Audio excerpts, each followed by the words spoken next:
And with that, let's go ahead and get started in 3, 2, 1, go. So here we are, default party. I'm gonna have to think about some different equipping for a lot of the early game, but at least for what we can work with right here, we should be able to get a salami stick for Bill, and we'll get rapiers for everybody else in the party here. So we get one for Ace, one for Dan, one for Cal. Order-wise, yeah, Dan's going to the back. We're really not going to have that thief survive very much in the initial stretch. So you get wooden armor for Bill and Dan. That's going to be their best options for a long time. We're going to have chainmail for Ace and Cal. And right away, there's a bit of pain with just the lack of armor that you have. But because this is cheaper, I can go ahead and get a cure spell already. So one cast of, I guess 2 casts of cure should make it to go for an easy garland there.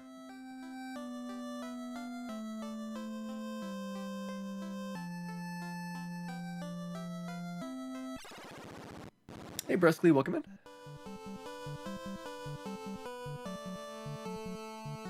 What do you do in my very first run of Final Fantasy? My party, I forget if it was fighter, red mage, white mage, black mage, or 2 fighters, white mage, black mage, but it was one of those 2.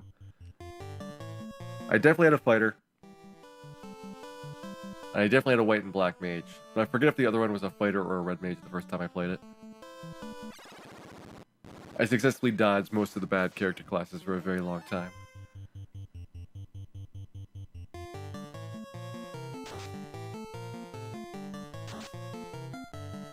Good hit there. So now I know what RNG seed I'm on, thanks to the ace critical. It was a little bit unusual though for Dan not to be his usual red mage self, and so that did throw off what the damage value was. If he was a red mage, that would have been 10 instead of 11.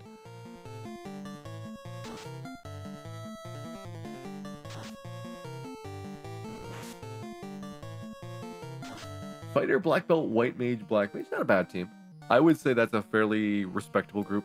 You're going to have a lot of good spell options. The black belt's going to get pretty good in the late game. So that's going to be one that is not going to be too painful to finish. As long as you don't have like too many thieves.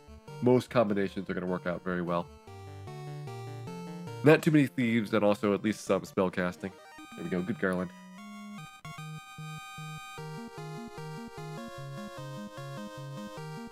Garland was nice and fast. We're going to go ahead and get a, I guess a paratense, because we have less to spend on than we normally do. So we'll be able to save a little bit of money that way for tents instead and cure spells. There we go. So 1 bridge, 1 princess, 1 musical instrument. We got everything this town has to offer now.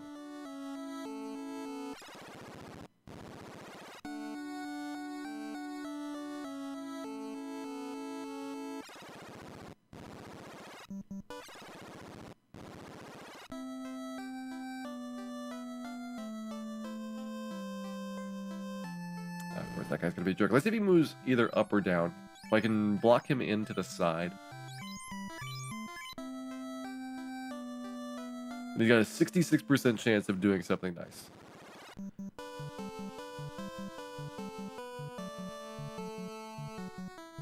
It's weird having a party though that is so economy.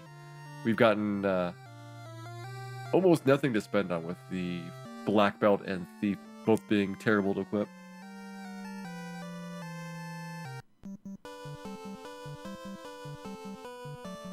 Over to the swap here. 1, 2, 3. Go ahead and get our first reset out of the way.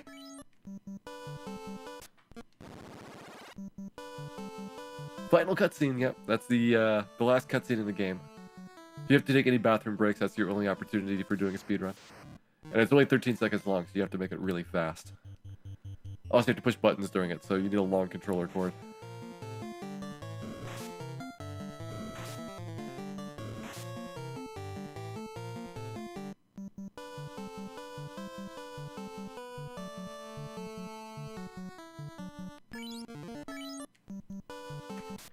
Go ahead, skip the creeps there. That gives me 4 cure spells to work with, and we're probably going to need them given that our party is rather on the anemic side for damage. Ooh, chest strike first, that really helps. You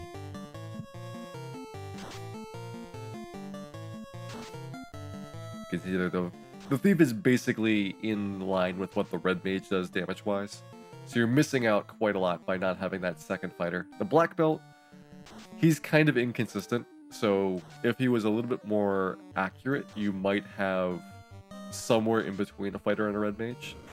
But as it is, you're really hurting for damage. And you also take a lot of damage from any of these attacks. The difference between the chainmail that red mages would normally have and what the wooden armor used by the black belt and thief is 11 absorb. That really quickly adds up into many, many extra cure spells required. I only have one cure spell. That's right.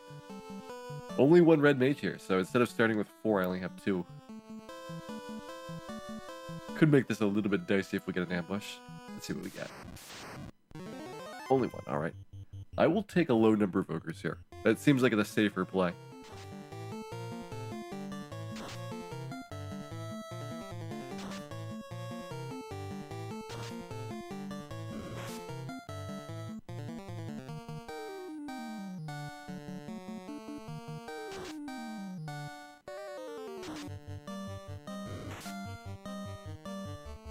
For red mage party, I think a 4 red mage party, one of the easier ones to do for any of the solo character class challenges.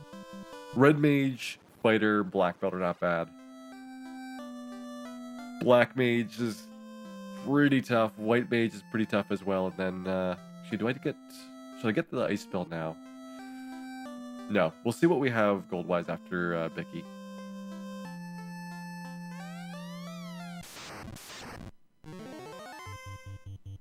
There's potentially some variability here depending on how this plays out. I'm saving my other cure spell because Bill and Dan will take a lot of extra damage from the pirates. If you've got chainmail, they'll only do 1. And if it's a critical, it's either 15 or 16. However, for the wooden armor, it can be much higher.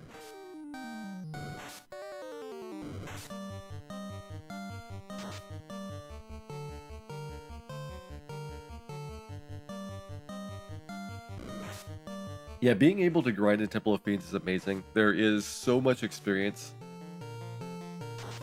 that it blows away the competition for like any other area in the game for getting those levels. If you can't grind in Temple of Fiends, it's a much slower process to go and get up into even the high 20s. I'm gonna double up Bill and Dan here.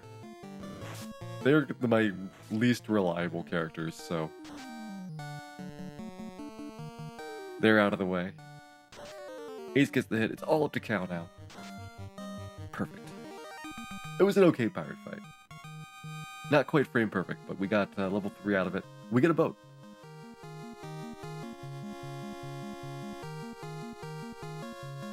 Bill and Dan have a ton of hit points, but don't let that deceive you. They're so wimpy with the armor that it doesn't help them at all. It just makes it really hard for you to be able to heal them back up to full.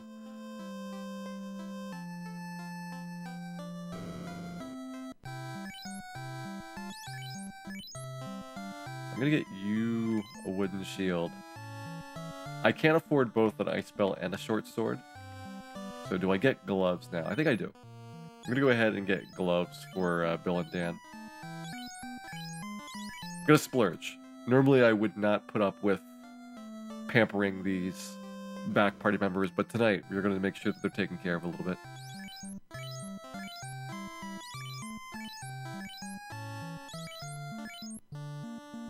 To get another one. I can.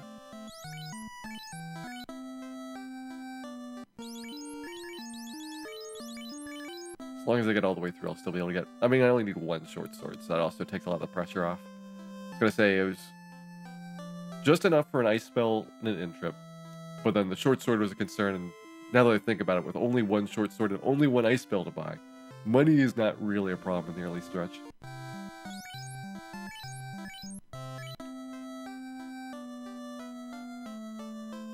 The boat is now haunted. Uh-oh. Ghosts are tough. I don't want to fight ghosts. Yeah, It's not going to really be doing much. So we've increased the absorb rating on Bill and Dan from 4 to 5.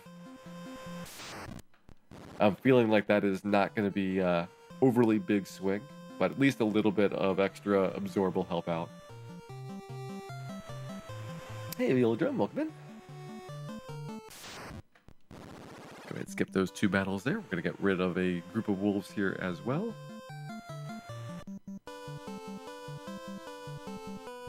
Head on over to our ogre grind. So ogres are our best source of early game experience by far. There's nothing quite like a freshly murdered ogre to boost your spirits here.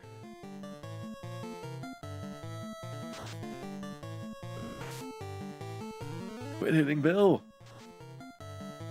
So we rolled really low. 23 on Ice Spell is pretty awful. So 20 to 80 is the range. We just about minned it out for how bad Cal could have done there. And I really can't afford to use another one.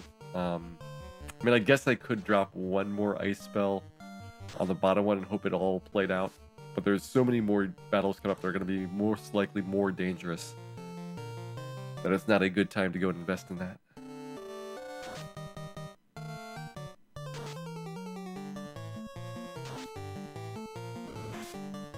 Bill! Hold it together, man.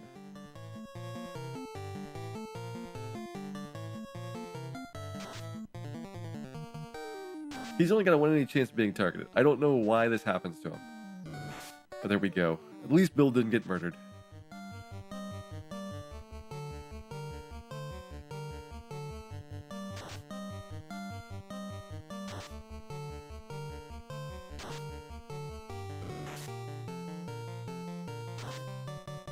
Alright, so basically we're going to be out of healing from the very, very beginning.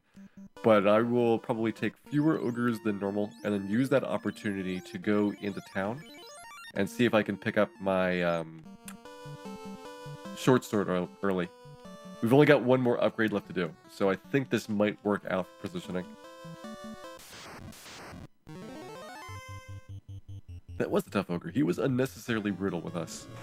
I feel like he could have been more gentle, and we would have had a better time.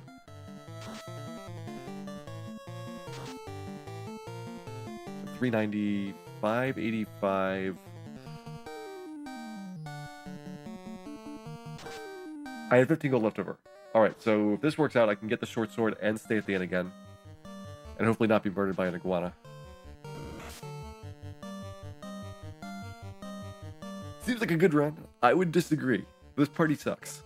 But you know what? This is the party that they recommend by default. Whether or not this was intentional for recommendation or not, we don't know. However, it is what you first see on the screen, and I'm sure a lot of people just played the characters that were suggested this way.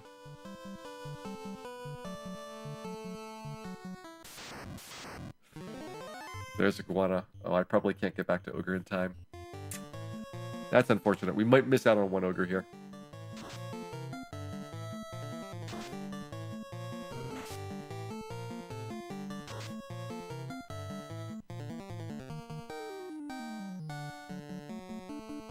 Aim said Scorch and Toxic, and Will said Scorch too, and Zag said Blaze. Nice.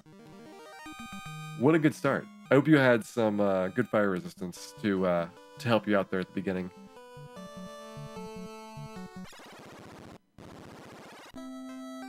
Thoughts on 2 scimitars? I'm not a big fan of scimitar. It does not have enough base attack power to really punch through a lot of monsters' defense.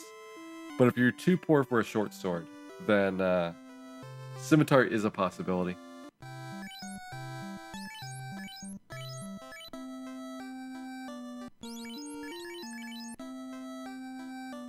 For the thief, I'd rather have a saber than a scimitar, so I'm going to wait until we get to Elfland for him.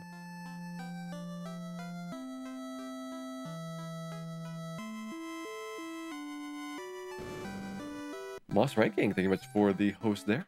Welcome everybody to some Final Fantasy. We're doing a challenge run today to do the game with the default party. The default party is Fighter, Black Belt, Thief, and Red Mage. Not a particularly good group. We kind of theorized that it's just the first, second, third, and fourth character classes. Although it also does have one of the easier to explain combinations because you're not doing a lot of spells. That was one of the things that I think new Final Fantasy players struggled with the most. For us tonight, though, given that the Thief is terrible, the worst character class of all, the Black Belt takes a really long time to develop, and with only one spellcaster, we're going to be perpetually short on spell slots. This will be an interesting one to go and figure out how to do most efficiently.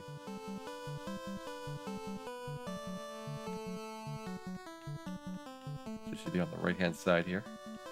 We had to skip that ogre battle because of getting the short sword, and so now I'm rejoining my ogre loop already in progress. Hey, Saturn. Thank you much for the good wishes there, and welcome into Avon Chaos as well.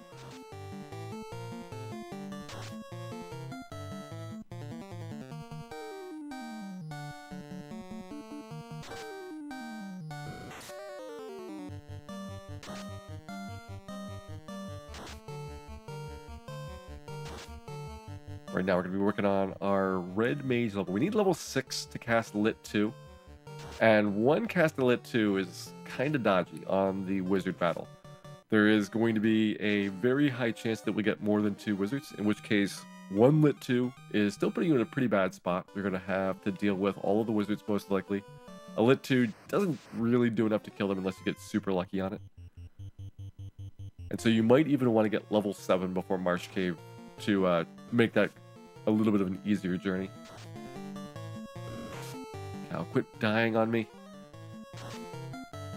At least he rolled better. 50 is a fairly good Ice 1 roll. Let's go ahead and drop 1 cure on Cal here to try to keep him alive during this fight. Losing out on the Red Mage's experience is a bit frustrating because he's actually somewhat decent at doing damage. The fighter is going to be by far your best attacker. And then the Black Belt and Thief are kind of difficult to work with. The Thief is a worse attacker for the most part than the Red Mage is going to be. And the Black Belt is very, very unreliable. Just a lot of misses in there. And when he does connect, at these early levels, he does not do a lot of damage. So he will have most of his attacks sucked up by the monster's base armor. That's especially a problem once you go barehanded. He gets more attacks barehanded, but his damage per attack goes way down.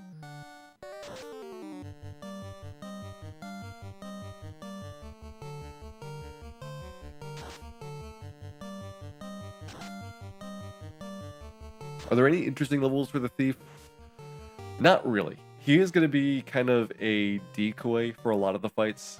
So I'm probably going to put him up front for the wizard battle and for Astos to see if they're going to go and kill him instead of my more useful party members. The Thief is really just not at all good. Once you get class change and get a ninja, he gets better, but still the worst of the character classes overall. There we go, level 4. That helps out a lot. So we'll have a little bit more HP to work with, and also we get slightly higher base damage. It's not going to be extremely good until we hit level 5. That's where most of the magic takes place. Go ahead and drop a 10 here. We've already done left, right, left. We skipped one of the battles, so this is Iguana, and then one more Ogre after that.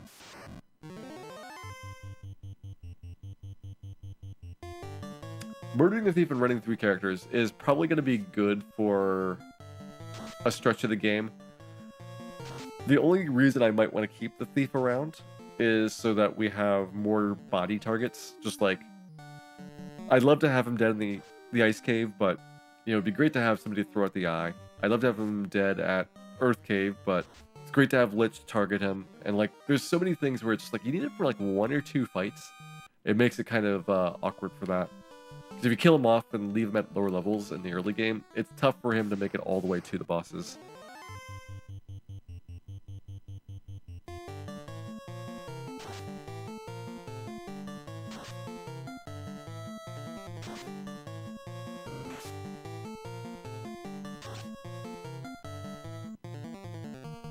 He'll die in the Ice Cave whether we like it or not. Well, what if we like it? What if we like it? Then we're okay with it. I mean, if the Thief gets to the boss and then dies on the boss, that's like ideal. Like, he'll have done something useful in the battle, and everybody else gets a bigger share of the boss experience. Bosses tend to be at least decent in terms of experience, so, you know, getting a 4/3 share is nice on those. So if he dies on Astos, that's great. If he dies on Lich, that's great. If he dies on the Eye, that's great. Like, it's just a nice sequence of those working out like that. Actually, I should go I should just do an in-trip here. We'll get our Marsh Cave items next.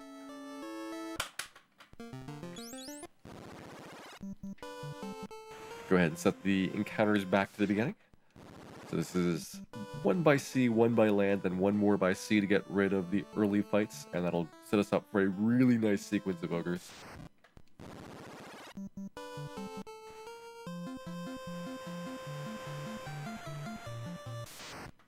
Will the Thief at least be useful for a cast of Fast after class change? He has to get to level 15 to have spell slots.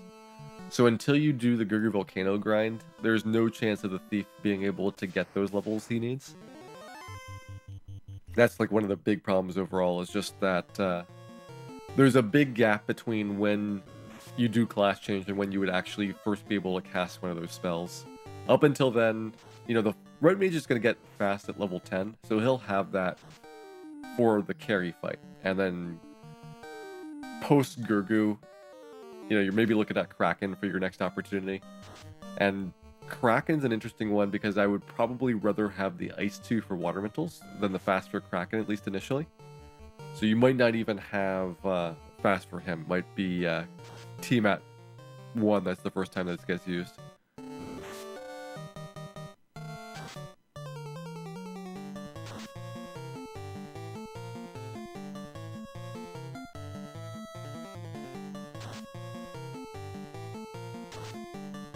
These people getting attached. It's so dangerous. Who knows what might happen in tonight's run? What if we get stuck on Lich for like 6 hours? Like, anything's possible. Well, maybe not anything. We've got at least enough muscle with the Fighter and Red Mage combo that I don't think we have to go too far past what standard marathon route levels would be to have a fairly good chance of success. I am a little bit worried about the ending. Only 1 person with life, as well as half as many, or like it's 2/3 as many fast spells, very few cure 3s to work with, maybe not even a warp if we get unlucky earlier on. It's a lot rougher to actually finish the game, but I think we've got a pretty good stretch where we have a mostly smooth trip, except for having to carry the Thief's dead body around to different places.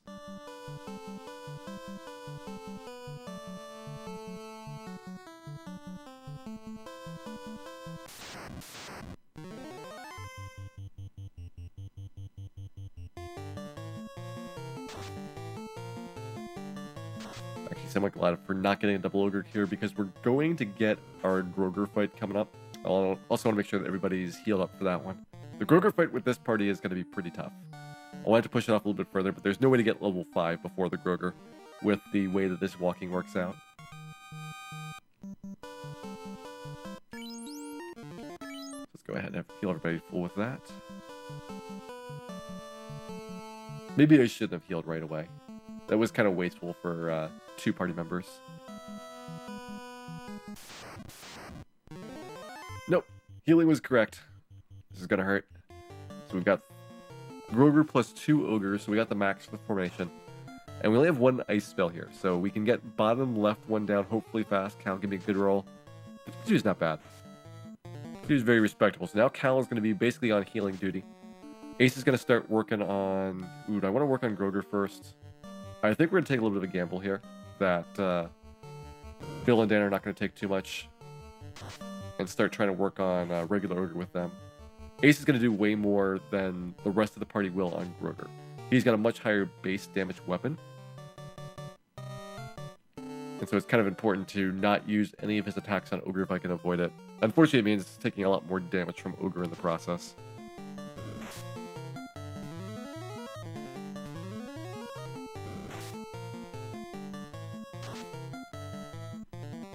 Alright, that's good so far. I don't think we need to heal Ace here. 88 feels comfortable, but it can quickly change with how much damage these guys can do. You can get, like...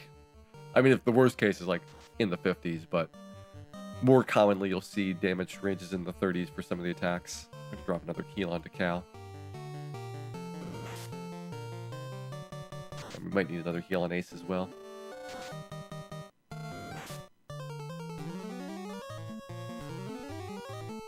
The big downside of having Cal do all this curing is he's taking attacks away from the ogre to do this, so losing out on just that even one attack per round, especially since the red mage is going to be probably the best of those 3 characters at the bottom for attacking, makes it a lot slower to take ogre down. All right, I think we're close enough that we can take a gamble here. Groger could go down this turn. Ogre went down. Come on, Groger. Yes, nice. That was a good hit by Ace. Very good hit right there.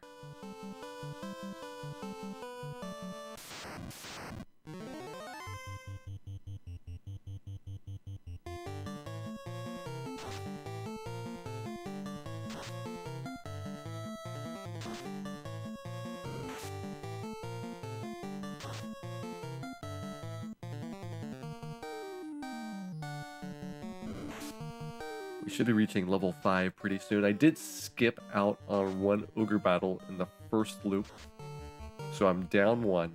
Normally I'd be getting level 5 here. Either that or the very end of the Groger fight if it happened to be really good up to that point. So I will guess that one of these next 2 ogre fights is going to be the level.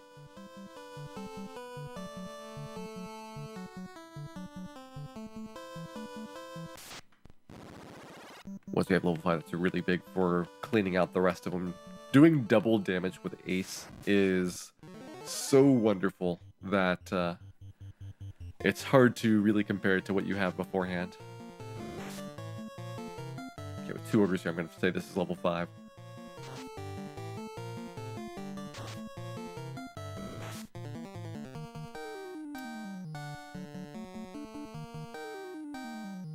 Start working on bottom ogre here. Bill and Dan might not have done enough damage that it's worthwhile to do the split like this. Need like I think a 12 from Cal here. 9 was enough. Okay. Glad it was a little bit closer than I thought.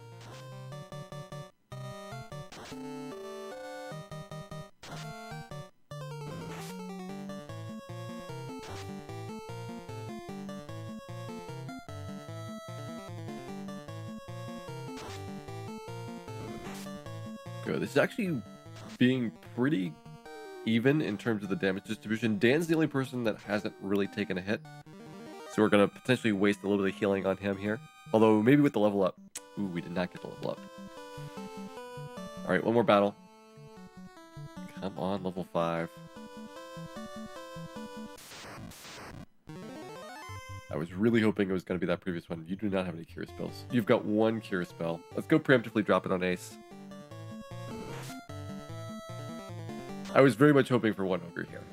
But let's see if we can clutch this one out. Ace is going to have no backup once this cure spell goes off. This is our last bit of curing. So we need to hope that the ogres are relatively nice.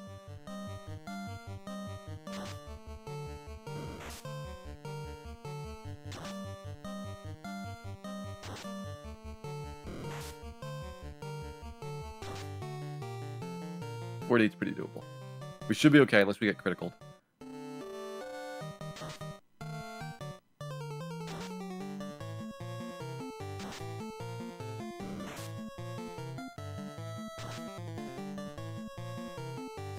Here, so 1 hit by Ace could be enough to do it.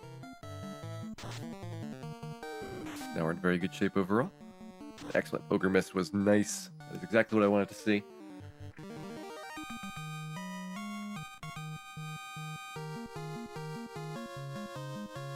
Problem is I cannot heal Ace up to full, so we don't have a really good frontline defender. Even swapping Ace and Cal does not really buy me much time. I guess we'll work on 1 iguana here. We'll see how far into the ogre loop we can get before having to give up. I could have also gone back to town like I did in the previous loop. That would have again cost me 1 ogre, but would have given me a better position for going into Elfland after that. Ouch! Iguana. It's always the iguana. I don't know what he has against our party.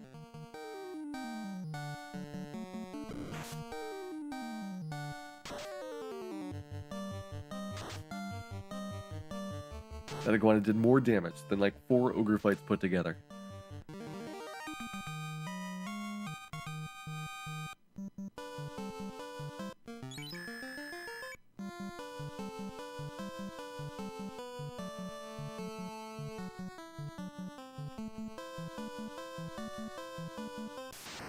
definitely risky now, especially if we get a possibility of an ambush, but I'm trying to get as much experience as I can out of this. With Ace doing 2 attacks per round, it will speed up the ogre kills quite considerably. Like, we should be able to do 1 ogre per round fairly consistently. Maybe I put Dan in the front? That's never a good idea. But maybe if I did it, that would help the rest of the party get some more XP here.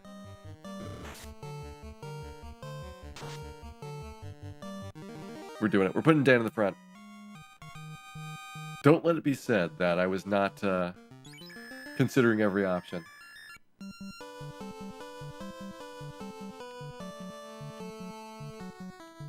Beautiful thief blue hair poking out of the treetops.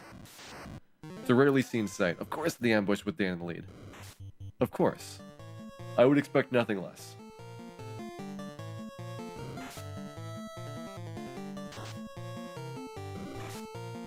Well, Dan's pretty much dead.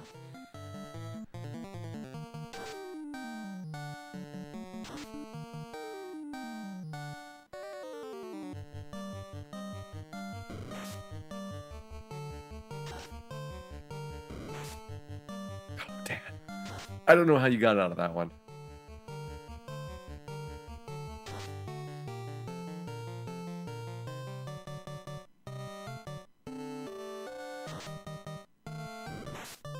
There he goes. Alright, well, you tried your best, Dan. Your best wasn't good enough, but you tried. Get max level before the first boss. I mean, the first boss is Chaos, so we get a pretty good area to grind in for that to happen on. It's up to you, Bill. Where Dan could not succeed, maybe you will triumph into another double ogre fight. I was hoping for some singles.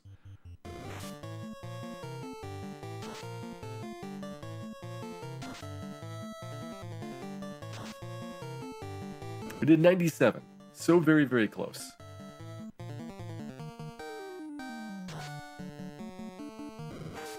Alright, Bill's out. Up to you, Ace and Cal.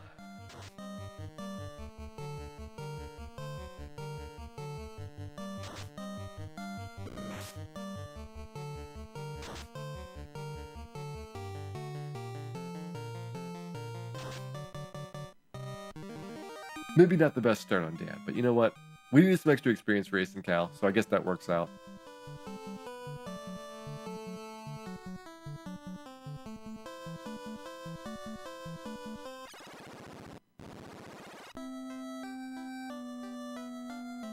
No sweat.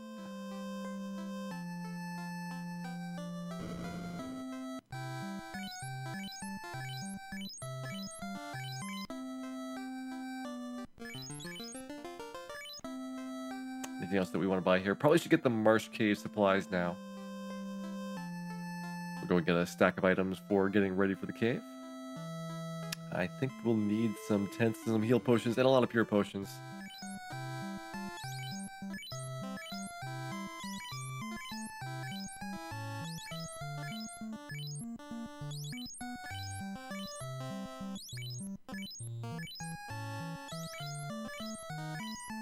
There's 7 tents to start. I guess 10 pure potions is still going to be enough. We're going to need more heal potions, so that's the one that I need to spend extra on. Given that we have less cure spells to work with. It's going to be a lot tighter on heal potions throughout the entire night. Hey Rothgar, welcome in. Thanks for the good wishes there. Send Dan your support. He needs it.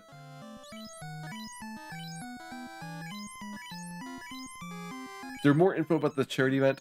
If you go to Twitch's blog, which I don't remember offhand what it is, but if you search for Twitch blog and hashtag charity, you'll probably get more details. I believe it's still going for another 4 days total for bit donations.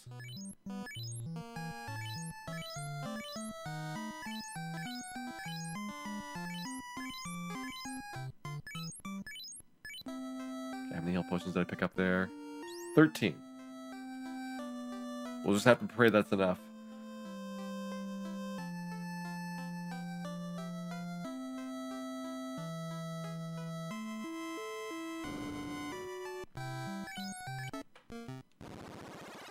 come back down here. So I was passing up the iguana, and we just barely made it up here in time for that iguana bypass to work out. And then we'll go and get a last ogre fight, hit the inn again, and use that to fuel our trip over to Elfland next. Elfland does get me an upgrade for Bill and Dan, potentially, in terms of weapons.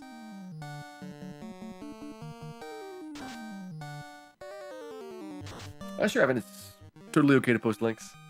Rothgar72, thank you much for the subscription there. Glad to see you continue to support the stream here, and hope that you continue to enjoy the festivities.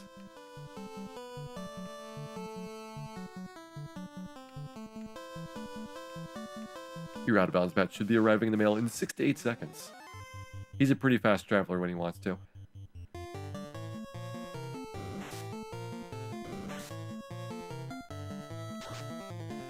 Can't believe how much damage Bill and Dan take, but I guess it's to be expected with them taking 11 more per hit. It just goes through their health though so quickly. Actually, you can afford to drop another ice spell. We got nothing else to fight before our in trip.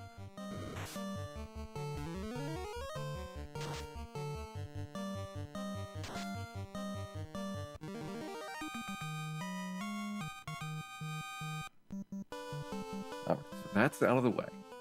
That'll help us money-wise. I need less cash than normal because we only get one lit 2. So that saves me 1,500 gold. In fact, considering that, I should just buy more heal potions.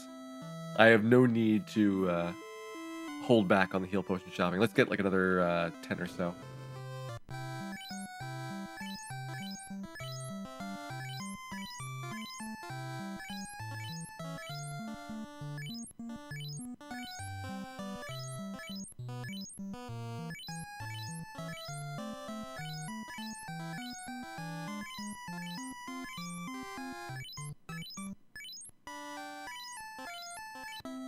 And thank you much for the support as well. And as it shows up there, we are continuing to get the benefits of Twitch's charity promotion. That works on any channel, by the way, and any size donation. So every time that you cheer, you might as well just stick on #charity and have Twitch foot the bill for some extra money to the Extra Life Foundation.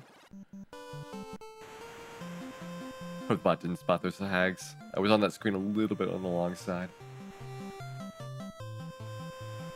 Sometimes it gets confused if you reset out of battles. It'll take a little bit of time to resync itself. Amp, it's all the sags. At least this fight's one that we're going to actually work on killing things, so assuming that we don't get a ambush and we don't get any can't runs, then I think it'll work out correctly for credit.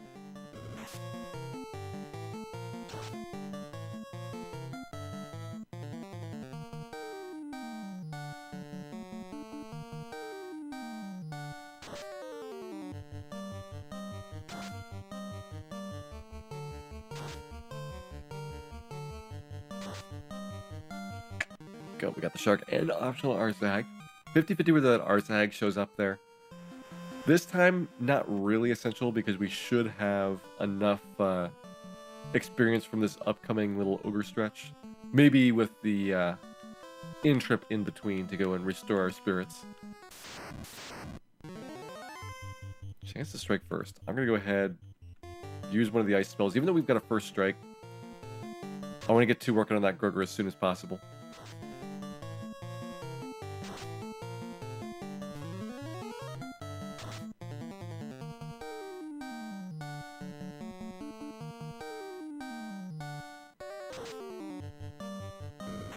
Very good.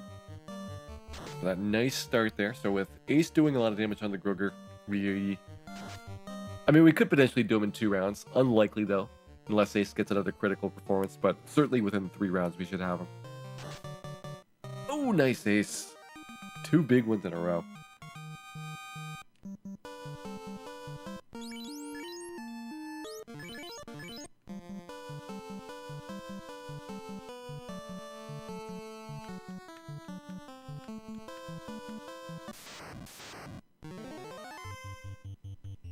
Take a ton of damage, I can go ahead and hit the inn at Elfland before the next fight.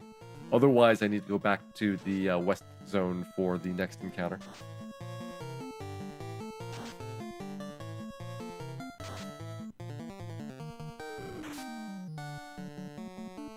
walk down here a little bit. Someday soon, Bill's punching ability will flourish, and then we'll have the Master Puncher. I think that tonight we should probably go to around level 20 total for the end game. So that might give an opportunity for Bill to get some good punching in. Let's keep going. Technically, I could end it right there with Cal hitting level 6 already. But I'm thinking that we'll give Marsh Cave, let's say, 2 shots at it. And if that doesn't work out, then we'll grab level 7 before doing the cave. Normally level 6 is fine because you've got 2 people that can cast Lit too, making the wizard battle pretty straightforward. But it's going to be much, much harder with this setup. Both for wizards as well as for Astos.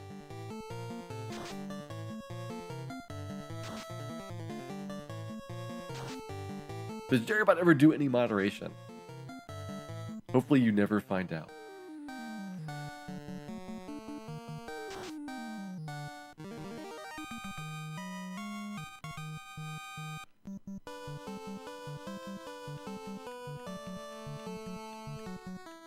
One last battle here. Let's go ahead and pick up this one.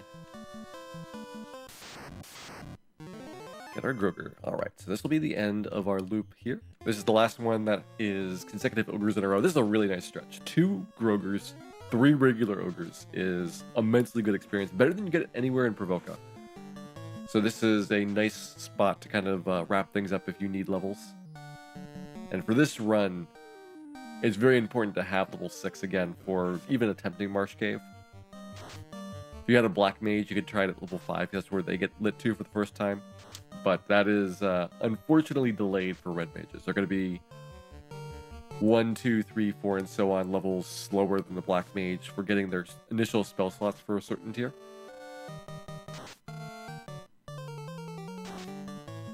And so you need that little extra bit of preparation to be able to take on extra dungeons.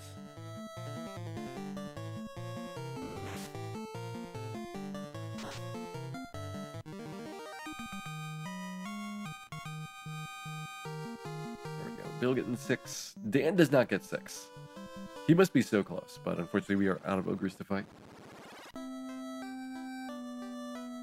Let's go get some weapons. I'm going to get the Iron Nunchuck here. So we're going to upgrade Bill's salami sticks. We're going to get the Saber.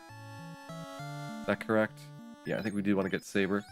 It'll help Dan out a little bit. We can get a short sword for Cal in Marsh Cave if I want to take extra steps.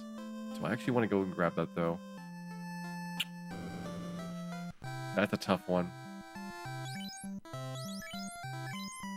I feel like it's not going to be a particularly valuable pickup to get. Let me get Fire 2 on here. So we only have 1 Red Mage to go in outfit. Cal's probably not going to have a lot of opportunities to short sword things.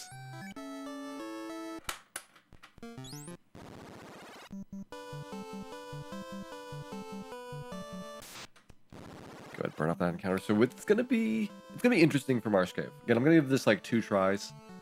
And if we can't get the wizards down in 2 goes, then I'll go and get level 7. Level 7 will definitely make things a lot easier, but I'd like to avoid having to grind ogres for another level if I can reasonably help it.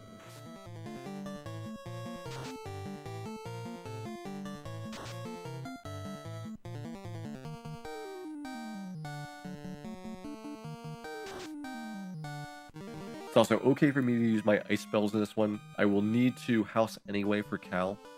Getting Cal his spell charges back so he has a lit 2 on Astos I think is going to be pretty critical for that fight.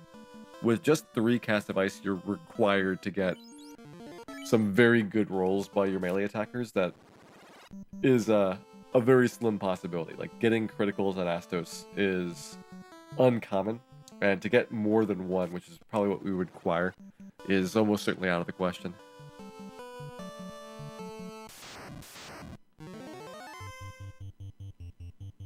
If we don't finish off top ogre here, I'll have Cal ice him to do a follow-up.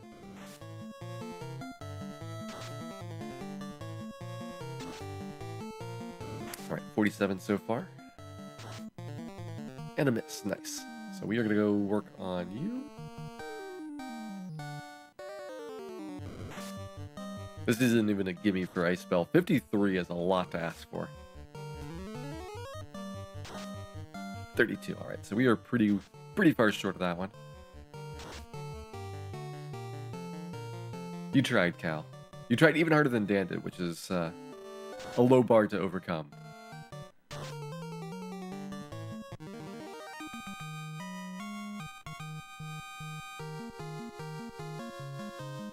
Dan picking up level 6 there. So he'll get some extra bonus HP recovery when we 10 up. There's really no downside to having the Black Belt or Thief level up a little bit later. Just because they have no spell slots or things, so they get all the benefits right away. Other than like one heal potion worth of health, maybe. They get a strong level up. That's pretty easy to fix up.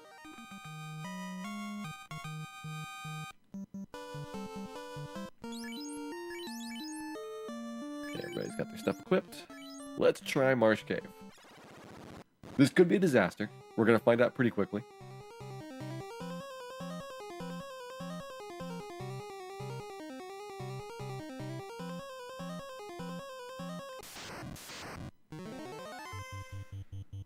Let's see if I can grab some extra muck experience here. I might even want to ice spell this. It's very marginal though for whether ice would help me out here. I think you do enough damage with your weapons that you can avoid it. Yeah, we had no problems with that one.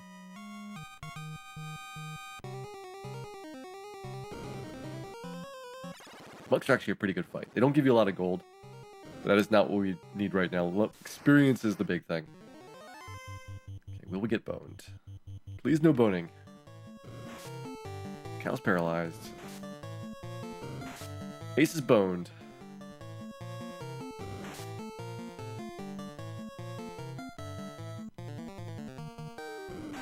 Cal's boned.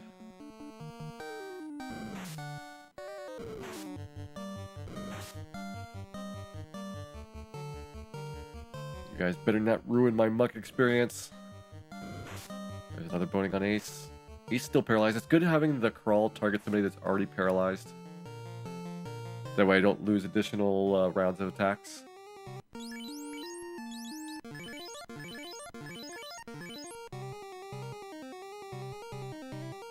What determines running on NES exactly? So there is a random number plus your luck score compared to the status element byte of the character 2 levels or 2 slots below you in the party order. That is what the run check is based off of.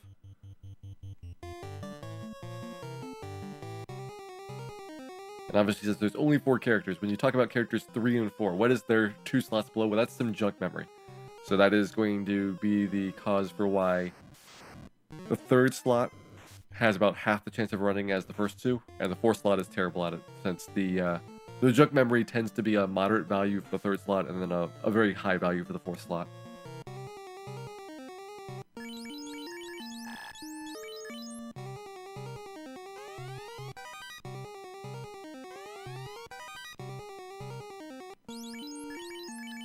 Give Ace the iron armor here. We're gonna put Cal back into... I want to have Cal in slot 2. I feel like this is a case where we might have a sacrificial Dan to go into play. Give the wizards some kind of distraction so that hopefully they don't take out our good party members.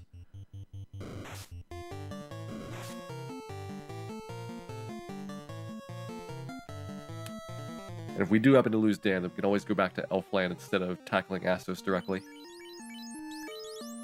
You're out of spells. Let's go just drop heal potions here. So Dan in the front, Ace and Cal in the back. I think this is our best order for getting a successful wizard. Nice, only 2. That really helps out. We're gonna have you do your lit 2. Dan's doing his job exactly as scripted. Oh, and Cal, brutal lit 2s there. Nice. So we got the wizards first try.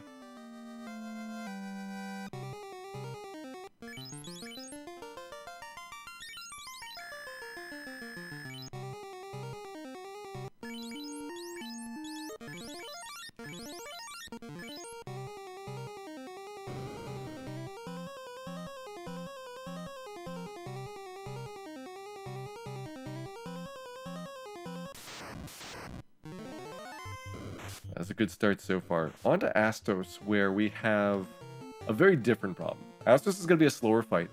We're not worried about somebody dying in round 1, but we are very worried about our damage output.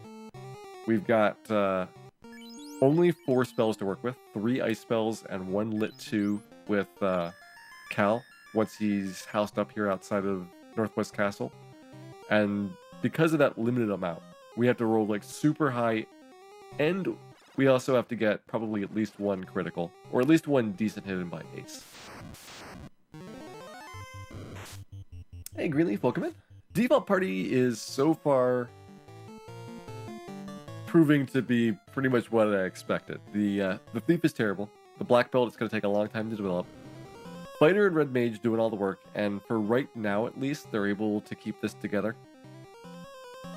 I'm really worried about my lack of spell slots for a lot of these early game dungeons, where having those 2 red mages is vital.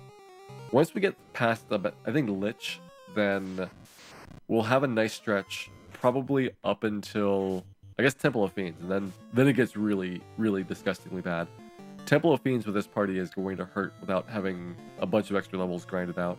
I might do like level 20, 21 like we did last night. That worked out pretty well. The black belt at 21 with Mazmune, the fighter with Excalibur. That seemed like a really good team overall. But we're going to be very short on some critical spell slots for that.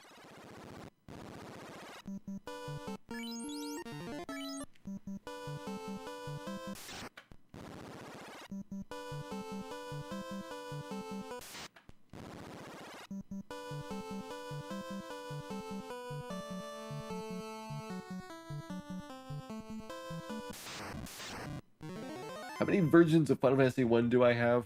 I believe I've got every version except for MSX that has a physical copy.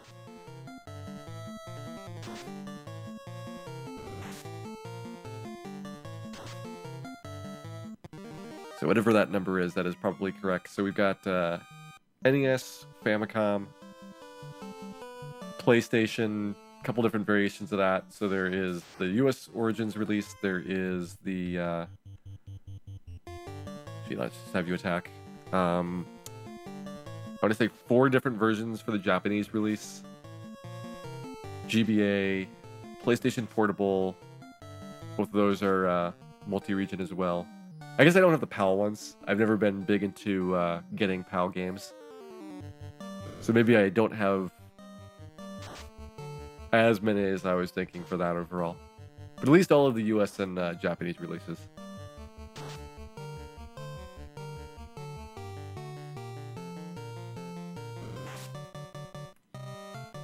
I do have the Wonder Swan. So there is the only 1 version for the Wonder Swan, although there was a limited edition Wonder Swan Final Fantasy 1 console. There's also a limited edition Final Fantasy 2 console. Both of which look kind of interesting, but not particularly outstanding. What do we want to do order-wise here? We're going to put... well, our Sacrificial Dance seemed to work out pretty well last time. So I think if we do this again, we'll have the right party set up.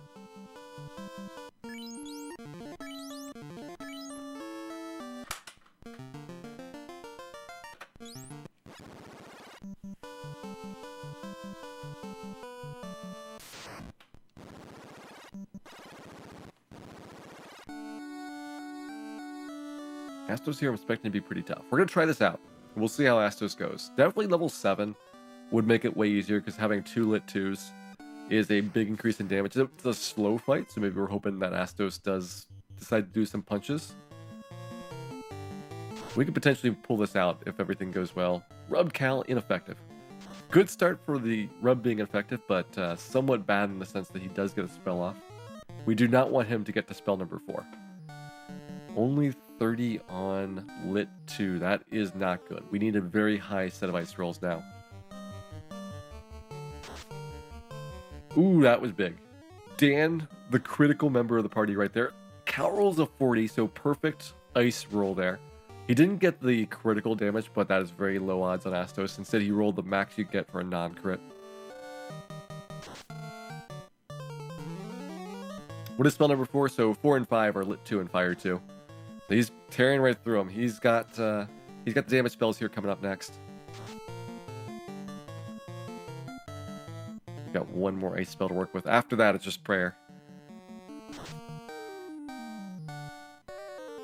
We need Ace Bill or Dan to do some big damage here. The punch on Dan is really good. That saved us from taking a lot of damage to the face, but we got him. Nice. That was close. We got some very good breaks in that fight. So Astos is down.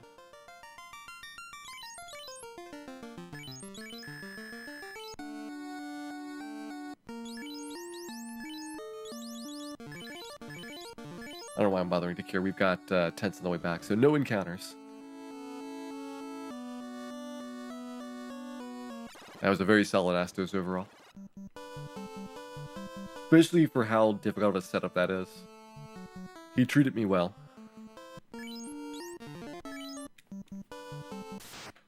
Dan the MVP again. Dan is doing pretty good.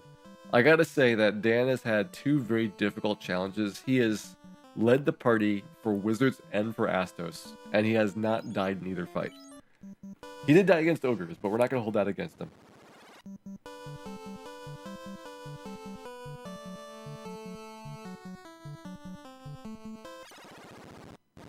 Hey, Rhythm Song, welcome in.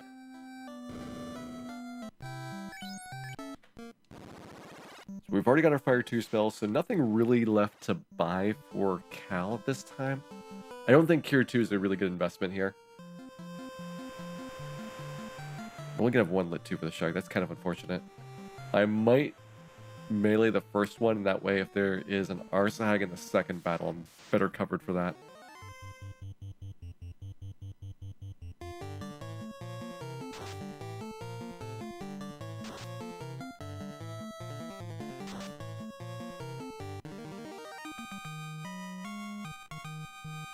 Normally I would Lit 2 for each of these 4 aquatic battles that are coming up.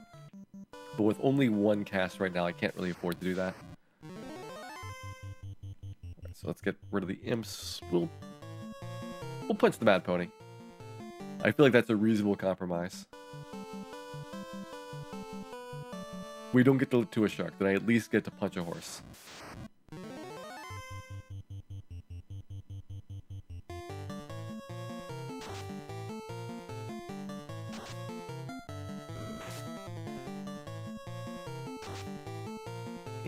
I didn't get to punch my horse. Bill was all set. He was warming his arm up, and while he was doing that, everybody else jumped in and stole the kill. There's level 7 for Cal. That means we do have our 2 Fire 2s now. I could potentially do a mummy grind. I would only get 2 mummy battles per loop though. So that would be a lot slower progress and a lot more expensive considering each one requires a 3,000 gold house investment. We'd more or less have to milk it out to get only 4 and 5 packs. Alternatives? I mean, it's basically the same setup for Earth Mentals. And those are only going to let me do 1 Earth Mental per trip. So that would be even worse in terms of outcome for it. I could do Bulls at Earth Cave. The Bulls at the start of the Earth Cave go down fairly quickly. They don't have a ton of health. They have low armor, so that Bill would be able to contribute to the battle. They do ambush a lot, though. That's kind of the one downside. We'd have, let's see, I think like a 25 or 30% ambush rate on that. So it might be slow overall. Giants in Earth Cave as well for that is a possibility, but Giants have a lot higher absorb rating. So I don't think that they're a good matchup for a black belt. The black belt is going to go barehanded around that time. And so he needs like the lowest absorb rating monsters he can get.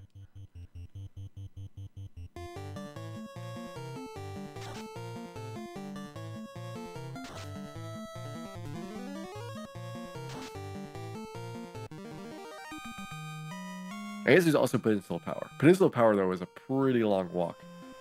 We're doing a lot of setup, though. Then Peninsula Power does favor us a little bit.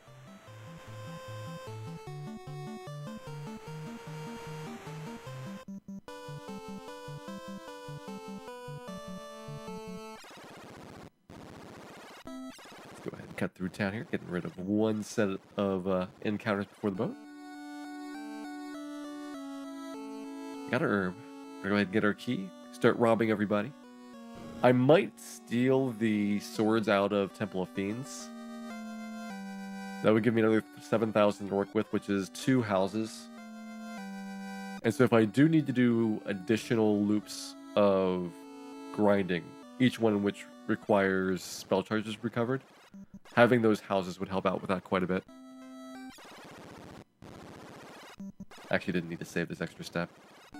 I've got enough room that I can do a south step there instead of going into town again.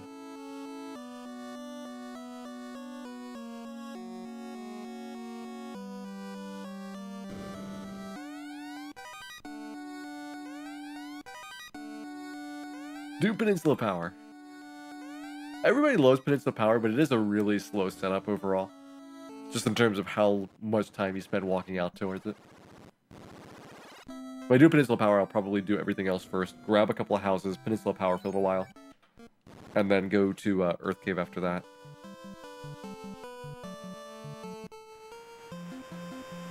Hey, Hyrule, welcome in. Alright, so we do have 2 lit 2s now. That does take a lot of pressure off of Cal.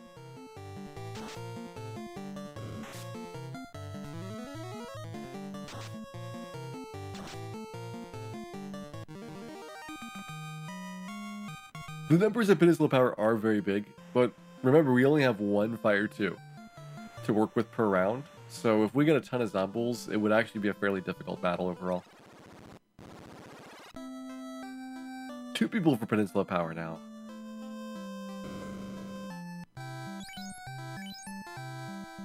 Let's go ahead and sell things off. Is there anything I want to hang on to here? We're going to have Silver Sword for Ace.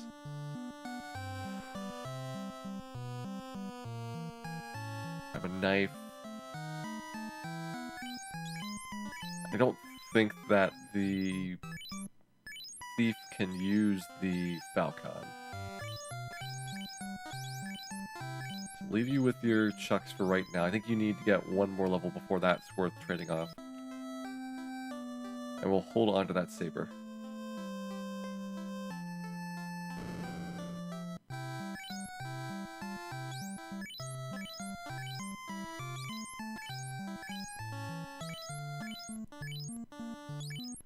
Let's go ahead and buy some tense heal potions and pure potions here. We're going to need a pretty big stock overall. I don't quite know how many tents I do need in this one because we'll be doing a lot of improv. I'll go ahead and get 25 here, which should last me for a good while. Just get 30. Get some bonus tents. Grind on Arachnid and Ghouls. That would be not a good group. Might have to pass on that one. Maybe you should re-roll your team if that's what you got. There could be some Arachnids and Ghouls going to Peninsula Power. That is actually the 2 fights that you have on the route. Ghoulgeist battle, and then also an Arachnid battle, I think.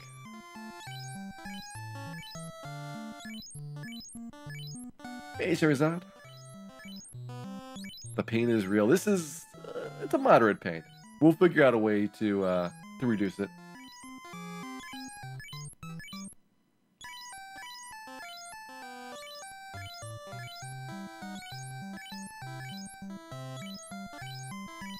Actually, let's just cut our tents off right there. Let's go and buy 15 pure potions.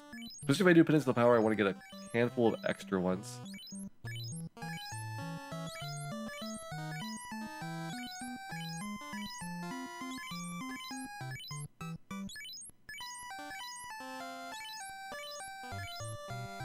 What can I do to make Peninsula Power more successful, potentially? Only 1 Fire 2. It's a really rough start on it. That's my big worry, is that we get, a very good Zomboul troll battle, and then we just can't keep up before they kill us. Let's try this. I'm going to go ahead and get a big stack of heals. I don't think we need to super invest in these. But what I'll do is do Dwarf Cave, clean out Temple of Fiends, go to Northwest Castle, do 1 Mummy Loop, and then set up for Peninsula Power after that. People seem to want Peninsula Power, so we'll go and get some XP off of that.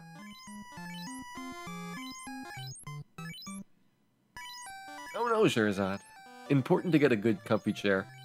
My chair is okay. I've had it for a long time, and I think it's starting to get to a point where it doesn't provide quite the level of support that it used to. It was really good when I first got it. And that was many years ago, so it's definitely paid off for the purchase of it. Actually, it's not the chair is really getting to be a problem, but that the way I have to go and sit for doing the CRT TV, it's a lot lower than I really like, and it's not a good chair for being like way down on the ground.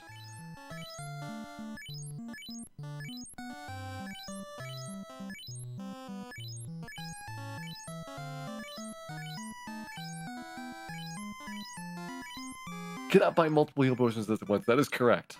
This is the classic Final Fantasy, back when heal potion shoppers were real heal potion shoppers. They didn't have these namby-pamby buy 10 at once features.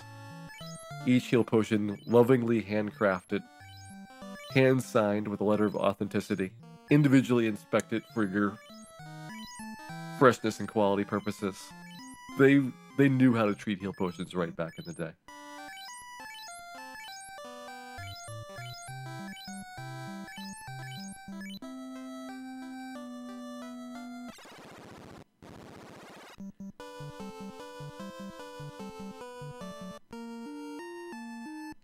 Yeah, I think this will work out the best way. Dead people... The problem with that is there's no easy way to revive at Peninsula Power. You have to go all the way back to Provoca to fix it. So you're trying to put off those return trips as long as you possibly can. So I got the tents for Peninsula Power. We'll see if it works out. Here's the second skip.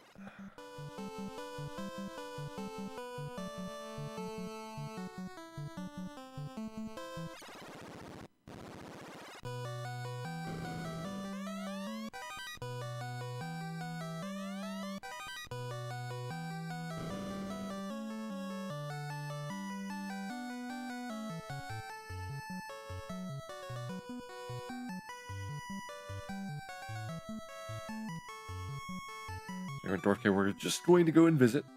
We have no nefarious purposes at all. I'm sure that there is not any crime being committed as we speak. No dwarves have died, and they're not going to die because I didn't get the dynamite. So that is a little bit of an inconvenience for me. So I got the 1,025 gold. Let me route this back out. Mistakes were made. Didn't go to Kunari Castle. I was thinking too much about Peninsula Power there. It was good thoughts, so I'll consider that a nice trade.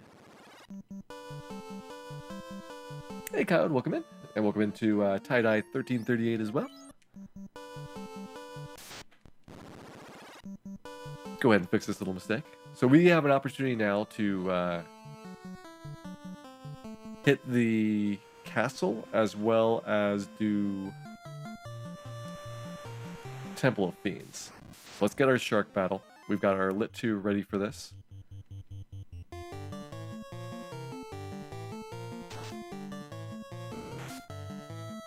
I knew there was something missing. It was only a minor detail. The murder weapon. We were missing the murder weapon. That was what the vital bit of evidence that should have been uncovered at the castle was. Good, Bill hitting 7. So Dan is still level 6. He will be there for a little while longer. Not much we can do about Dan's earlier deaths on that, but the rest of the party's in good shape, especially Ace and Cal, who are two most important party members.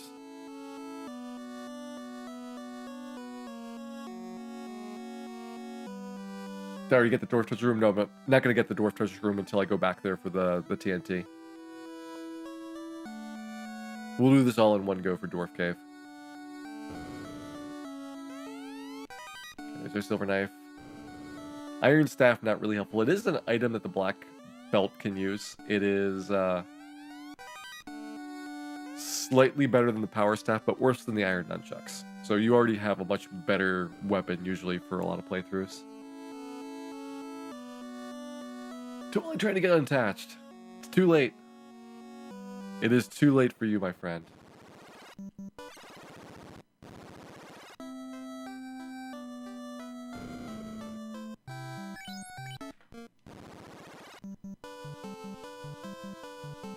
we're gonna do this walk up to Peninsula Power after doing still left on the list. Temple of Fiends, Dwarf Cave, and one loop mummy grind with the Northwest Castle. We're just going to check things off one at a time here. We get the Temple of Fiends stuff because it is a decent amount of money, and I need to raise enough funds to buy houses for Peninsula Power before we do that route.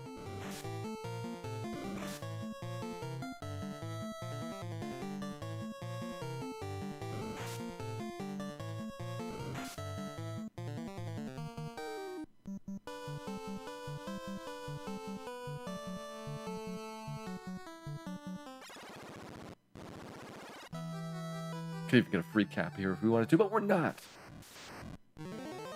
We're not doing the free cap. We're going capless. Maybe we'll get some caps. There's caps at Elfland. See Bill and Dan doing all the work here. With Ace and Cal not having weapons, I think we'll still be okay. We're going to just run from the Gargoyle fights. Gargoyle ones are not really a particularly good battle here.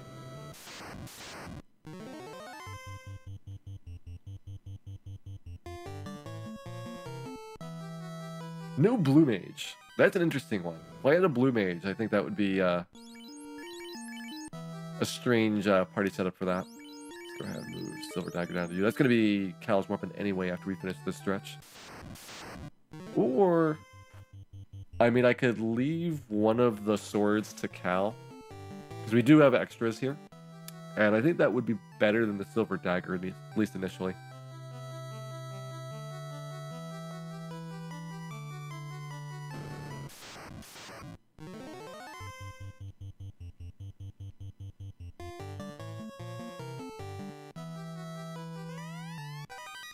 Rune Sword or Wear Sword, though. Good choices.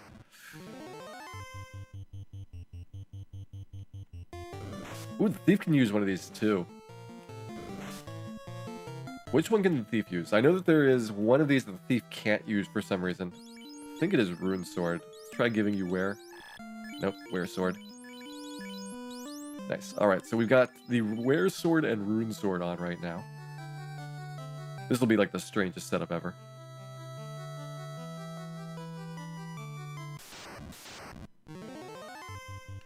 Go ahead and take another goal. Thief can use Coral.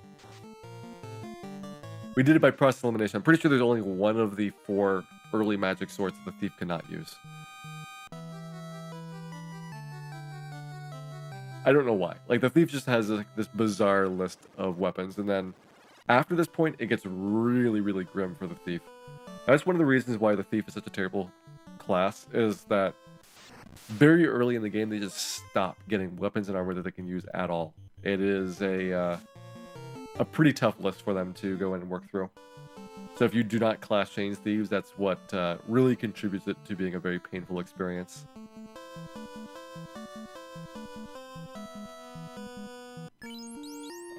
We do have plenty of tents. In fact, I don't really have a good way of skipping things here, so we'll go ahead and take these battles. Ninja can use a lot of weapons. Ninja is basically a fighter with spells and a very small handful of ninja exclusive gear that turned out to not be nearly as good as they were hoping. Most of the ninja exclusive stuff was supposed to be very high critical hit rate, which would have played into the ninja's high luck score ability. But since critical hits are broken, it turned out that fighters actually have really, really good critical hit weaponry, and they just destroy a ninja in any competition for that. Ninja with dual wield would be interesting, but they do have the ability to use shields. And I would say for a lot of the game, a shield is better than having a second weapon. It'd be interesting though, if they could have 2 weapons, maybe that would be a pretty solid ability overall, especially if fast worked on both of them. If you had one cast of fast that got both of your weapons doubled, then I could see Ninja potentially being a powerhouse from that. Alright, now we finally murdered the dwarf. It took us 2 tries. He was stubborn, but he's gone. Gone from our lives forever. We're going to go ahead and clear out his treasury area here. Get a couple more pieces of gear for the fighter. Planning on trading that dragon sword in for a silver sword. Probably can trade another one of those as well. I don't really think we're going to have a money crunch in this run. We've got far less spells to buy, And so I might be able to get extra early silver swords. Silver swords would also definitely help at Peninsula Power for that. Hey, Dragonfire, welcome in. Do I think that all these bugs in Final Fantasy make it not as good of a game, or do they contribute to its charm? Honestly, when I played the game originally, I didn't even notice the bugs. I think that's a large factor for why the bugs ship this way, is that nobody really spotted them. And maybe you had these crazy theories about why your spells weren't doing very much, but because there was so much variability in the game to begin with, you didn't even realize that they weren't working. Like, that's kind of a sign about how, I guess, difficult to detect it was for a lot of these problems. I don't remember getting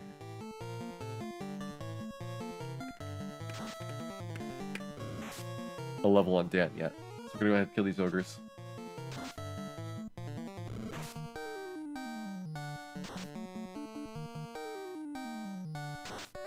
So weird seeing this wacky variety of weaponry. Put the dragon sword on for extra interest. There we go, Dan 7. That's what I was waiting for.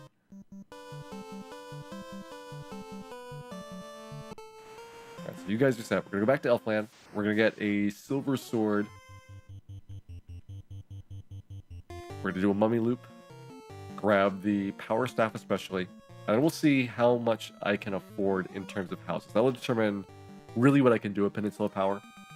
I can probably get 3 houses with the planned out route. I do need to get silver bracelets for both the Black Belt as well as the Thief, but I'm hoping that the money I raise at Peninsula Power is going to be enough to do that.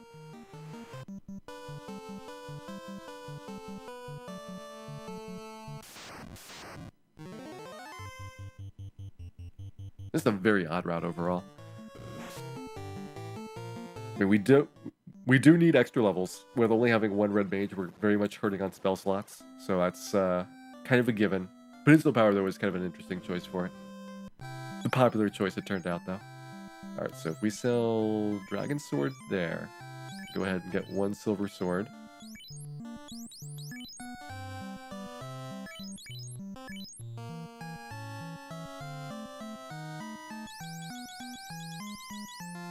I guess sell Wear Sword. We'll get a second silver sword for Bill. For Cal. Got Ace and Cal able to wield those.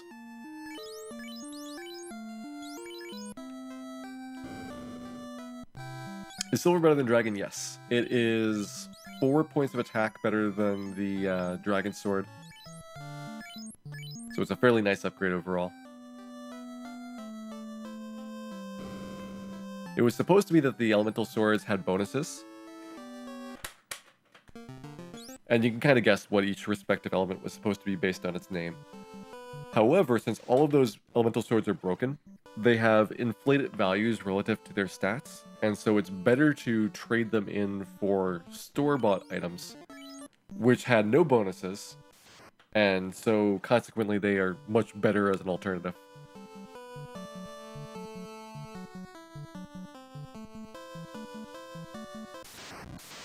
I probably should have just plowed through it, yeah. Ogre Creep. I was trying to save a tent because we used up extra ones going to Dwarf Cave. This will be okay, though.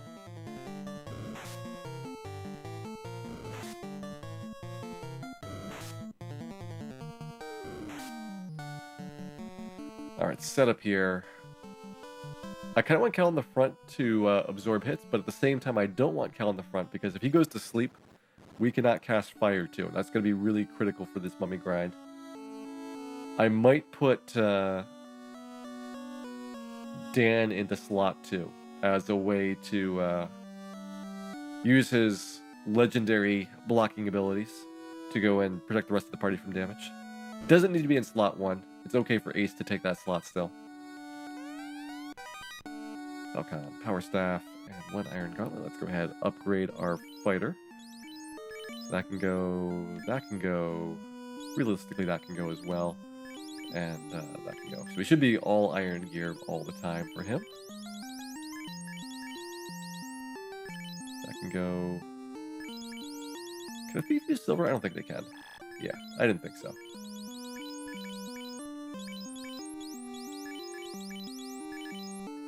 That's going to be our best setup possible. Weapon-wise, we're going to sell the Falcon when we get back. Everybody else has got a pretty good weapon overall. So let's just do the party order and start our mummy loop. We can only do 2 mummies here, but this is just to get a little bit of bonus experience. 4 ambush, going right for Cal at the start. I knew it. That is why we've got the decoy.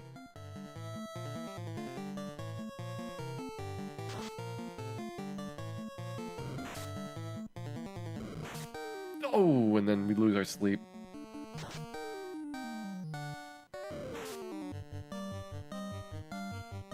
Actually, no, let's spread everything around. We're going to hope that this fire 2 goes off. The mummies know. They know who exactly to target.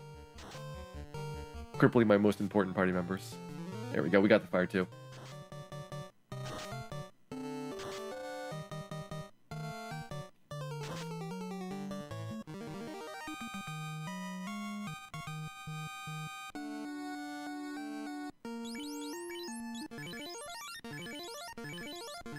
Let's heal you up all the way. We're going to drop a couple of heal potions. And we took so much damage in that one fight. It was 4 mummies though, so that was above average mummy luck. 5 mummies here is the max you can get in the formation. 2, 3, 4, or 5 are all possible with equal chances of any of those 4 outcomes.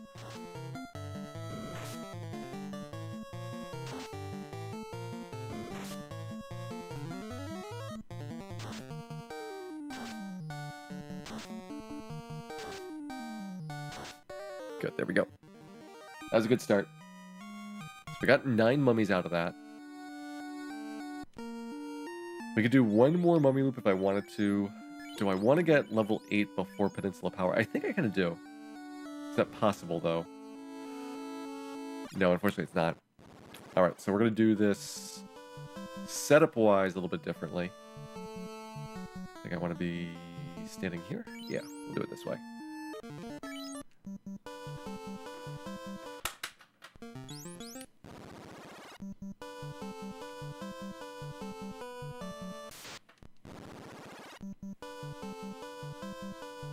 We did get some mummies in. Unfortunately, with the way it was working out, I wouldn't quite have enough mummies for level 8.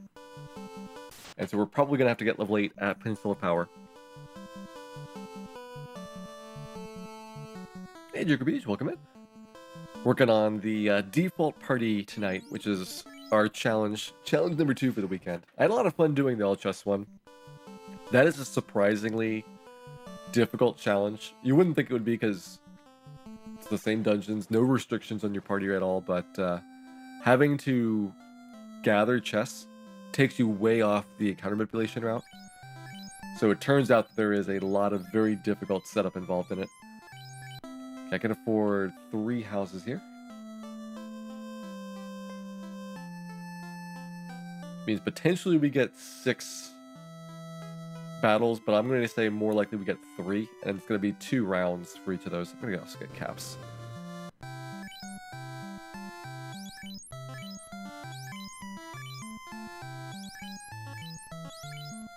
Compliment our nice snazzy gloves.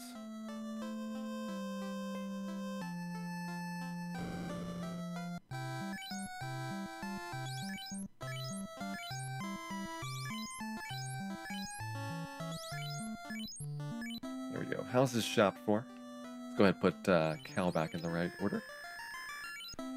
See, Cal might go to the back again for Peninsula of Power. He is the most critical party member. I guess nobody can really die here. So if anybody dies, Peninsula Power, we have to reset and do the battle again. And that means just put your biggest defenders in the front, which Cal's going to have better defense than the Black Belt or Thief will.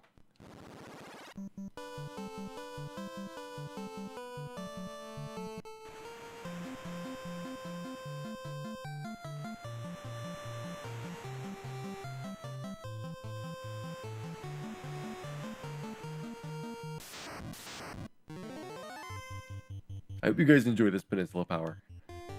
It was by popular demand. I probably would have done either mummies, bring extra houses there, or go up to Earth Cave and grind on bulls. The bull grind is an interesting one. It's a very low experience monster, but you can get him very quickly. There's a lot of bullfights within the first dozen or so battles in Earth Cave. So you go through this loop, go get all the bulls, reset, do it again.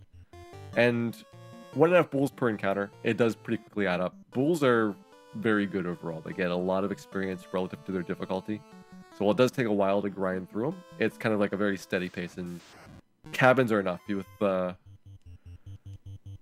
not really doing a lot of spell casting, you can kind of go there very cheaply for recovery.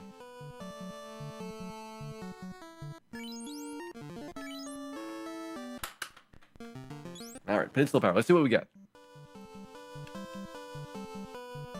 So Peninsula Power, people are not familiar.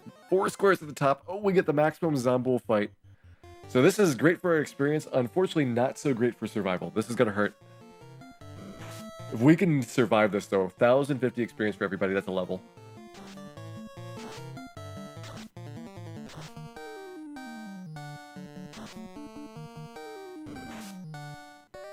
Cal's in particular going to need to clutch it out.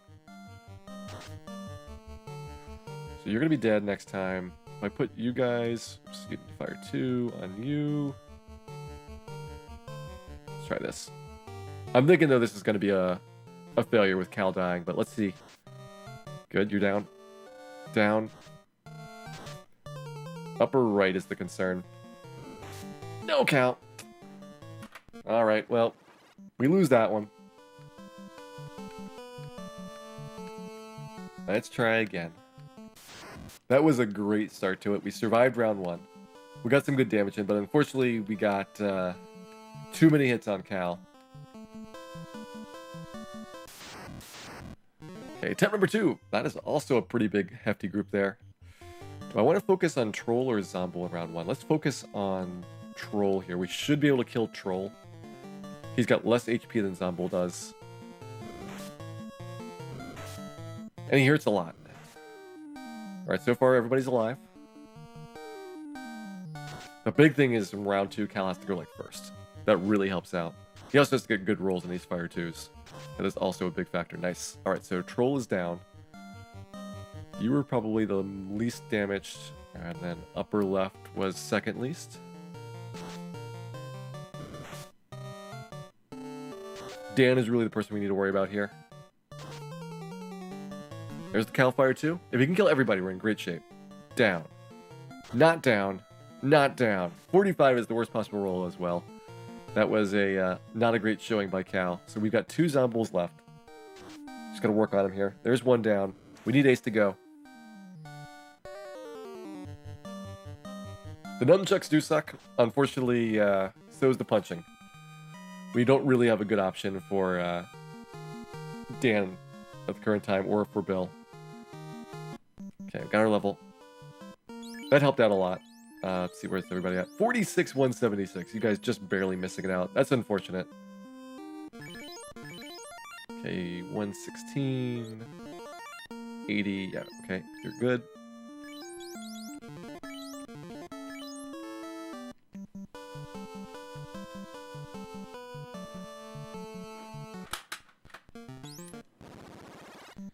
Well, I recommend Peninsula Power for 4 mages pre-Astos.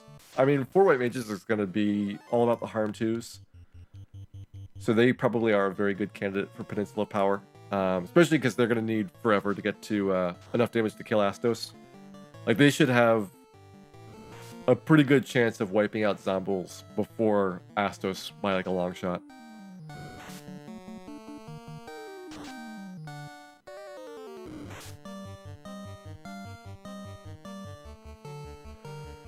Okay, how do I want to distribute this? I'm gonna have to go in on these Zombulls in the back. Troll should die here. Troll takes enough damage from Fire 2. He's got less HP. I'm not as worried about him.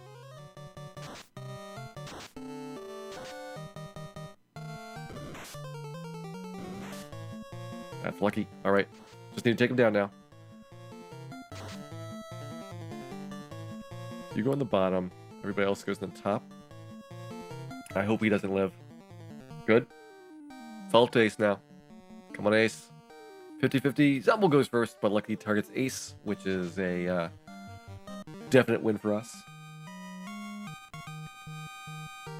Problem is we're barely breaking even on cash here. Normally Peninsula Power is extremely lucrative, but we're using a house every single battle. So it's only keeping up with my expenditures. Let's see, you need 15, 12. Alright, you guys are all middle level.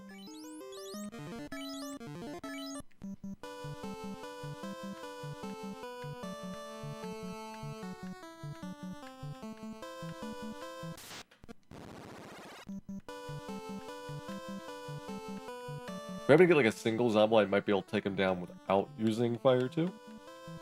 I would not try that for more than 2 monsters, though. Like, this one, not worth trying. Alright, so... do I keep the troll alive for longer? And try to get the Zombies down faster? I'm going to see if that works out better. We're going to spread everybody around. And look at what our pattern is for the Fire 2.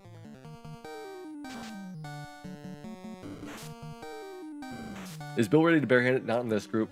Against most other monsters, he'd be okay. But these guys have way too much absorb rating. So the nunchucks are still better. I guess this works out.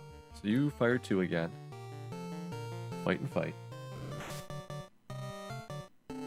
We're doing okay health-wise. That's the good part about this. The very first battle, they focused all in. And they were able to take somebody down. But especially with that level, giving us a strong level up on everybody. It's really thinned out the pack. That one I might have been able to do without the second fire too. Alright, last house. Oh no, one more house. Never mind. Not that we were done with the houses after that. So we have 2 more battles we can take. This one should get us a level. Well, we'll take this one and then see if we get another battle that is better for the actual Fire 2 casting. Like, this is actually pretty good, giving like 250 experience with very low risk on that. 262. That's worth more than 5 ogres.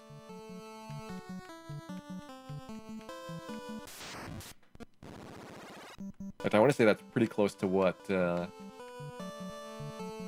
Bull is like before splitting. Okay, this time another 4-pack. Alright. We're getting very good luck here getting 4 monsters. Like, that is ideally what you want. I mean, the real ideal is 4 Zombies. They give you a little bit more experience than trolls do. But having 4 on the screen is great. It is making very efficient use of these Fire 2s.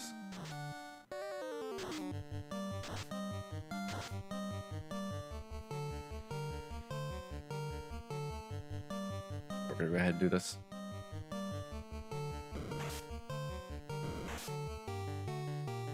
How much is a 5-pack of mummies? It is 1 Earth Elemental.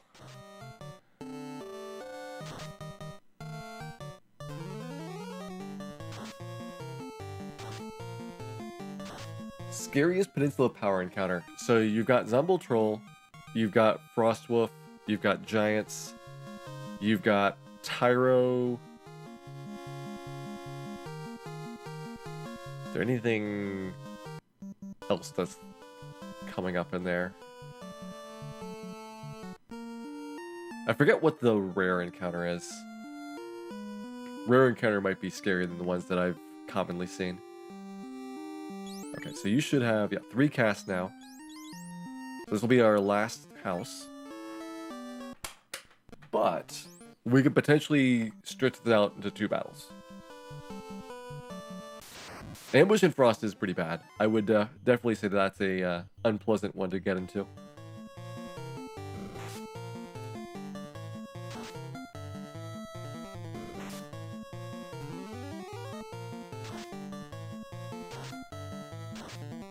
Alright, so we did not do much damage on Zombies. Let's see if we can take them down without another Fire 2, though.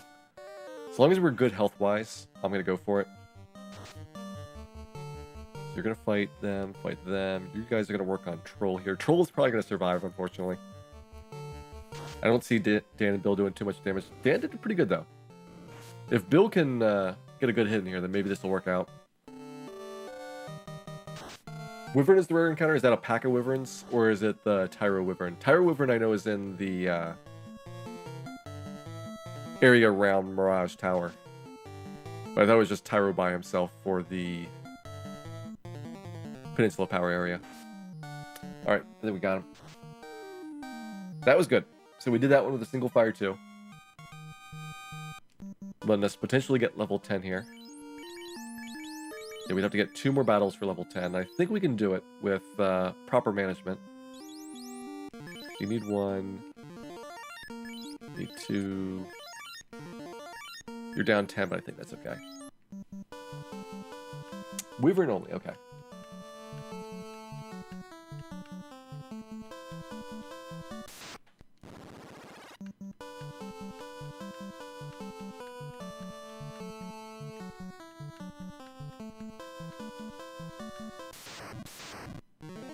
One Zomble. I'll take it. Might as well. This puts us even closer, so... We still wouldn't be in range for a 4 Zomble pack to finish it off. But it makes it easier for Bill and Dan to get their levels with 2 more battles. This hasn't been a bad Peninsula Power. We're starting off really slowly with just how cautious you have to play it. But I think it's turned out to be fairly profitable overall. Like, I think we're coming out ahead on the money by a good amount.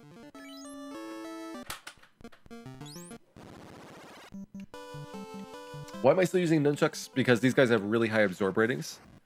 And for high absorb monsters, you want to be using the weapons. For low absorb monsters, the bare hands would be better.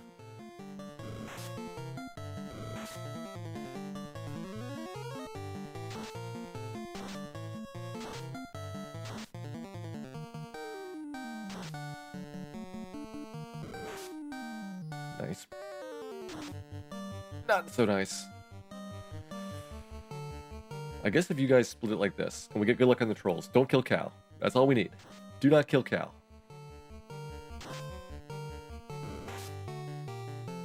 Good, good. Excellent. Alright.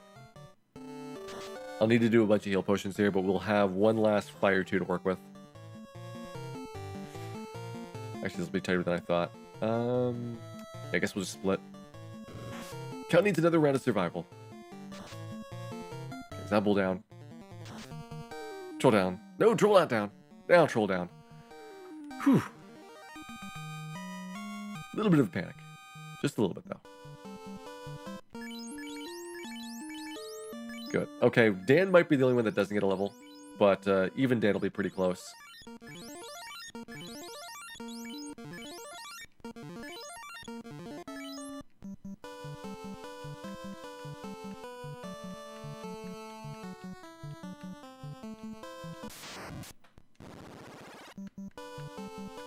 And this will be our Peninsula Power finale, assuming that we use our Fire 2 spell here.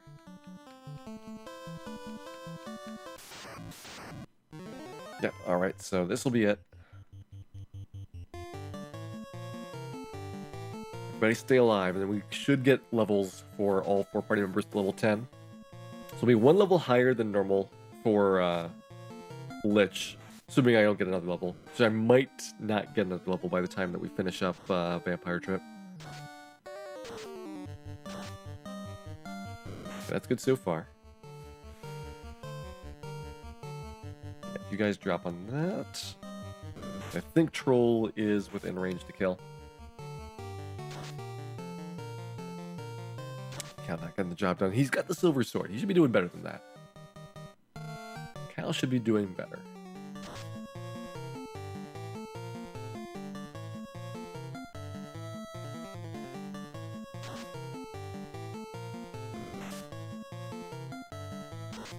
Nice, we got him. We got him. So there's Peninsula Power. You can keep going. Like, I would say that Peninsula Power is a much better investment if you're going to higher levels. Especially if you're looking for like level 12 or so. That's a great target for Peninsula Power overall. But we got a pretty good amount of XP out of that. Going from 7 to 10. We're just barely below level 8. But either way, that was not bad. I didn't even put the caps on. Potentially would have saved some damage. 1 point per hit. Caps are kind of inconsequential when you've got those really big monsters overall.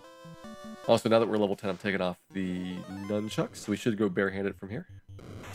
If you weren't doing Peninsula Power, you could have done that level 8, maybe level 9. And it would depend a lot on what you're fighting.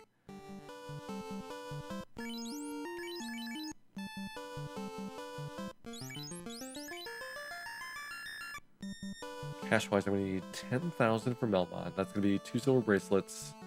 We're going to need soft potions.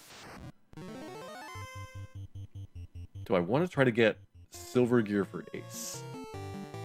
I feel like that trip out to Crescent Lake is not going to pay off. Even though the silver gear is really nice to have, there is a lot of benefit out of getting it early. I think that Ace is not going to be able to really take advantage of it much in Earth Cave. Especially not first loop. First loop should be very straightforward.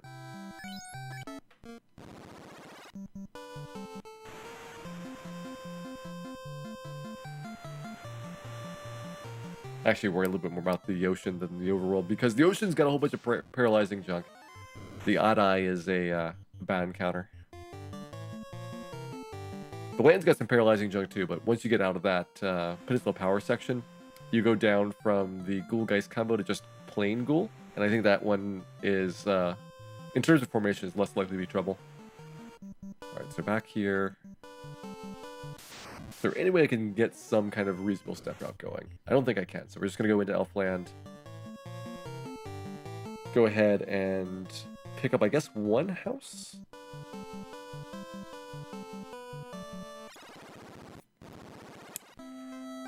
I don't think about everything I want to buy. There's so much stuff. 30,000 gold. I'm going to go ahead and get 4th tier spells for my Red Mage. That's fast and ice too. He can cast them once, and if we get another level, he'll cast them twice. And maybe that'll help out in some of the battles. Lich with fast should be much easier. So I won't have to worry about the Fire 2s. I guess technically I don't need the soft potions right now. So we have the house after Vampire.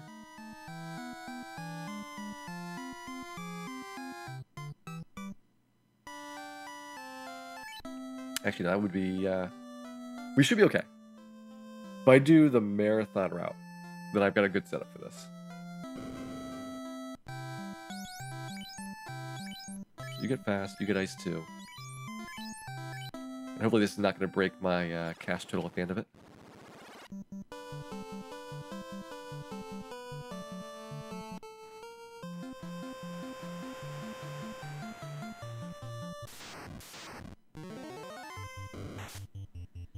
I believe if you picked a new team tonight, then it'll be in your pending. As soon as the bot starts up for the night is when it locks it. I've thought about having the teams be open at the start of the night until the run starts. But for like at least the last couple of days, I've been starting it almost right away at the very beginning of the stream. So people wouldn't really have an opportunity to make any changes.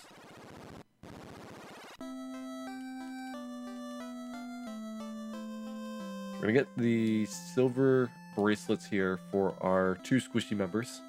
This will help them out a lot. The Black Belt and the Thief are going to greatly benefit from this. So sell those off. Sell those off. Get one of those, and one of those. Now I need to earn at least 8,000 gold in Earth Cave, so I might have to do a Earth Mental Loop after all. Which will basically pay me back for having bought that house earlier.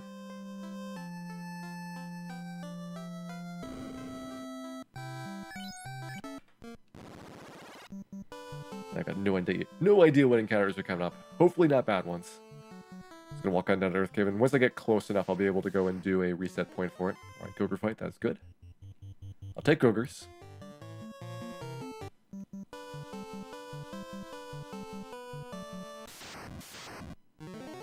Ogre Hyena is not bad.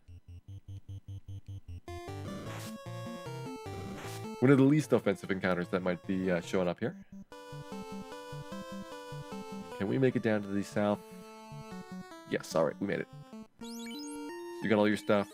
You got all your stuff. We're just going to throw away this nunchuck. That way it frees up space in my inventory. So So I will do an Earth Mental loop. Then post-Vampire, we will do the normal trip to Melmon to get the inn there. Then we do Lich at the end, and with fast on Lich, I might be going for that strategy, fasting the fighter, rather than Fire 2s, and that means I can use my Fire 2s on the way down. Especially if I get level 11, because then I could do 2 fast. Both the fighter and the black belt being fast, it would be good. I'm not sure the black belt is going to be really awesome on Lich. You saw how much damage he did in Bull? Bull's only got 4 absorb, which is very, very low. I want to say Lich is like 20. So he's going to do like 64 less damage on Lich. Makes it so that his multiple attacks per round are not so hot.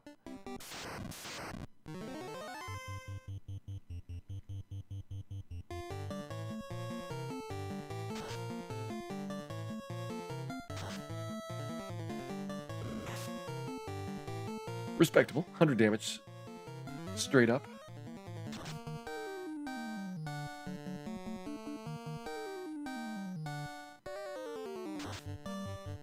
Trying to do this guy with 1 Fire 2 per loop. Go ahead and grab the gold.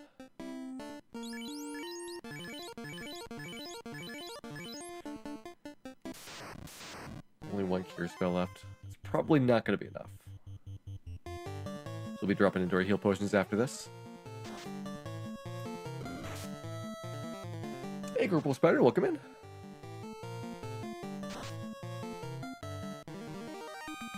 Working on Earth Cave right now. So this is the preparation pre-Vampire.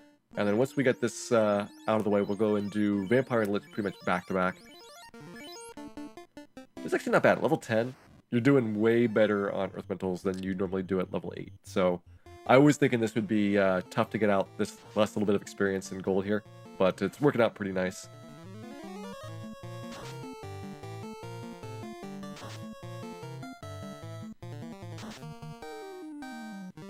Is about 10 seconds behind the stream. If you've got the minimum possible delay, I think that's about right. It's supposed to be 15 seconds delayed, so that people that have slower connections are not spoiled by things. And like the absolute minimum you might have is like 5 seconds of delay. So that works out about to 10 seconds.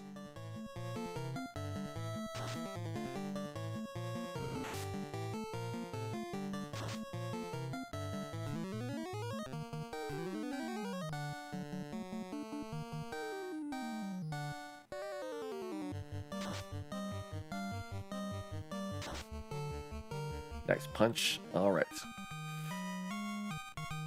Do I consider moving Cal to the back now? There's a lot of benefits to that.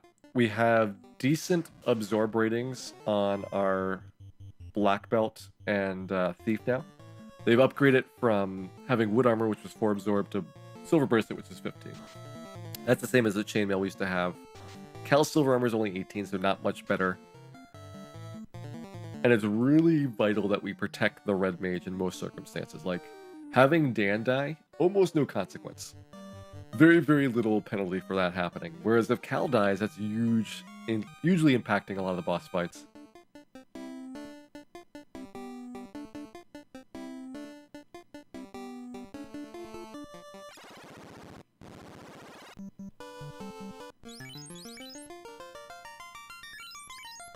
Let's try this. Actually, yeah, let's do this. That'll be easy for me to reorder it back into.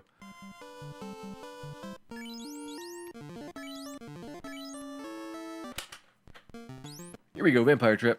So now we're going to be back onto Marathon Route for a while. We've got most of the things set up already for it.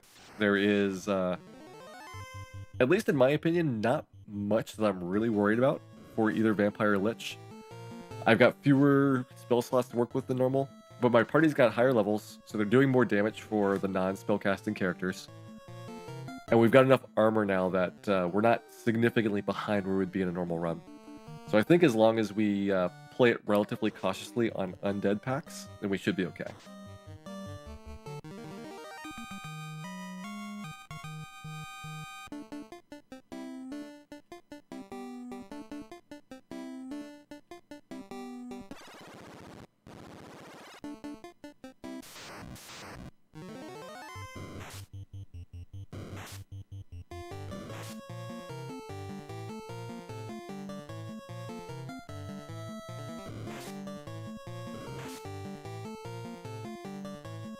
We will still grab the coral sword here.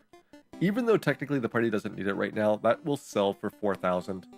Worth quite a lot. And since we need 15,000 gold in total for just Ace's equipment. I guess no. Only 7,500. Without our second fighter, we have a lot less to buy at Crescent Lake. Maybe we'd be okay without it, but it would still be somewhat concerning overall for my shopping.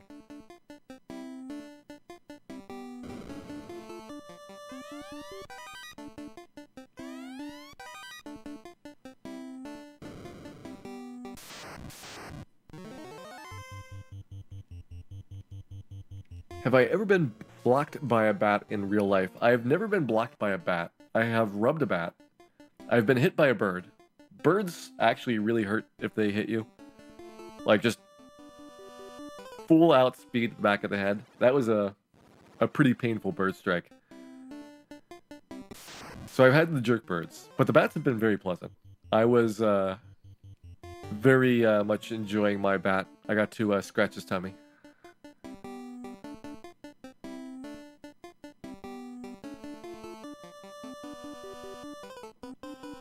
Hit by a bird on a motorcycle. That does sound like a severe problem. Bird should have used this turn signal.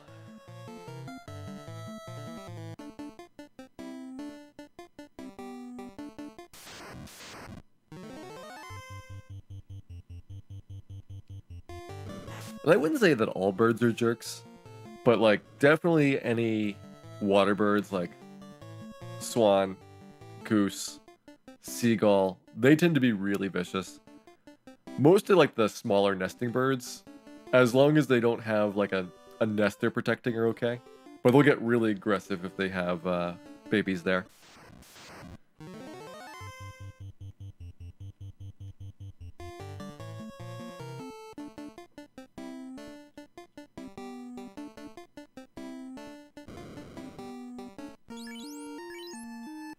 Go ahead, drop a couple of heals. You need a little bit more. Still more. Alright. It's all my heals.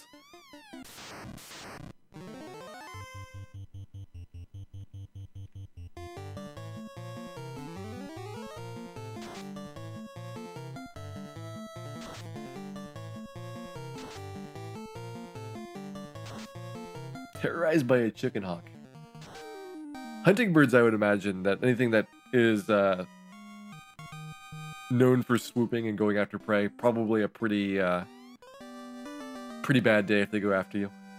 Like, even if they can't, you know, like, seriously injure you, they still really hurt. Like, in terms of, like, talon strikes, those are unpleasant with how much scratching and damage they can do.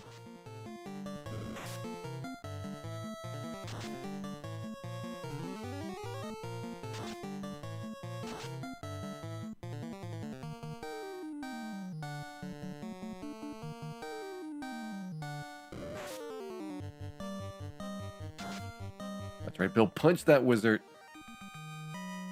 Punch him until he can be punched no more. Black Belt's doing pretty good. Level 10, he's actually taken off in terms of damage.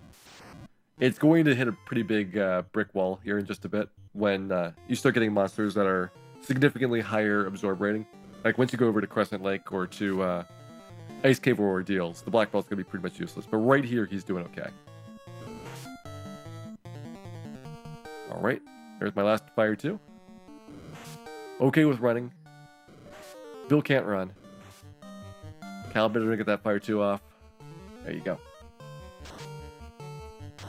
I mean, it's at least some experience. 6 images is a little bit worse than 5 mummies.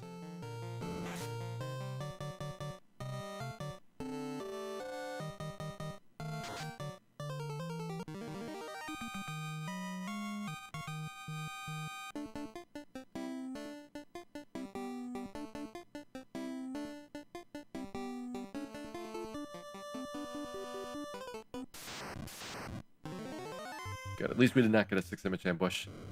Without any more fire 2s, you're really at the mercy here. Like, normally I don't have any fire 2s at all. I'll come in at level 8 and have 2 fire 2s to work with on each of 2 red mages. So you use 2 fire 2s on vampire, 2 lit 2s on the wizards, and then you're done. You can't really at level 8 have as much trust in your melee attackers, especially with only 2 of them instead of 3, to go and finish those guys off. So you need the extra spells, and I think that is what makes it somewhat dangerous for those image battles. Although if you get lucky and you happen to end the fight early against either vampire or the wizards, then you can potentially save those and get some free experience out of it.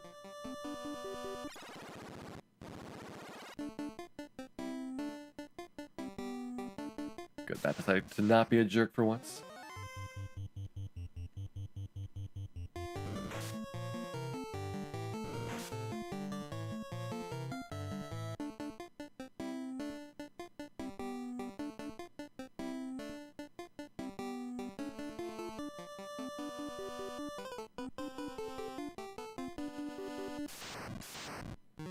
Alright, cheers out. Have a good night.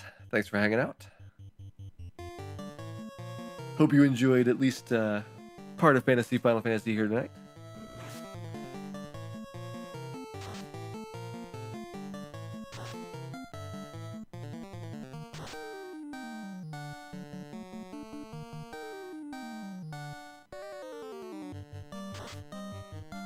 Infestation. There's only 8 arachnids. I've seen worse. Actually, in this game, there's not really anything worse, because I don't think you can go to 9 for any of the variants. And there's no mix of spiders and arachnids that could get to 9 as well.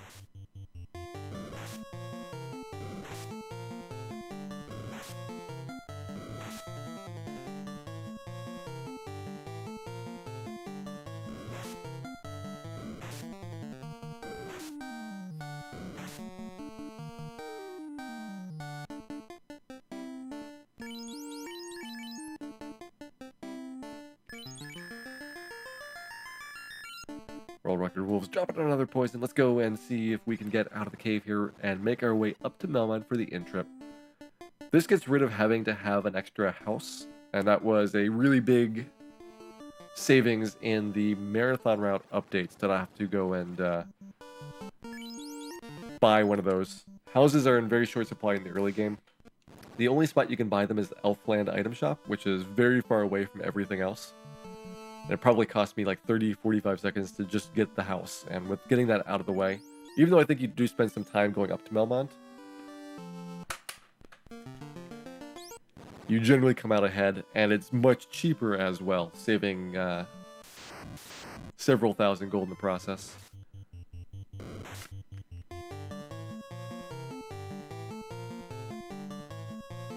Look at that, Cal running away from the MVP award.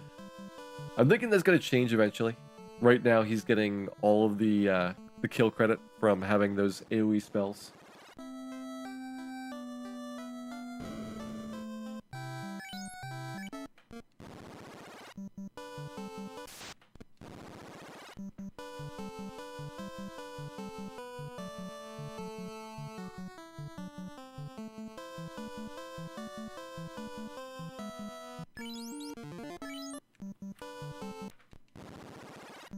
Reset there. We're going to do one more reset outside of Titan stuff. This is to manipulate the encounters at the Earth Cave Part 2 trip.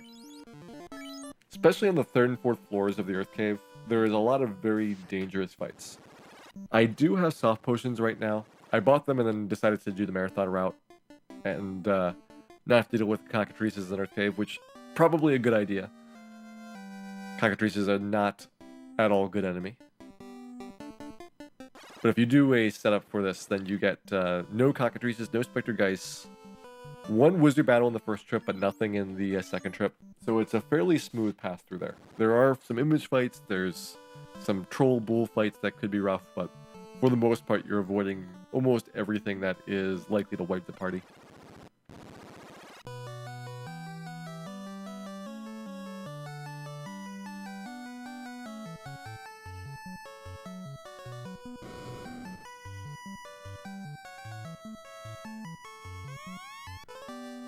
One rod obtained.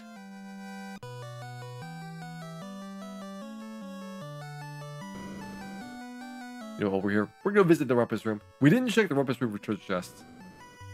Okay, nothing there. Nothing there. Nothing there. Alright, good news. We didn't miss any treasure last night. There was no treasure in the rumpus room after all.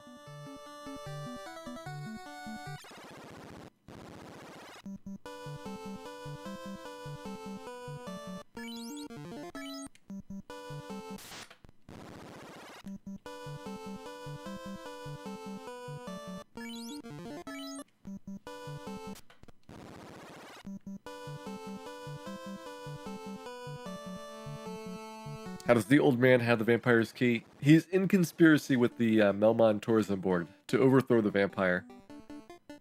Everybody's working against him. He's just a poor, honest vampire trying to make a living in this crazy world.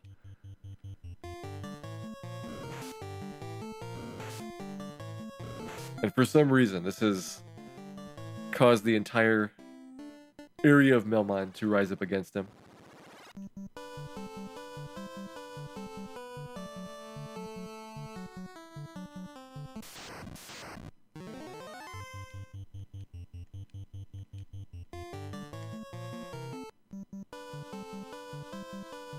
I just noticed that also getting level 10 did get me over 161 for our thief. So we should have nobody dying on Lich's Ice 2, which is great. We have a good setup for that.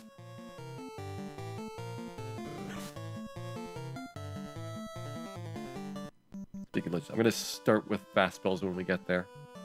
I think that'll be the better investment overall, assuming that the Fire 2s don't do enough damage to kill. Like, if we do one fast spell at the first round, that'll have several rounds of impact. I'll be fasting Ace. I don't think Bill Fast It will do a ton of damage. So we'll fast Ace and then go Fire 2, Fire 2, Fire 2, which 4 rounds is hopefully going to be enough so that he does not get his big attack spells in.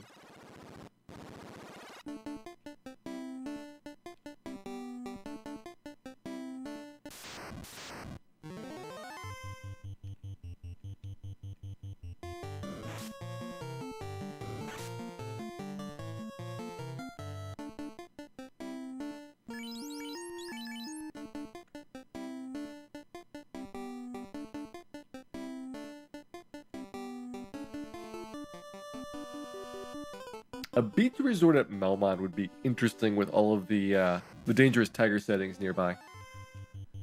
I think that I would not want to stay on a beach that had roaming tigers. It'd be very difficult to comfortably fall asleep.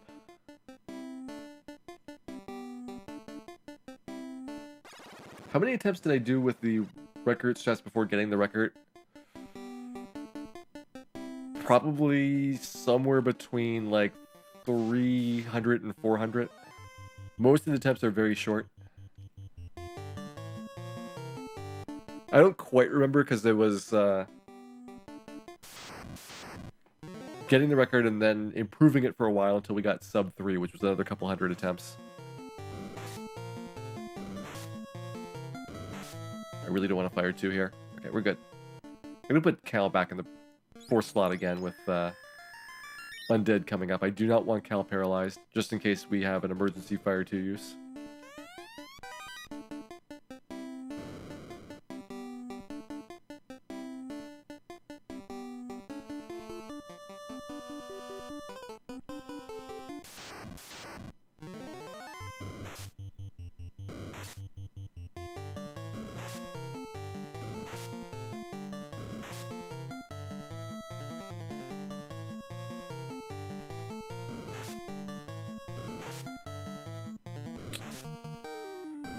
Lead back. Does not protect Cal from being poisoned, of course. The record rule is making sure that everybody is equally taken care of. Okay, how do I fix this? So you go to the front. I'm gonna have black belt in the 2nd slot, that's okay. We don't have to have Dan the lead all the time. Sometimes it's okay to have other characters take important roles in the party too. Instead of just relying on Dan to get everything done for us. Hey Steve Titch, welcome in. Tonight is a challenge run to play with the default party. So when you start up Final Fantasy, this is the 4 characters that you see on the screen. And we were not allowed to change them, which help if I use the rod instead of loot. There we go. And for the default party, they've got some liabilities. Thief, of course, is not good. Only having 1 spellcaster. makes it a lot slower to get started, and it's also going to make it really tough for Temple of Fiends. We're going to run out of spell slots and not really have a lot of curing to work with. So I'm kind of worried about that stretch, just in general, for how to get prepared for it. We'll save the other 3 casts right now.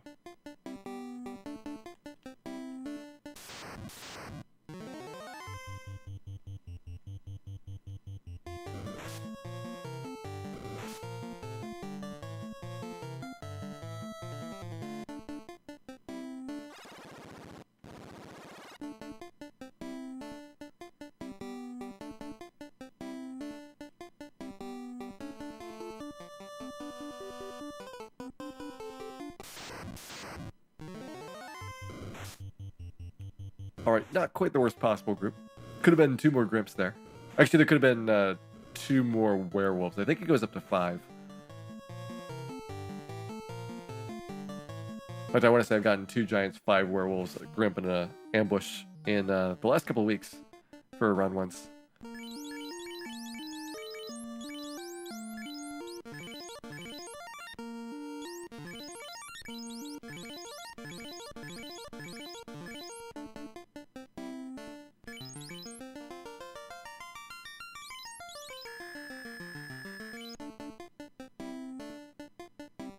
Where you going, Matt? Of course. Of course. Blocking the entranceway like a champion. Champion among all bats. At least it wasn't the really bad vampire bat. That's a very scary sight when you see him lingering down in that little hallway. There is an opportunity for the Lich Room bat to do a similar thing, but his hallway is about half as long. So your odds of him wandering out, instead of being like an hour, is like closer to 3 or 4 minutes.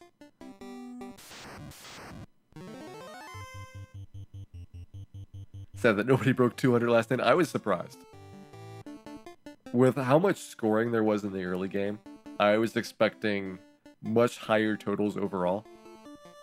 But I guess late game, once you got a lot of status ailment resistances, it makes it so that you're going to get less overall problems with things.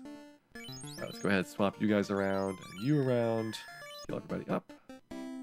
It's time for Dan to shine. We kept him out of the spotlight, and it is his opportunity to make up for that right now. The blue-haired thief versus the Lich, 1-on-1. Let's see what happens.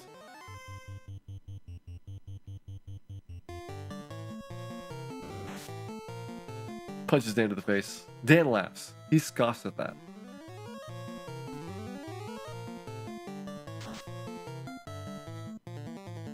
You can see Bill basically doing nothing. So unless he gets a critical, Bill cannot penetrate through Lich's armor, whereas Ace does have the opportunity to do it, and that's why Ace is getting faster and Bill is not. There's the Ice 2, so nobody dead. Everybody except for Dan was already over 160, so they were safe, and then Dan lucked out that the initial roll was pretty low. 56, that's not a good fire 2 to start. Looking for pretty much all of Ace and Cal to do the work here. Bill and Dan probably not going to help too much. Dan again. He's drawing Lich's ire. I think that he is playing a very big role. Dan getting a critical. Dan has done like 20 times as much damage in that fight than Bill did. That's how good Dan is. Never use black belts. Always use thieves.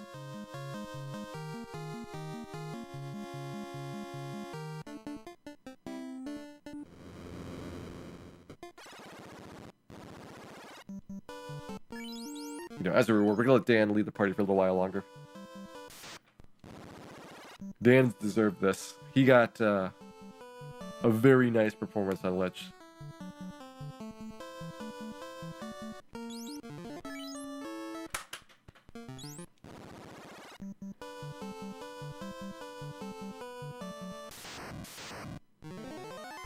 Take advantage of Dan's improved ability to run. Not that much better than anybody else's, but it's a little bit better.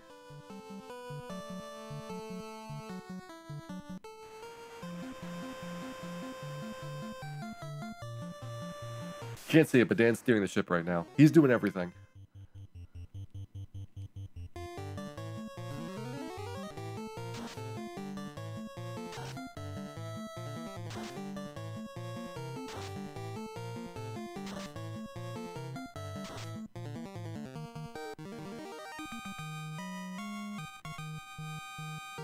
Does the party leader's luck have a slight effect on preemptive rate? Yes, luck plus agility score is going to impact the preemptive rate. Every 10 points between those two stats, you get a 1% better advantage, which is really, really tiny. It is something that will add up in like dozens of levels, but you're not going to really notice it in the short run. In fact, for a speed run, there's just not enough difference between the characters at all to really make a difference on it.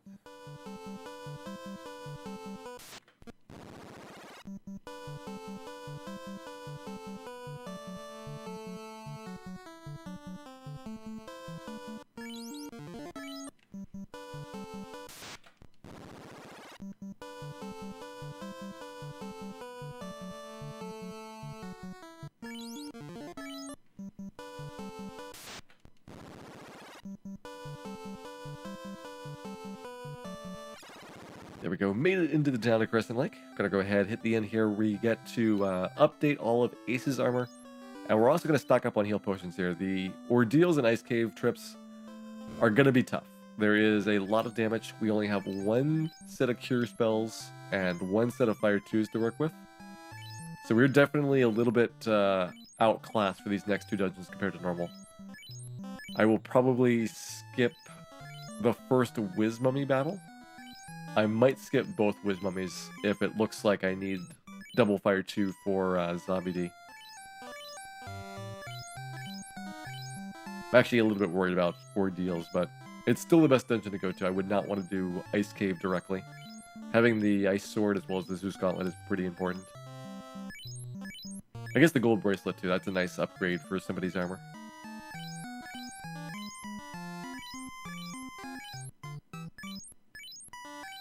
Dan promoted, he was always the leader. Dan has been the leader since the very beginning. He was perhaps leading from the back, but you know, nevertheless still the honorary light warrior leader at all times.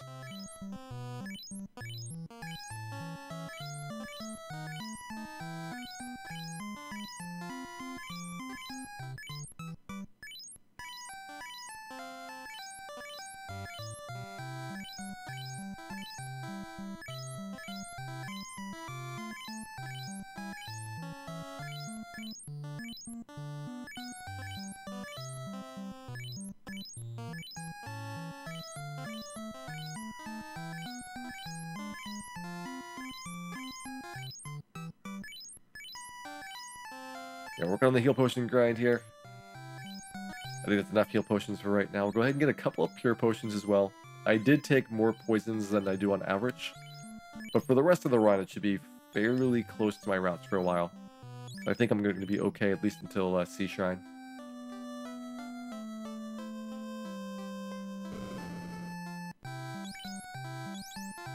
Okay, Ace needs to get rid of all of this junk.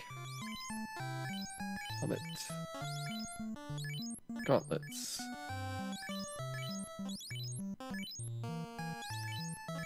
Do I get a buckler for Cal? I always argue about this. I don't think I do. I think we're fine with the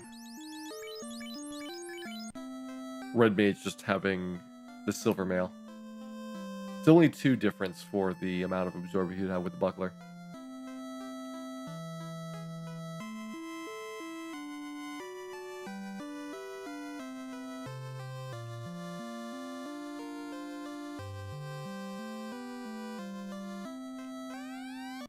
One canoe obtained. Get this as a reward for beating Lich. I would really love it if that was not required to beat Lich first, because it would open up so many possibilities for routing. Like, I would probably do Earth Cave pretty late. The Coral Sword is really the only item you get in Earth Cave, and it's not that valuable. So it would be really interesting if you could do things like Crescent Lake and then Ordeals first, and then maybe come back and get Earth Cave with the airship or something. Greatly reduce the amount of traveling involved.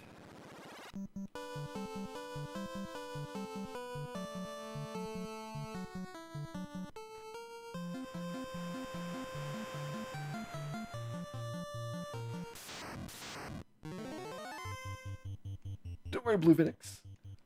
Luckily, you do not need to know anything at all about Final Fantasy to enjoy Fantasy Final Fantasy. You just gotta watch the monsters beat me up. and cheer on your team when they happen to make particularly stunning contributions to Dan's future medical bills.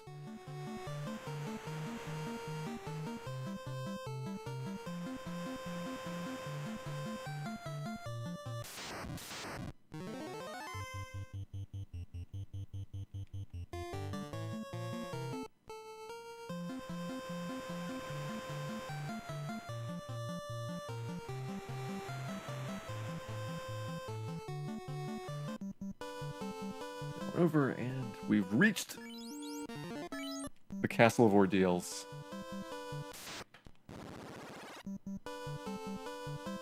I will need to buy some cabins before going to Ice Cave. I will probably forget to do that. But we'll be up at the Elfland item shop. I should have bought the cabins at Crescent Lake like I normally do, but I wasn't quite sure how many I would need, given that I had a bunch of tents left over. So it was a bit of a misplan to not just kind of calculate out the amount exactly. Alright, so we're going to put Ace in the front. That'll be good. Just want to have Cal in the back so that he does not get put to sleep or paralyzed. Either one of those would be pretty bad. If it were possible to reach Sardia without killing the vampire, would he give you the rod? No. He only has a dialogue option to give you the rod after beating vampire. It's rather mean. Do I hope that I get a low Zombo count? I might go for this. I'm going for this. We got it. A lot of mummy experience right there.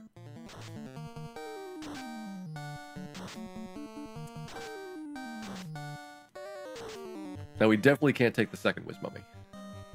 Unless we want to get very creative with how the Zombie D fight goes. Especially if it's a double Zombie D.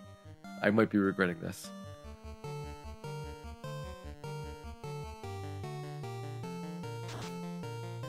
Wow, what an embarrassing performance for mummies.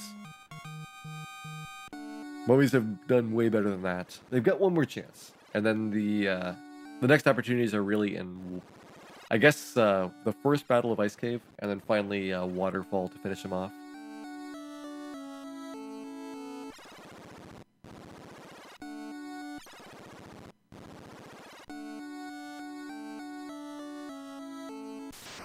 Okay, Zombo, we get one Zombo, nice. So I can save my Fire 2 here. So I still have 2 left. We'll also have a Lit 2 with the Zeus Gauntlet. And I'm just hoping that we don't get double Zombie D.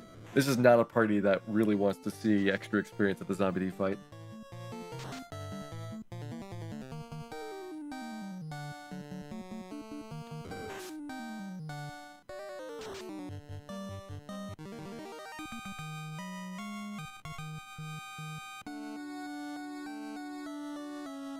We might take Nightmares.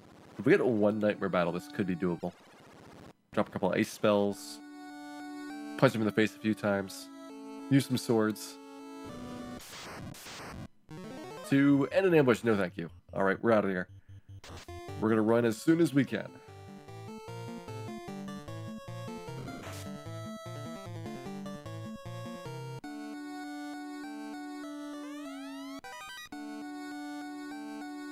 Life will get better at class change. The Thief really doesn't get a lot of benefit. He does get some more weapons and armor. That's like his first nice perk, but he doesn't get his spells for a long time. He has to go through the Gurgur grind first. Alright, so actually I don't think you can even use silver. Yeah, just beep at me. Use coral. I'm gonna leave you on rune. I think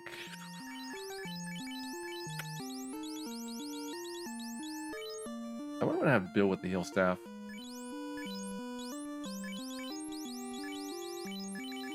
Doing some thinking here about what I want to have.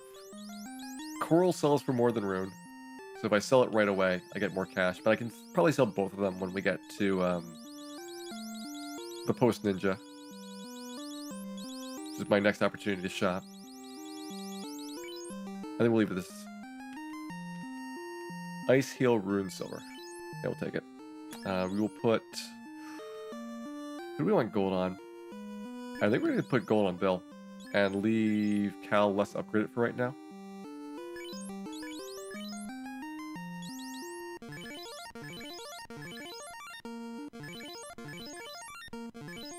It'll give Bill an opportunity to go and perhaps absorb some blows.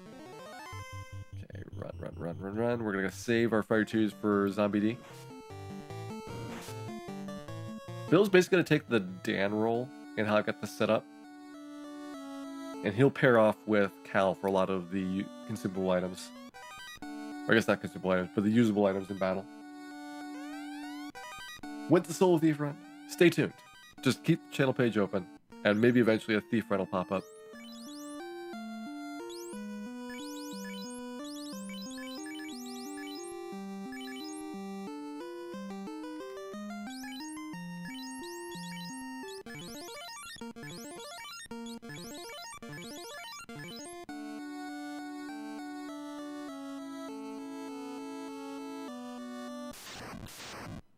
Two Zombie Ds, of course. Alright, good thing I've got the Zeus Gauntlet.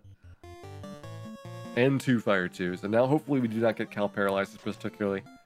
Cal is probably going to do more damage than anybody else. Although once the Fire 2s are off, he does go down quite a lot in terms of value.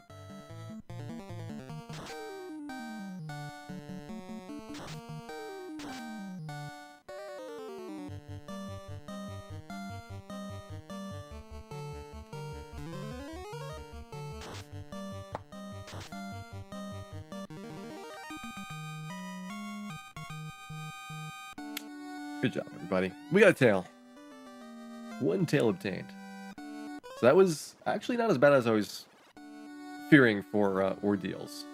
Like, that was pretty straightforward. We're going to go up to Elfland. We're going to get ready for Ice Cave. Ice Cave could also be somewhat tricky with the way this party is set up. We're missing a whole bunch of Fire 2s. But if we keep up with having the Black Belt be the Zeus wielder, then I think we'll have a pretty good setup for it. I mean, I might want to swap it around so that the Thief has it instead. The Black Belt might have enough punch power for Frost Wolves. I don't remember those guys having a ton of defense. Frost Giants, I think, do. And is there anybody else that would be really worried about it? For Undead, they're probably going to use Zeus or nothing.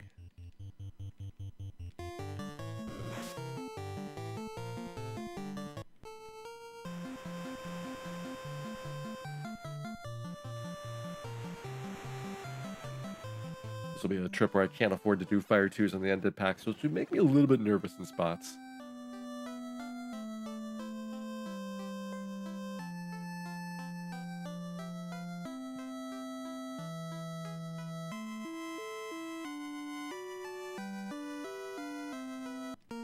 Right, we have 2 cabins and 1 house here.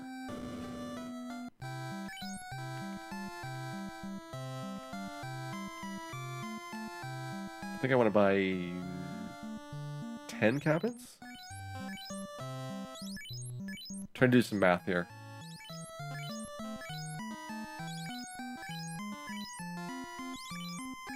I think we'll only get 9. We're gonna try 9. I'm 1 short, that's okay. 1 short I can fix. Also gonna buy 2 soft potions here. Got our spells, so we don't need to go up to the black magic shop again. And that gives me a nice, easy path out here. Would have been easy if we hadn't been blocked.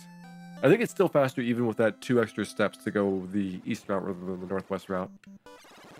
At one point I sat there and studied it, counting out the squares, and figured out that it was better to go not by the black magic shop if you didn't need to.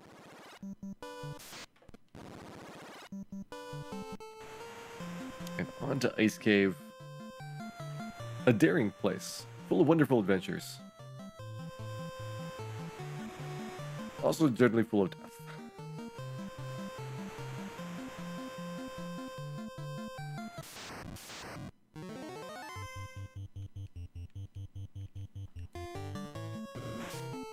Point for Shark and Tag. I think that the sea monsters really don't get a lot of benefit out of these challenge runs. You're not in the sea very much more often than a normal run. And most of the encounters are going to be running anyway. So they're probably very low point fights overall. Whereas there's a few things like last night, Marsh Cave was a great example where they just score outrageous amounts of points compared to normal.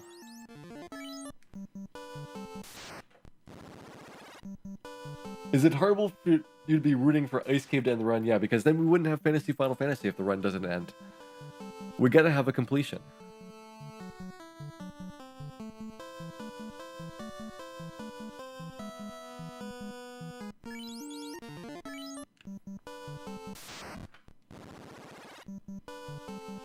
I don't know who the second red mage in our boat is. I would like to hire this guy, though. Might just be Dan wearing a funny hat. Dan might have stolen somebody's hat, and he's showing it off to everybody. It's the only explanation for what's going on right now.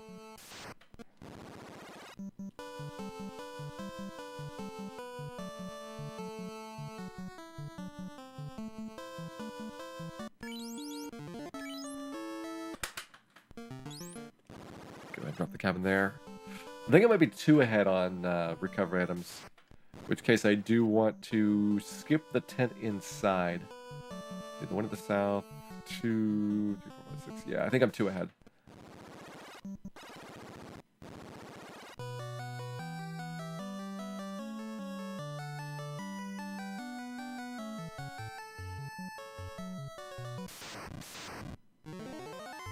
That's not a terrible pack of mummies to start. We're gonna Zeus them anyway. Close call Cal. From the 4th slot getting the run. The 10% Cal there.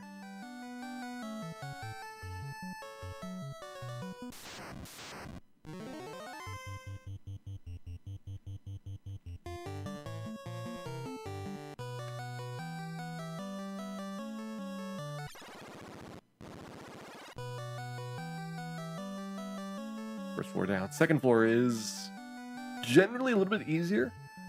You do have some bad encounters here, especially when you get to the other second floor. This is pretty bad too. That is not a fun pack to start with. Right, so we got 2 people paralyzed off the bat. I'm going to be forced to fire 2 here, and that is one of our 3 to work with.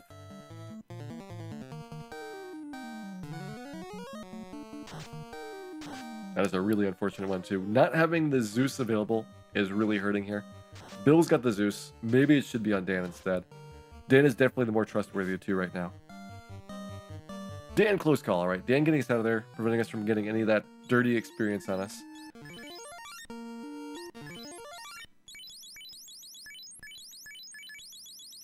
Let's try it like that. We're going to give Dan the responsibility to carry this Zeus gauntlet around. Dan needs to save our butts if there is something bad happening.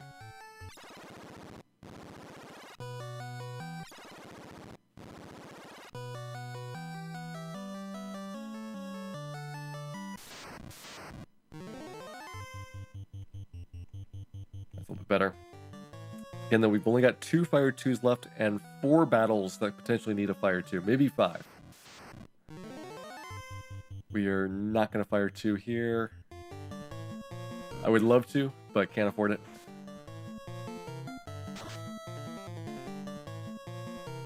Let Dan polish him off with that Zeus. Yes, there we go. 74 punching on the Frost Giant's not bad. I think that'll work for a lot of these, especially if Ace keeps doing those monster hits. He's level 11, so he's getting extra attacks with that Ice Sword. Sadly, he did not get 301 or higher HP, so we cannot use Ace to block XXXX on the eye. That's like a really variable thing. Like 301 is like a less than 50% chance. It's maybe like 40% or so. And you're really just hoping for it. We'll go ahead and drop the flame there. Let's see what we get. Trap Tile gives us not a great start. Zeus would kill the Spectre Geists. Not really going to do much for the race. We got 1. Failed. Oh, what a series of failures there. Those were some very low rolls. I was really hoping it would kill the Spectres and Geists because they've got 3 attacks per round. They're a lot more likely to put us into stun lock.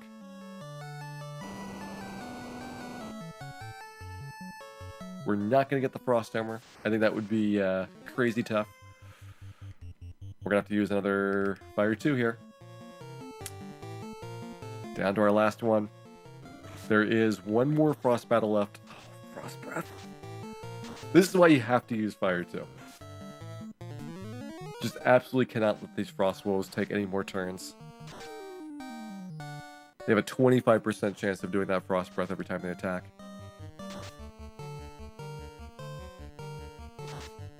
Alright, Bill, punch that Frost Giant.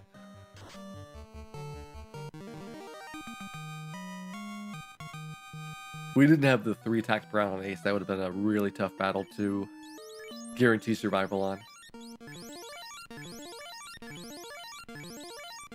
The nice thing about Ace having 3 attacks is it greatly reduces the chances of the Frost Giant getting another turn. He does enough damage that after the Frost Breath, he really could just knock down any of your characters. Maybe not Ace. Ace does have enough HP that he could probably tank 1 hit plus the Frost Breath.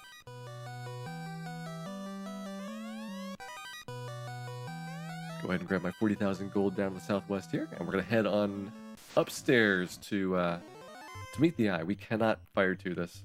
I just can't afford it. Gonna Zeus, and hope this goes well.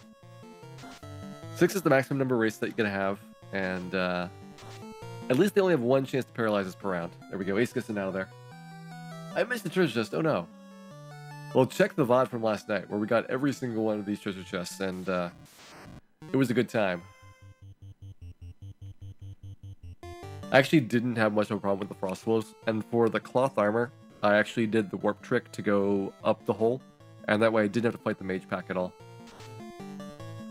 I would have been okay even on the mages with pro rings. That would block the rub, and they're not likely to get, well, I shouldn't say they're not likely. They have a decent chance of getting Fire 3 off, and maybe that would have wrecked us pretty hard.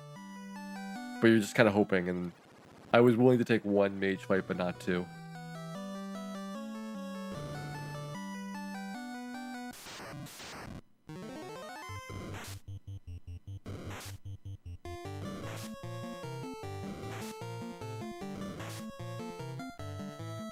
Chest from last night that I absolutely regret getting.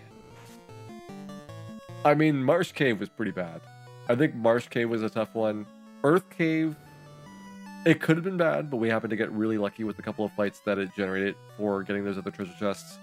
I took them kind of conservatively as well for both of those setups. Yeah, I think we want this. Time for Dan to shine. Once more, Dan. Give us pride.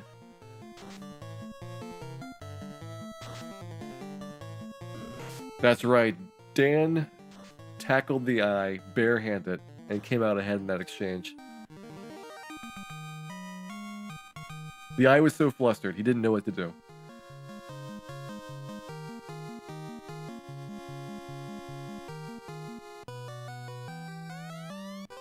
One floater. The very low chance of the Eye doing a physical attack. That's not something you really want to try to rely on.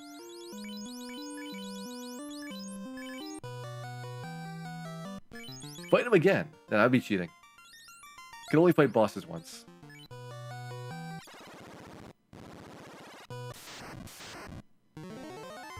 Alright, so this is the terrible pile of stuff. Do I have another Fire 2 left? Yeah, I do have a Fire 2.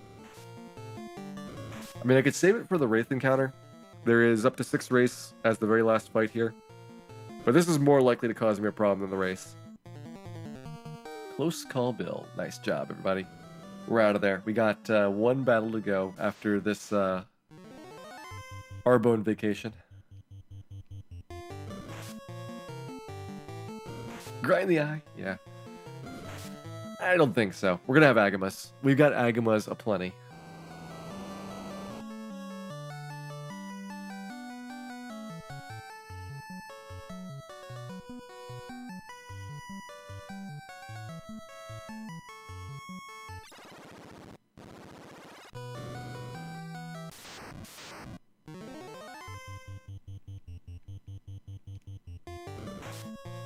The odds of Wraith paralyzing Ace a little bit lower than 1%.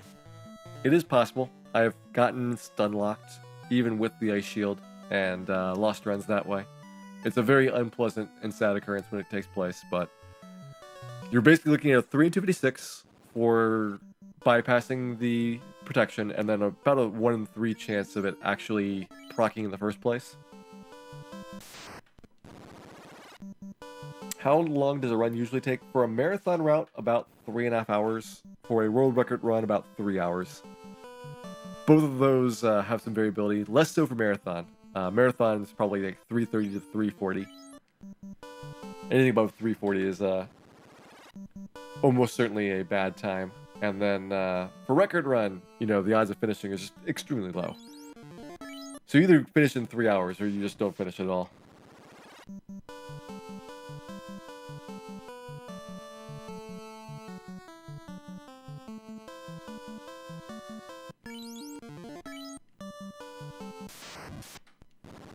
Even skipping that 10, it looks like we're going to have one extra cabin here. Go ahead and drop this one off. I want to be completely out of cabins when we get to Gurgu. There's one skip that I can do at Gurgu. And then we'll go ahead and, I guess, double save there to get rid of the other cabin.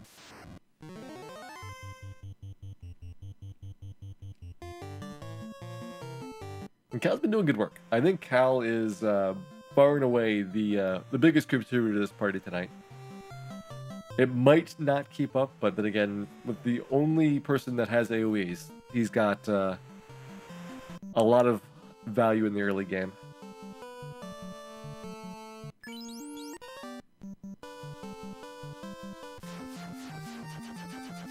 The RNG really that predictable? Yeah, as long as you know what steps you take throughout the entire night and where you're walking, then you can go and manipulate all the encounters away.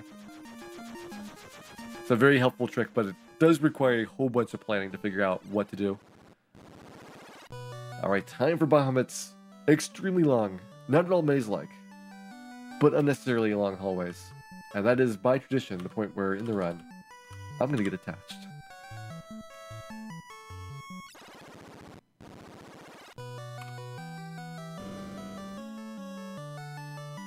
Is the floated desert all safe squares? Anything that is a solid desert tile is a safe square. If it's a half desert, half grass tile, then it is not. So those are all around the edges, and then the center of the desert is where the safe squares are.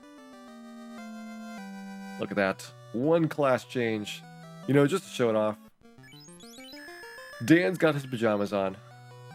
Look at Dan strutting around in those pajamas. He looks kind of like a downgrade. I actually like the base thief more so than this guy. Although,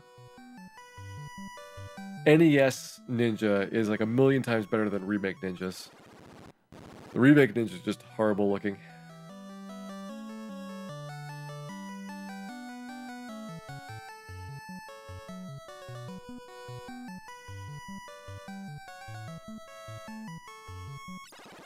Is that an asp on his shoulder? It's not really clear what it is. I think it looks like a bow, but there's no bows in this game.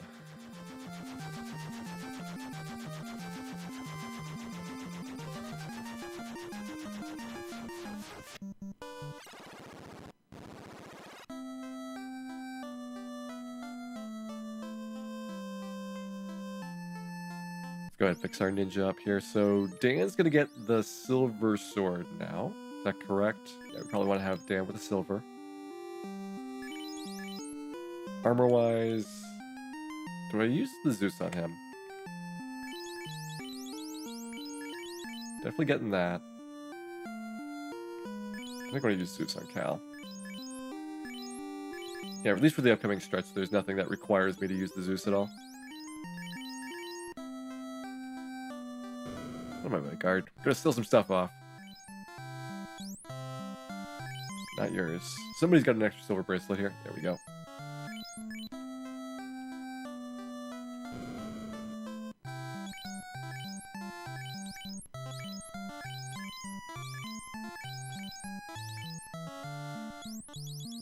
Okay, coral sword can go. Rune sword can go. Extra silver sword can go.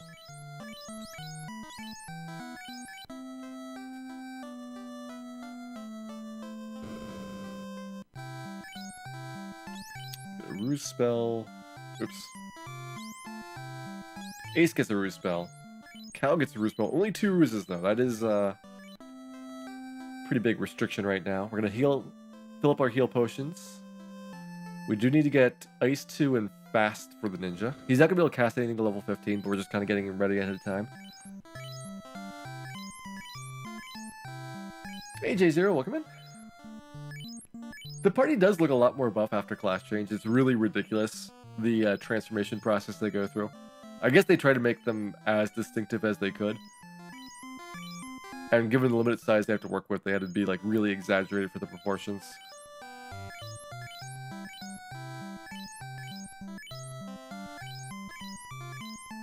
Is it ever worth getting Fire 2 or Lit 2 for the Ninja? I think so. Like, you can use those in Mirage Tower, I think. That's like the best spot I could imagine for it. There's nothing else that those spell slots that are going to compete with it, like you can't get Cure 2. So you might as well have something to throw.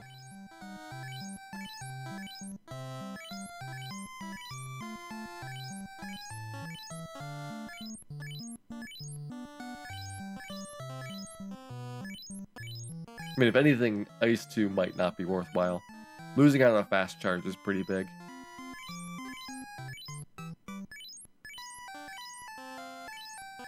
And assuming we do a standard... Well, if we go to 21, we'll have 4 charges on him. That'd be a decent amount of fast overall.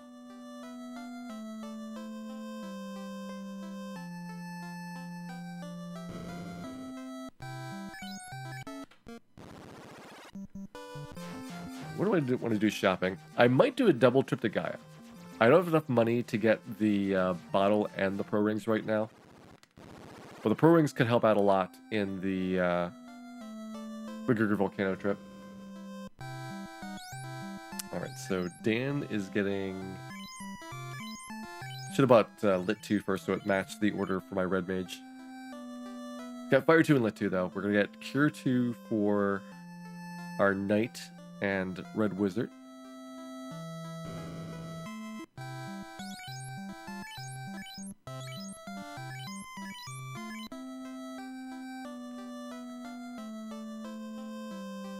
What kind of feather is in the Red Wizard hat? It is an Agama feather. It's one of the many useful products that can be made out of Agamas.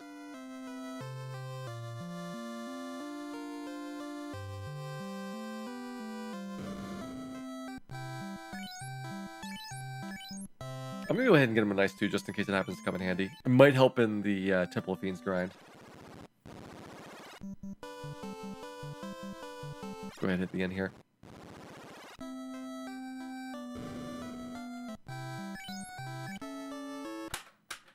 If I do the in there, then I'm not going to get an encounter outside of Gaia.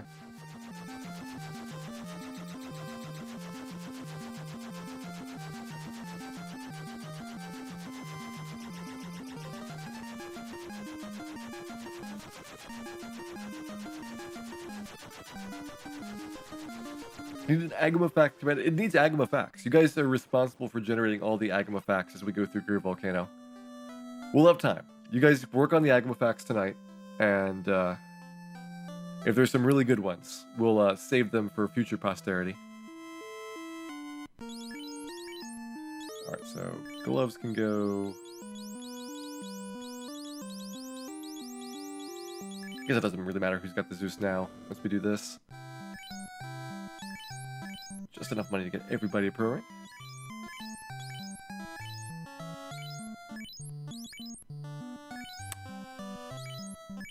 Alright, sell Ace's Silver Gauntlet. There we go. And buy a pro ring.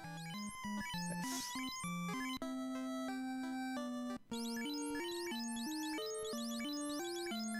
We will come back later on for our bottle quest. I like doing it in one trip, but at the same time, having those pro rings for Gerger makes me a lot safer for the carry fight if we happen to do a solo fight. I will need to get the flame armor so that we have an upgrade for our ninja here.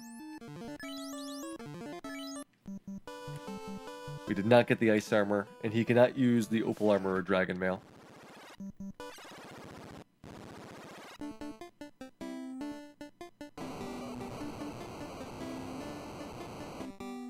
What's easier to learn, single statement or any percent with resets? Any percent with resets much easier to learn initially.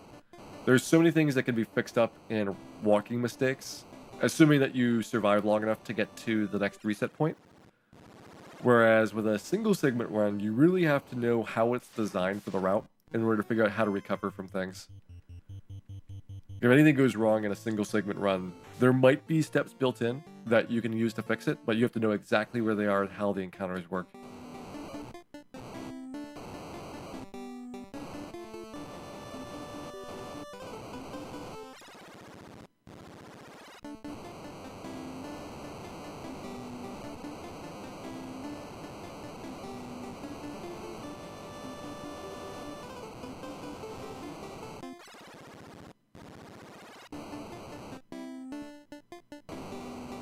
Melmon's got the world-famous Agama pancakes. I've never tried the Agama pancakes. They do not have them at the Melmond Inn.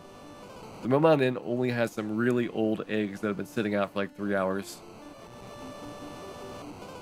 Right next to the poisonous nachos and the poisonous party mix.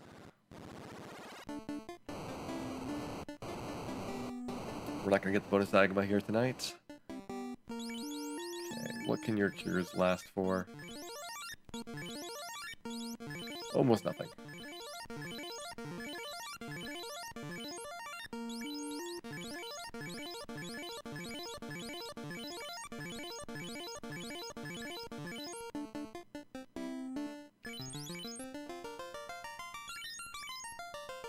So I want to go with this order now. At least for right now. Do I swap the silver and gold immediately? I probably do. That'll give a really big benefit to Dan over Bill in terms of absorb rating. But I think that's okay given that we have a very large probability that Dan's going to be hit instead of Bill. Like that. Right in the face. So that flying Grey Worm spit landed all over his fresh new pajamas. Gonna have to go and get him dry cleaned.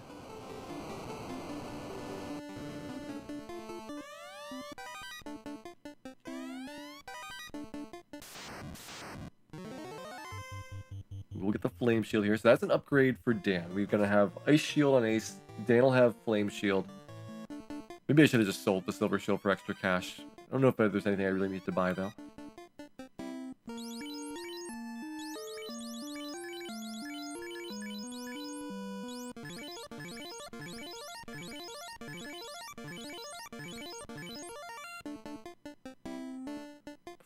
Put on the Ice Sword. So you get Ice Sword now. We're gonna have Dan actually be our second attacker. I imagine that the ninja is gonna outclass the Red Wizard pretty quickly. He's got higher accuracy, and I don't think the Red Wizard gets 3 attacks per round with the Ice Sword until a higher level than the ninja takes.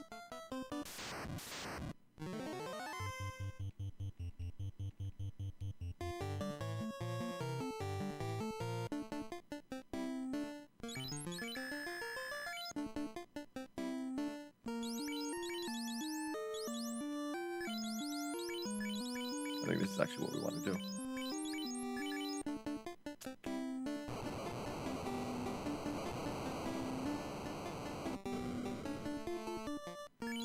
Hey, Tebow.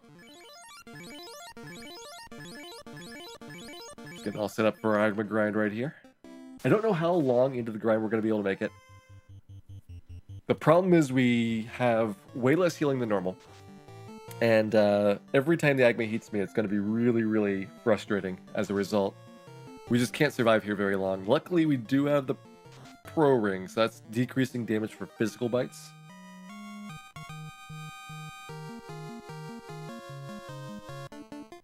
Dr. J, PhD, thank you very much for the host there. And welcome in everybody to some Fantasy Final Fantasy. Doing a default party challenge here tonight.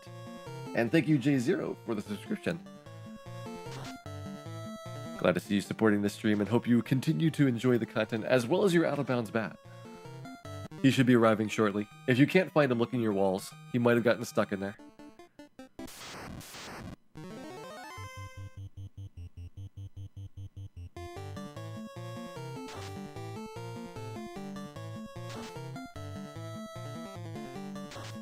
Alright, so far this is working out. There's the heat. We do not want to see this. As few heats as possible.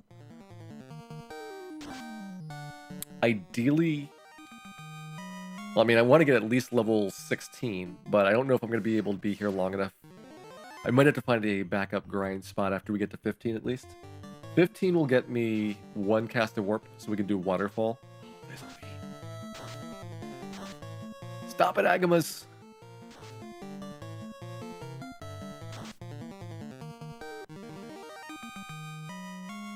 Just barely into the grind and already getting wrecked. Also, once I finish up the Agamas here, there is 2 Agamas and a red D downstairs guarding the flame armor. So we can't go out of here with like no heal potions. We have to have a pretty big stock left over. And it's somewhat unpredictable as a result for how long into this I can go. Again, though, hopefully at least 15, if not 16, would be ideal.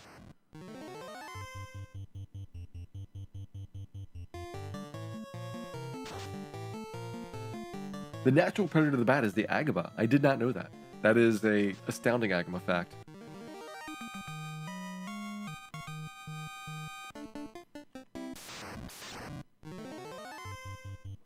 Well, thanks again, J0.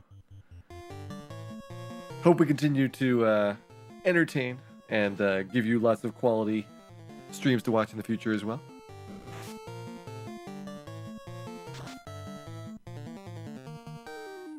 We have failed to one-round the Agama. That is a sad day.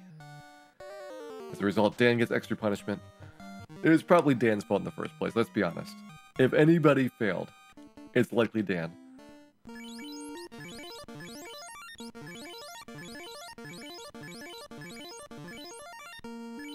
$64 heal potions, we're only level 12, working on 13 here.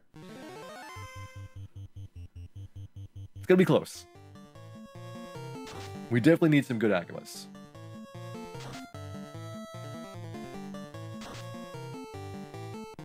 I'm also hoping that Dan gets his third attack on that ice sword pretty soon. I should actually check what his accuracy rating is.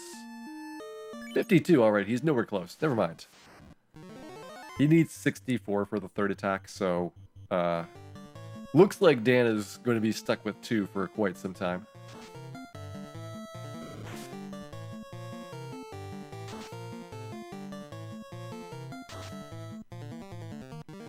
Hey Miyaku, why does Dan have funky pajamas? Because we're playing as the default party. So we have to stick with the character classes the game has when you power on, which is the first 4 classes in the game: Fighter, Thief, Black Belt, Red Mage. And that's a party that's rather unbalanced. It's got some big holes, like it's got the Thief, it's got a distinct lack of spell slots, and most of the useful spells of the game are not going to be accessible. It develops really slowly until you get to like the very, very late game. Bill is not going to be much in terms of damage dealing. Like his punches are just not nearly as good as the weapons we would have. If you're playing the game naturally, then the Black Belt does develop better. It'll have more damage per hit, and so you're not just doing 1s and 2s. You actually get respectable damage in on them. But if you're going through the game quickly, then you're relying a lot more on equipment to get your stats as opposed to the level ups.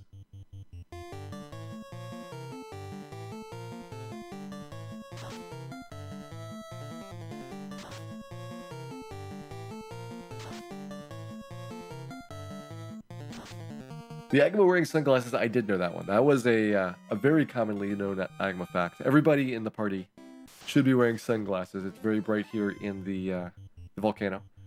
See, Ace got his nice shades on. Bill's got matching ones. Cal's got like these little sloped ones, and then I don't really know what Dan's wearing for sunglasses, but since his face is kind of covered up by that mask anyway, it's really hard to tell what he's got underneath of that.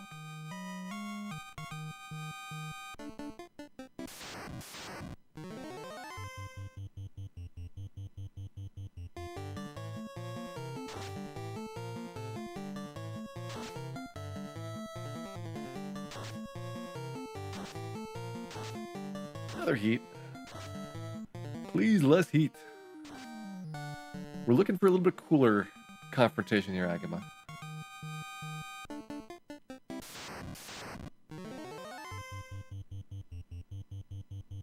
Built a 1990s workout video, more like a 1980s, I think. I think the open shirt is more of an 80s style than a 90s style.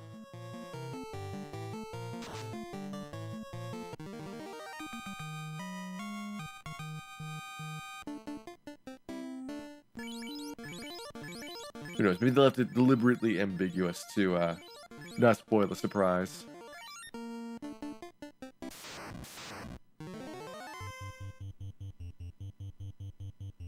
Agamas can be used as a flotation device, but they might bite you.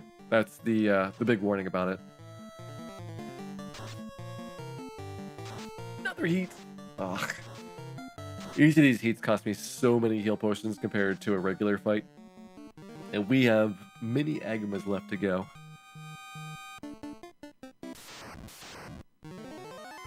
I'm almost tempted to go and pick up the Agamas downstairs.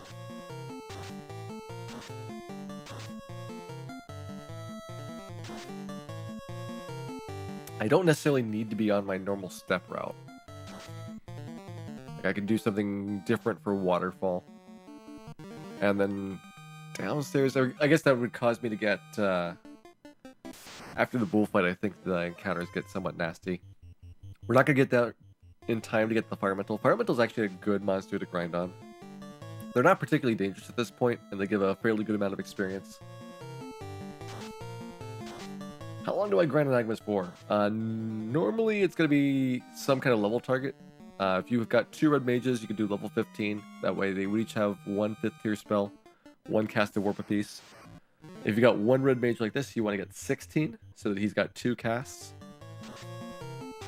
If you're doing a record run, then level 19, but it's a lot faster because you only have 1 party member, so he's getting quadruple Agama experience all the way through.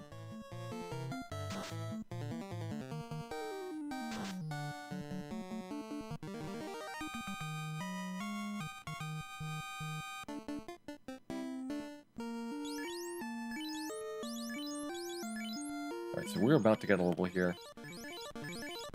We probably can't afford to do another full heal.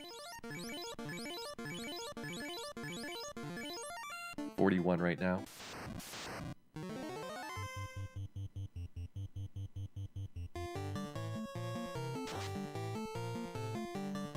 Agitated by red and blue, bad luck for us.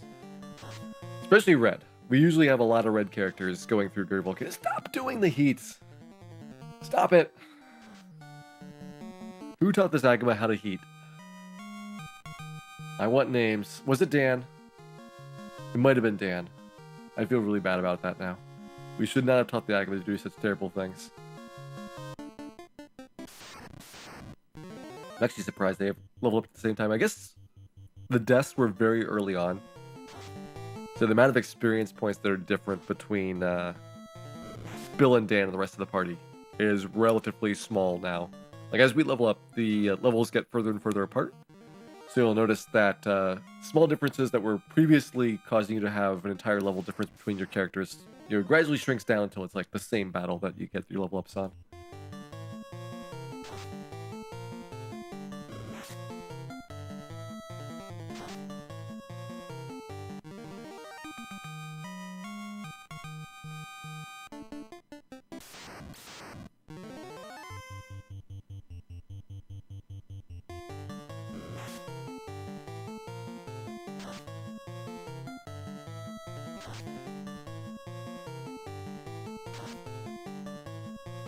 Bill does a lot of hits, but no damage. I didn't think Agamas were that absorbent in terms of their armor. They also absorb a lot of water, which is somewhat dangerous to bring into a volcano. Do not get Agamas wet. It will make it just extremely angry.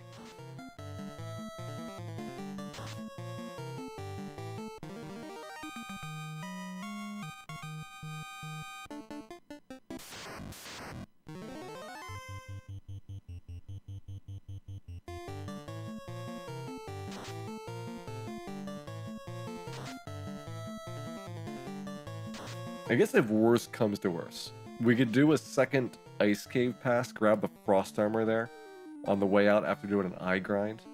Though after eye grind is kind of dangerous. You have a frosty battle that you have to run from, and if a double frosty ambush happens, that might not be survivable.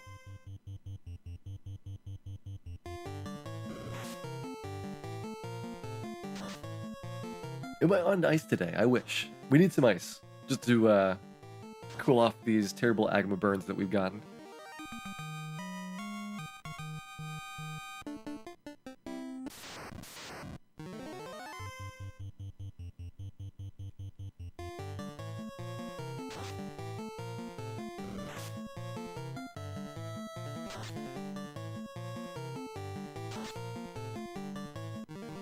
Alright, now the Agamas are going pretty good. We've had a good streak here. If we can get 15, we'll at least be in survivable shape. There might be a time where I have to bail out and go downstairs, but we'll at least have the waterfall taken care of. I guess I could also grind on the waterfall trap tile. It's not my favorite spot overall, But there is a pretty good chance of getting the Wiz Mummy encounter, and I could do... Well, I can only do one Cast of Fire 2 with Dan. Cal would have plenty, and then we could maybe Zeus Gauntlet and try to kill the mummies that way. I really like having, though, 2 Cast of Fire 2 for that. The Wiz Mummies are pretty dangerous, even with the current levels, if there is like a 5-pack of them. Alright, so where are we level-wise? 1704 remains.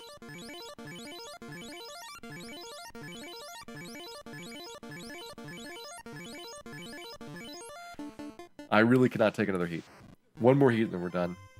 Regardless of whether we got our level target or not.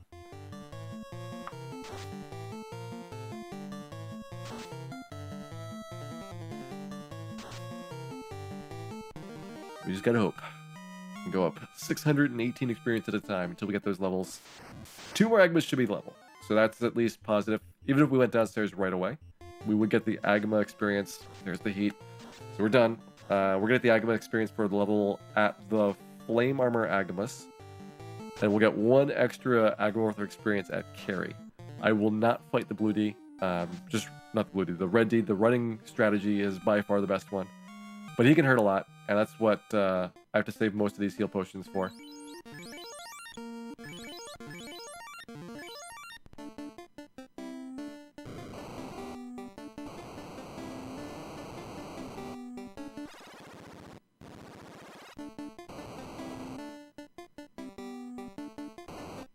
This is gonna throw off my steps anyway.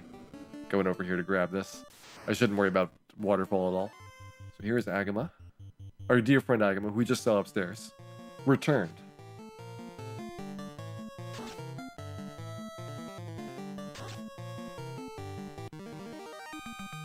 Don't worry, dear Jill. More Agamas left. We got another Agama still after this to go. We have not yet finished the Agama quota for the night. Alright, Red D, don't be disgustingly bad. Run, run, run, run, run.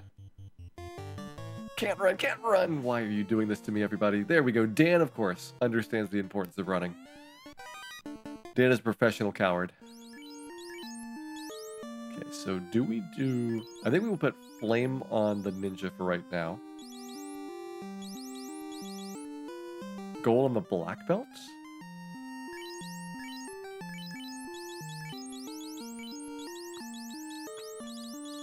Does leave Cal a little bit vulnerable here. He's got 26 total defense.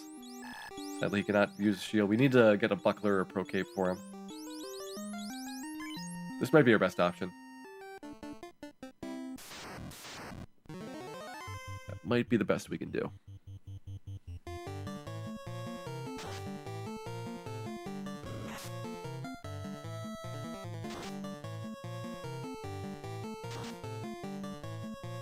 Give him Bill's cap. That would be 1. And he will soon have the ribbon at the waterfall, which is a much more important one to have. I think Cal is going to be first in line for the ribbon.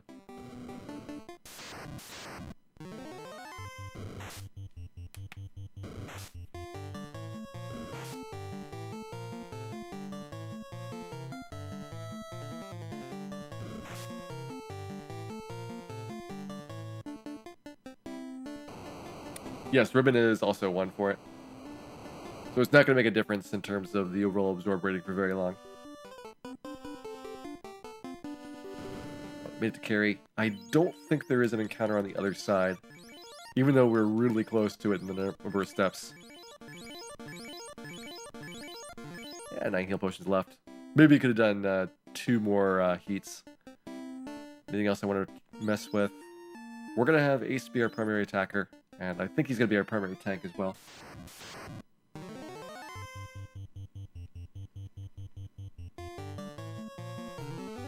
Good. Get the fast spell off. Bill does basically nothing. That's why we're fasting Ace and not Bill. That's also why we're not fasting Dan.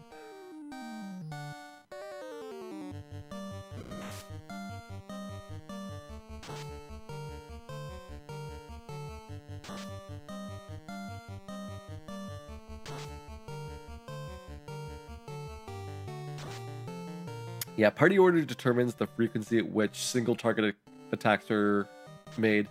So the first slot, 50%, second slot, 25, and the third and fourth slots are 12.5, more or less. There's a 1 in 64 discrepancy in the third and fourth slots because of a bug.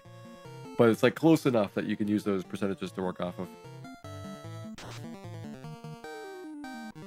Dan with a kill. Using his ninja stealth powers to sneak in there and deal the fatal blow. Marvelous, Dan, marvelous.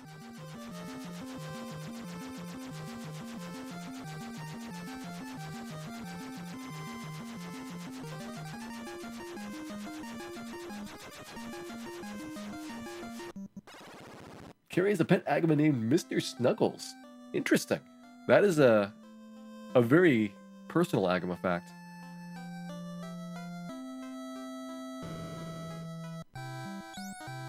Alright, so Cal gets the warp spell. We couldn't really use Life or Cure 3 anywhere yet. But there's nothing else for me to buy, so might as well grab them.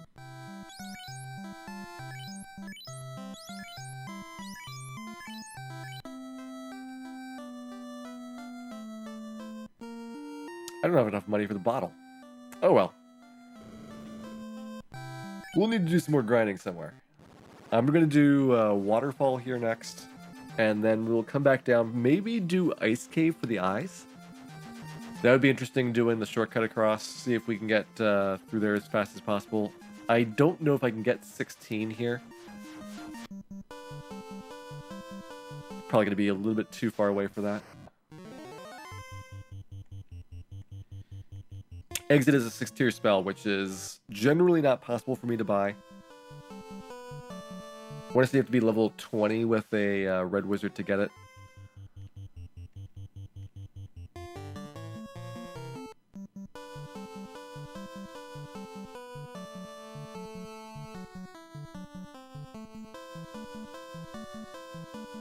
I want one more encounter here. So the dangerous Ocho. Related to the poisonous nachos is our last foe here. I should be able to skip this fight.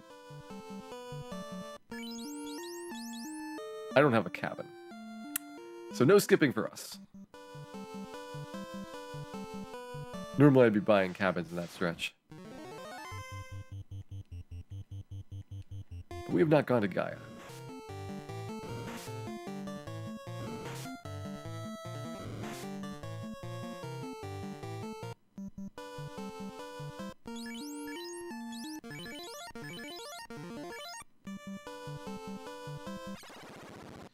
We might be 21 at the end, but it is going to be almost certainly in Temple of Fiends that we get those final levels. So we don't get benefits of the spell slots for that. We don't have a chance to save and recover progress anywhere.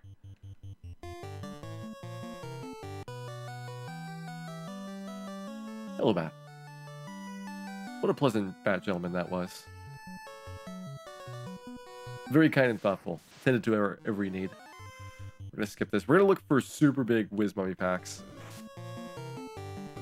This might be a bad idea, but you know, we got Dan on the team. How bad could it possibly be in comparison to that?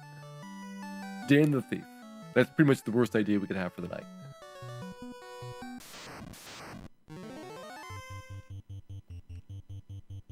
I guess we'll snag a half an Agama. Every little bit helps here.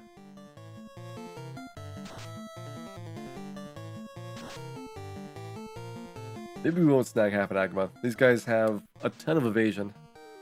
Now we got about 130, so we need like 2 more hits on them. 2 more good hits, Dan. There you go.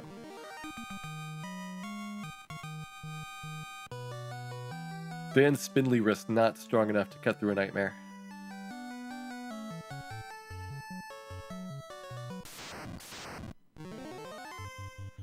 Again, not enough Whiz Mummies. If it was 2 Whiz Mummies plus a large pack of mummies, I would do it. And we'll have a much better chance of getting those type of encounters at the trap tile. So we'll see if this pays off strategy-wise.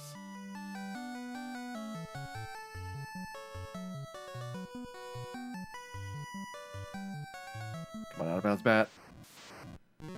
Can't quite see him. I've got one more tile I can move down.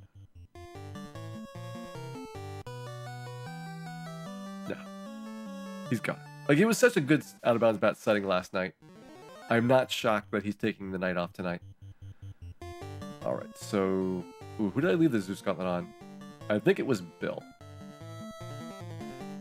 So you're gonna fire 2. You're gonna Zeus. This is really great having an ambush here. Lets me clean up all the Paralisks.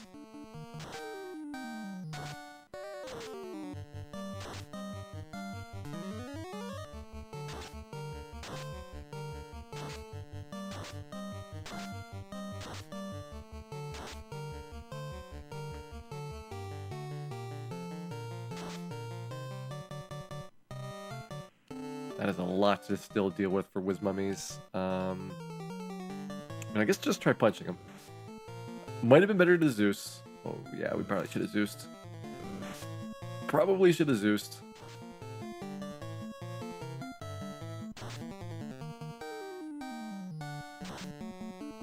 Alright, so new plan. We almost certainly have to do double fire 2s. That's unfortunate. Because it'll mean fewer total battles I can take, but as long as I get 4 or 5 Wisp Mummies per battle, I'll still be happy. That is 2.5 Agamas we just got right there. Alright, so go ahead, drop in a couple of cures. You've got 1 cure too I can use.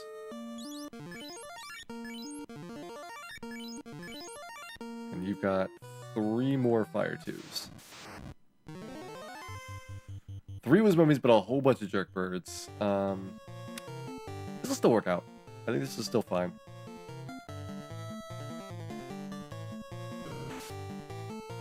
Only 1 Cockatrice, which would actually be a bigger worry than the Paralisks right now.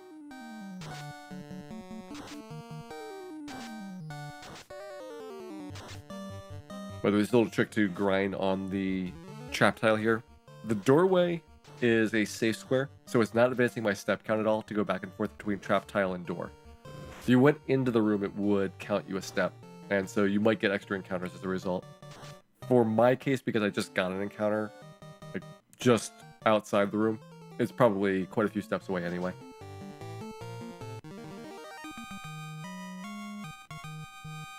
Okay, 2 more Agamas right there.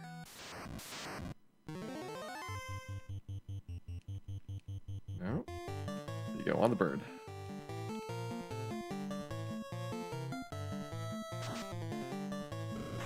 I can't believe Dan can't kill a bird. 1 simple bird.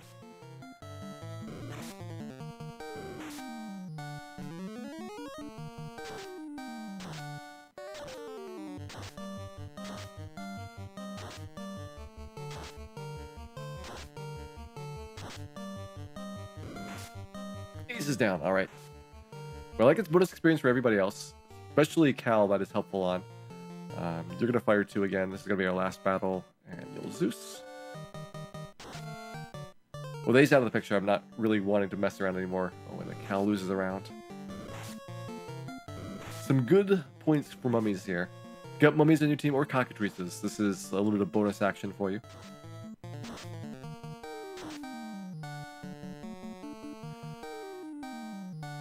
Let's go for it. It's gonna not do another one, but we ended up saving our fire too.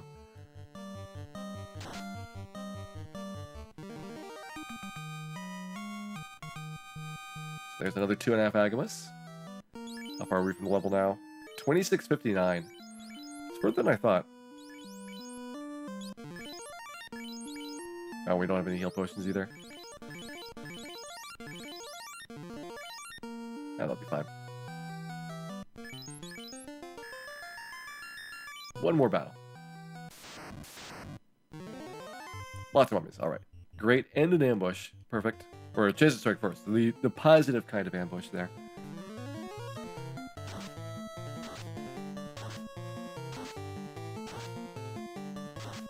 I wonder if the Agama Wars would be a good book series. If there was a book about Agamas, I might check it out.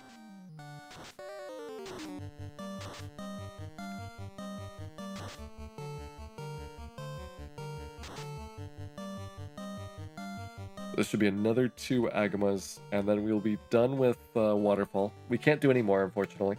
There's just, like, literally nothing else we can use to kill these things.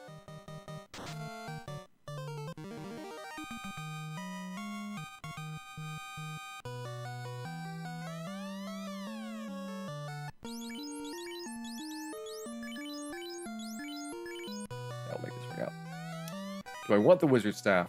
We do need cash. I'm not sure we have enough with just the treasure chests.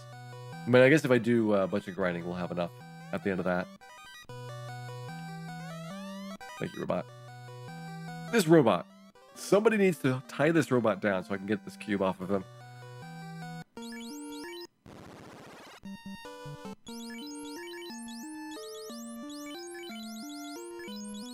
Alright, that's 3 good things we can sell.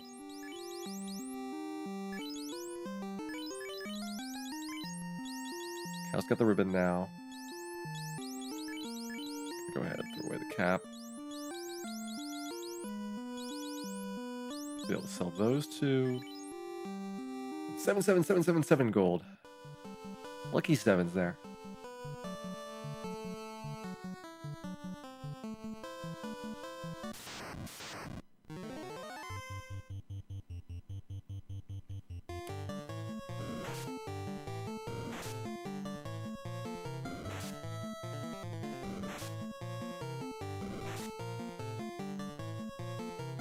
In theory, I don't need to buy a gold bracelet. We'll have 1 gold bracelet for the black belt, and then we'll have the opal for the red wizard. The ninja can use the flame armor. The knight can use the dragon mail, so I could save 50,000 gold that way. And I think that's my best approach for right now, given my financial situation. Go ahead and get the bottle. And then, I guess, stock up on supplies for everything else we've been consuming here.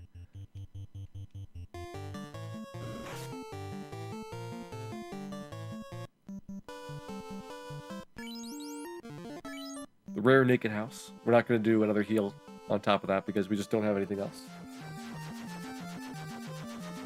Let's see. I guess since we're right here, let's go to the bottle. It's only 1 tile of walking. Okay, bottle out of the way. And we do already have all of the mage spells, so unless we happen to get 6 tier spells, which is somewhat unlikely until very, very late, then we don't have to worry about any more shopping. So there is cabins right now, houses, and a lot of heal potions. Dan can go ahead, sell off silver bracelet. So that one is surplus.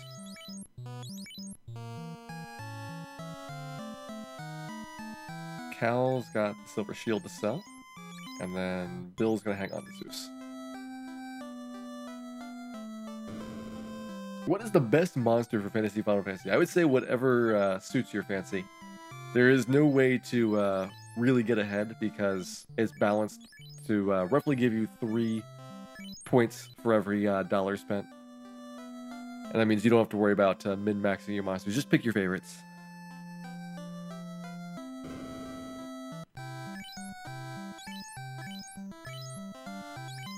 I do 4 houses here. Boom. Get those. We'll get 12 cabins. I think I need a couple extra cabins for the late game.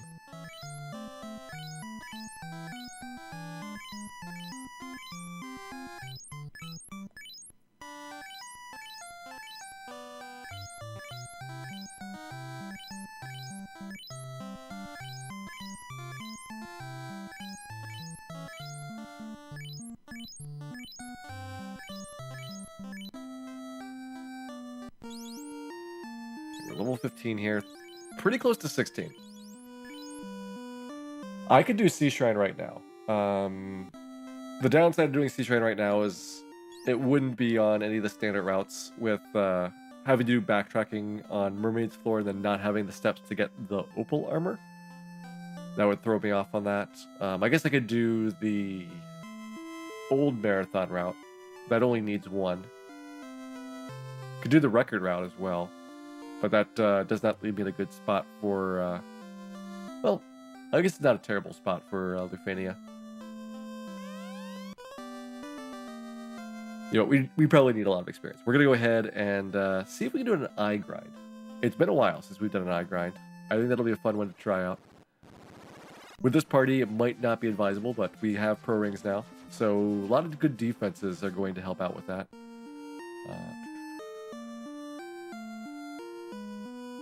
Okay, you guys got a house, but you did not heal up afterwards. So we do need a cabin again.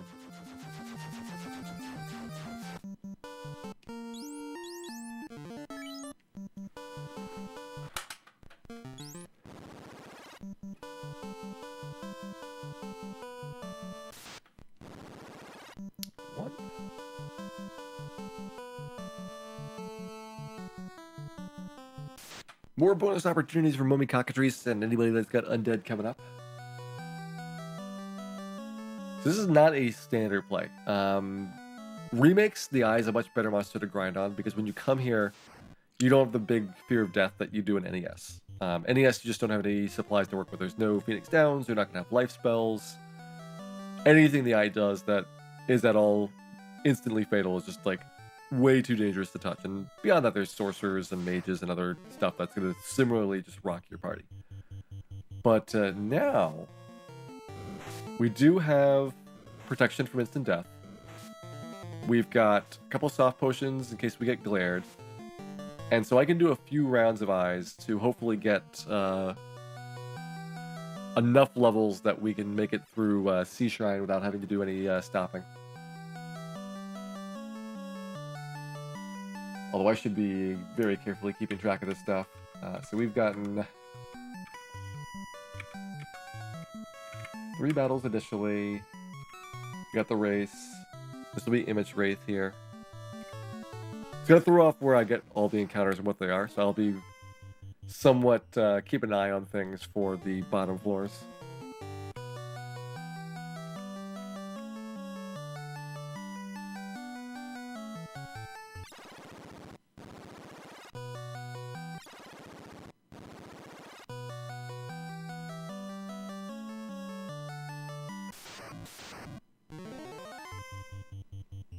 There's the other Image Wraith encounter. We'll get a Frost Giant Frostwolf, and we can basically grind up until we get the mages. Hopefully the mages don't kill us after having done a big long grind. That would be really crummy if they did.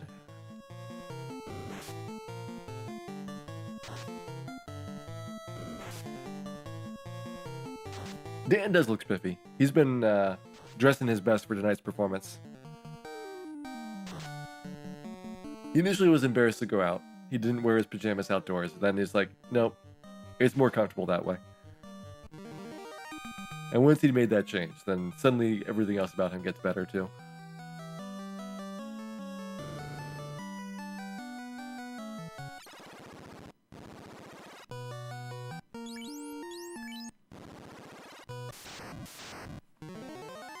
Here we go. I've got no life spells to work with. That's a big worry. The Eye attacks Dan again. We fought him twice. Both times. Physical attack on Dan. I don't understand the Eye at this point. Just bizarre.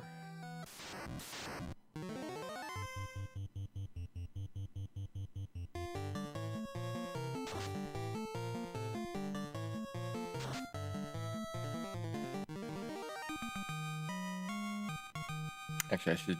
Since there's nothing else besides the mages, just dump all my cure spells here to get everybody up to full. I'm not expecting the Eye to do much damage.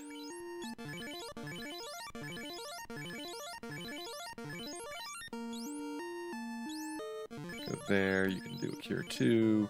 I guess everyone's pretty close to full.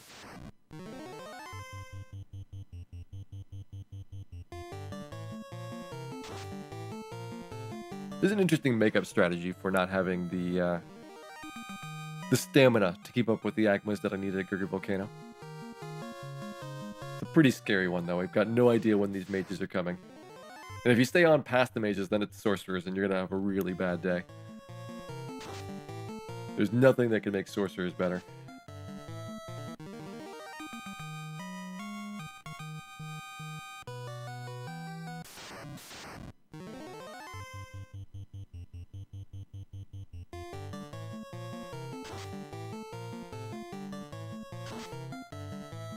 Alright, so we've gotten 3,225 experience for everybody now. At this point, what are the levels like? Alright, so we need to get 12 12 eyes per level. So I can probably get one more, and then we're going to be out of it. Dan is stoned. Well, luckily I didn't need a lot of Dan experience. We do have a soft potion here. And I think we got one more left after that as well.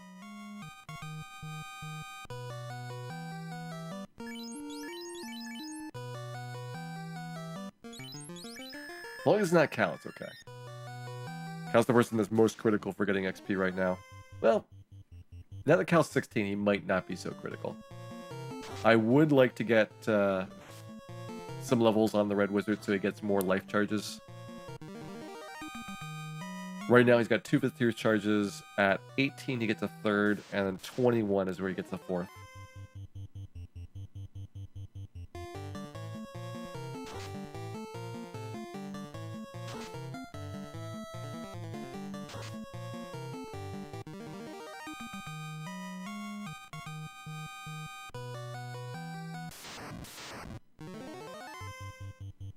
So far we're good.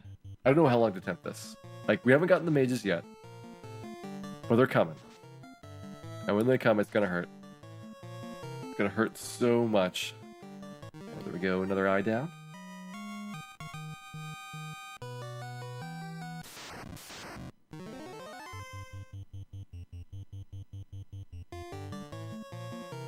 How does walking on and off trap tiles affect regular encounters? So if you're on a trap tile, it just does not count it as a step for the purposes of the step count. It's basically the equivalent of a safe square. So are teleporters, which is how these holes are implemented.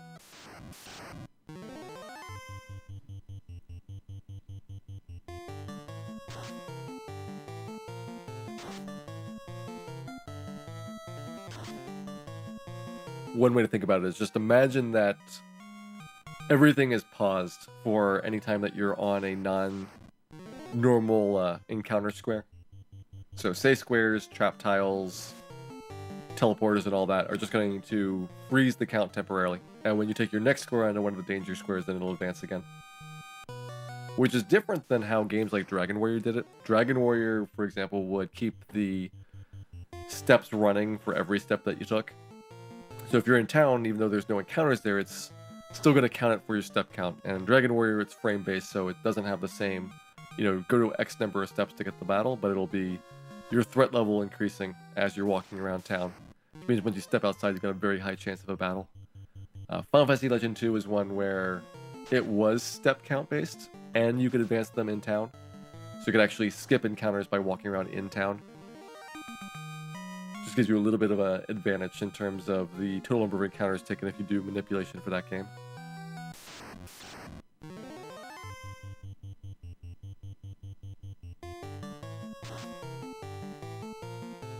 Love it, all these ineffective eye attacks. So nice having the pro ring. If you could get some way, I guess the way it was supposed to work naturally in the game is that you'd be coming here much higher level than you do in the speedrun. So your odds of having one, if not more than one character with over 301 hit points was vastly greater. And so you wouldn't really notice how dangerous the eye's instant death attack was. Just that in the speedrun, everybody's vulnerable to that spell, and there's no way of blocking it. So if he decides to use it, then you're just out of luck. You've lost somebody in your party, and it makes the rest of the eye battle, as well as the rest of the ice cave, a much tougher experience.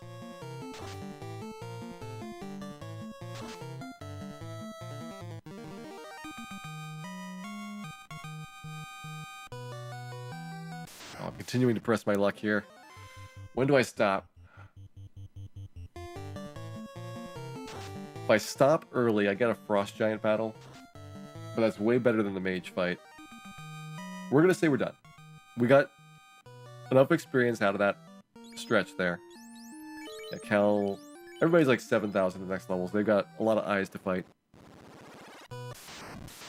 We didn't have to do the mages, and we'll see how many steps I have in here before the next battle. This would have been when mages would have been. So that's free, that's free. 1, 2, 3, 4, 5, 6, 7, 8, 9, 10. Okay, way more than I thought. 11, 12, 13, 14, 15, 16, 17. Would have been 17 more eyes I could have taken. I was not aware what the step was like. And if I had known it was 17 more, we might have gotten another level.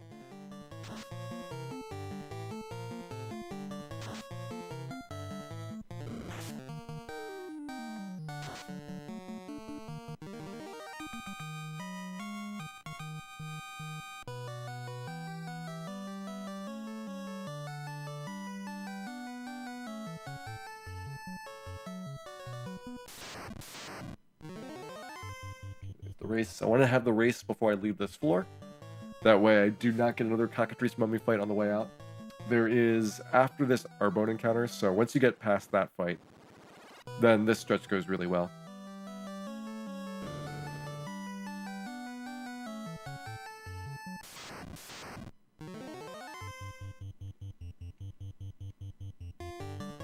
There we go. That should be the last one. I think we can get out of here without another fight. And onto our airship.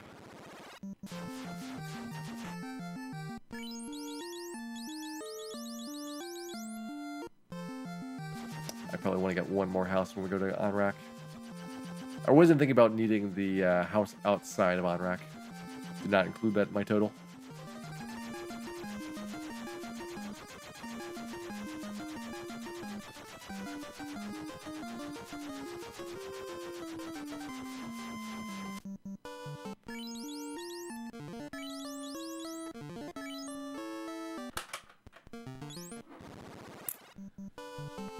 Normally I'd be skipping 4 encounters outside of town here. Since I don't know where the encounters are, we're just going to plow through the first one. We're going to take however many encounters occur here, and then skip the remainder right outside of the town before going in. That way we get the right RNG for going through Sea Shrine. How many pure potions do we have left? 21, okay. That's not a bad number.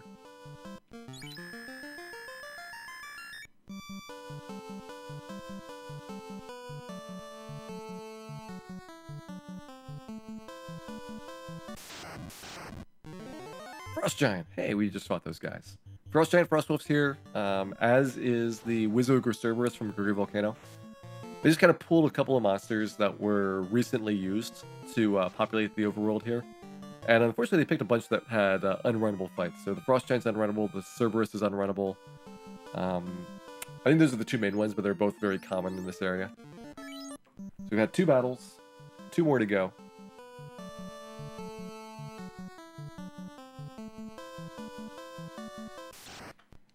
Cal's still holding that lead. But Ace is, I think, catching up. Ace has done a lot of work recently. Bill is really getting behind in MVP standings. I don't think Bill is going to be the MVP tonight. Just putting that guess out there.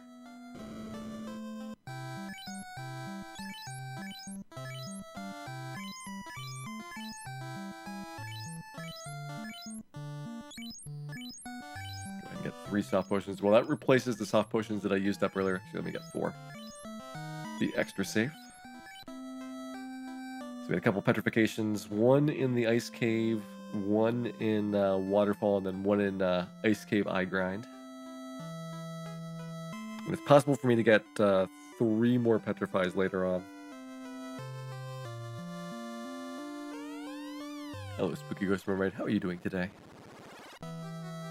I hope your submarine is pleasant. Submarine, the one vehicle that you don't get to take with you. I think it'd be really cool to have an entire underwater stretch. There's been a lot of games that have featured submarines. Final Fantasy VII had a submarine. Skies of Arcadia had a submarine. And I think they add some real charm and ambience to a game.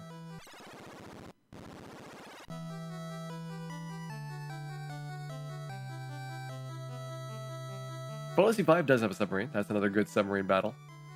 Now I'm starting to run out of examples of submarines. I thought I had so many. The submarines add depth. There we go.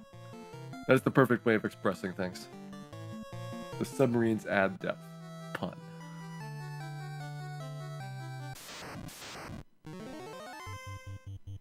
Final Fantasy Legend 3 does have a submarine, but it's not in the current time period. So it might, depending on when you are, later have or previously have had a submarine.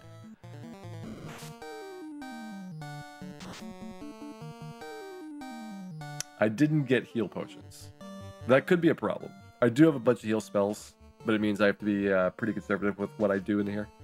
I didn't think about that until I was inside and it was too late. Got 4 heal potions.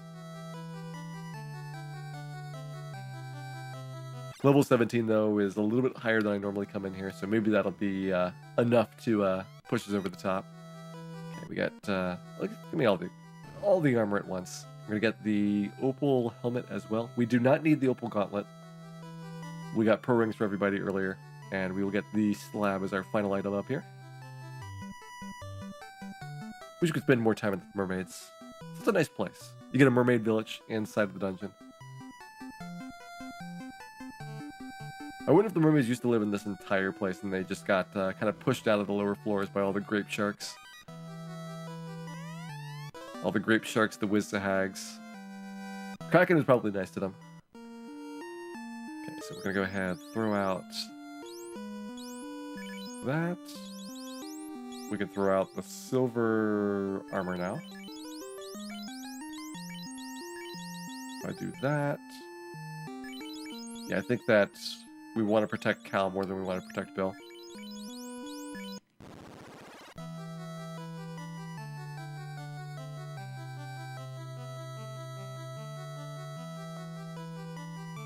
And right here, we're executing the marathon route run for latest version of marathon route for getting through here, which is going to do this floor backwards. We're going to get the opal armor for Ace, warp down, and then do the rest of the dungeon. I could even leave the dungeon.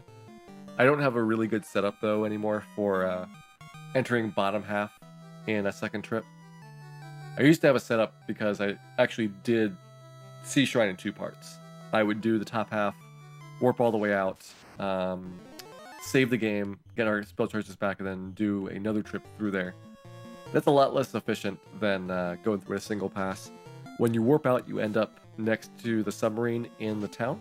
So you can kind of go over to where the inn is, but if you hard reset to get the RNG set back to the beginning, then it puts you outside town. So you have to walk all the way back down to the southeast corner again. Come on, Bill, work that gauntlet. That was a close one. We got them all. 8 for 8. Unfortunately, the Wizzag did not take enough damage. The rare Wizzag survival, given that Ace with an extra level and the defense sword should have been able to take him down. All that work for only 2/3 of an Agma worth of experience. It's a sad time.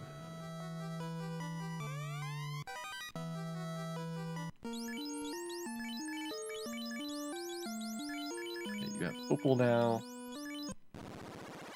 Down at the bottom. Left to pick up is just a ribbon. We might pick up some experience as well. We're getting some bad luck with the Gersharks. We've only had single Gersharks every time. It could have been 50-50 for 2. The best one, though, is the one coming up next, I believe. That should be the one that has the Big Eye combo with him. There's only one time I've got the Big Eye combo, and that gives me 2.1 Agmas worth of experience instead of 1.8. So I always look forward to seeing whether we get them or not. Not this one, the next one. The next one.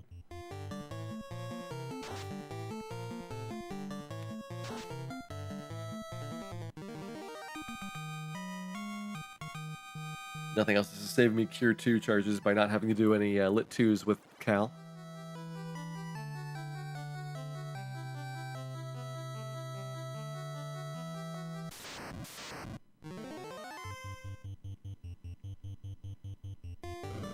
I should probably just save all my Lit 2 charges if possible. So when we get to Kraken, the Black Belt's pretty much going to be useless again. This is going to be a trend throughout the entire game, which is that the Black Belt has enough power with his punches that he can break through regular monster armor, and you just multiply it by however many hits it is, which tends to add up to a lot. But for bosses, because they've got so much more defense, they just drop you down to 1. And then, doesn't matter how many hits you do, a large number multiplied by 1 is not going to be enough to really even tickle them. Like at most, you're looking for maybe 10 hits on the Black Belt in the late game. The Mazmoon is where, though, it kind of can flip around again. The Mazmoon has enough attack power plus a big bonus to accuracy that, unless your Black Belt is ridiculously high leveled for this, like you'd have to get high 20s, low 30s for the Mazmoon to not be better than your fists.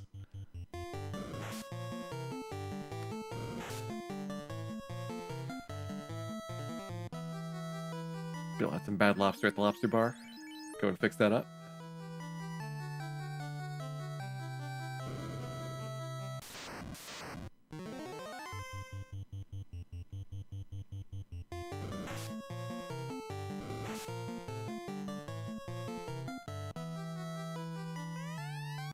There's my ribbon.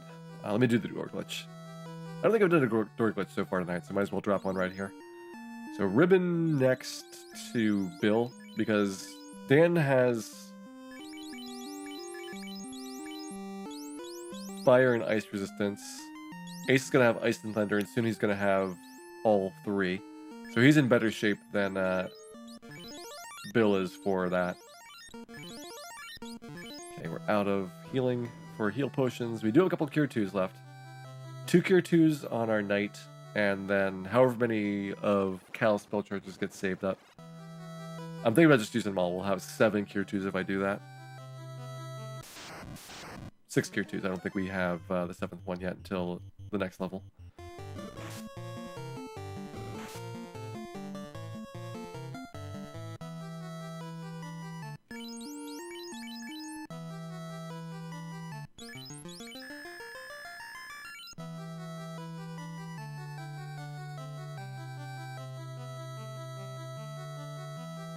Although, if we have lit 2s left over, I could have the ninja be the one fasting Ace here. And just go all out for Cal doing lit 2s. Have Bill use the Zeus Gauntlet. And then we get 200 or so damage per round on Kraken from just the magic casts. With Ace being fasted at the start as well, we should have enough damage to take Kraken down maybe 3 rounds.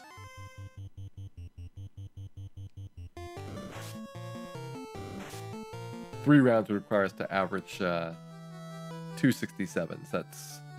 It's possible. A little on the high side, but possible. Ooh, and triple of these guys. I guess we're gonna double ice 2 here.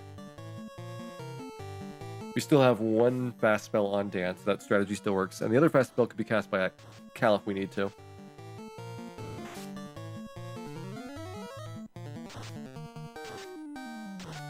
Since Bill and Dan don't have a really good chance of doing damage, I would think that we can get away without having to do double fast.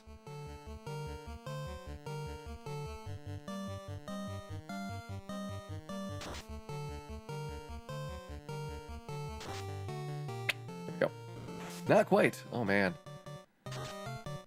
I thought we had him. It was up to Dan again. Dan has been doing a lot of good work here. He's gotten way more points in the late game than he has in a typical run.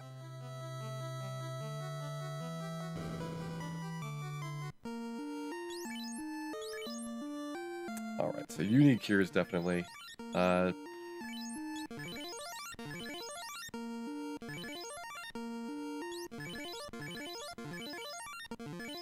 One cure 2 used up. That's not bad.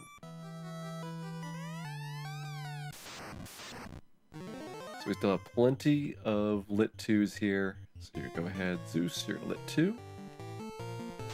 Ink, good start. We just don't want him to murder anybody in round 1.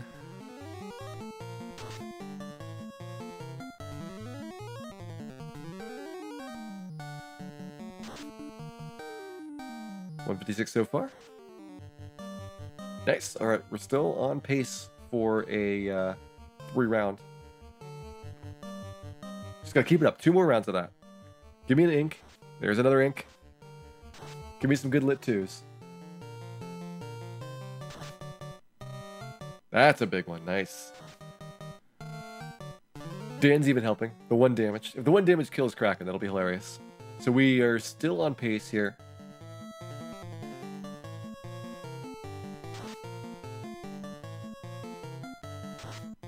I don't think Dan's gonna do it. Nope.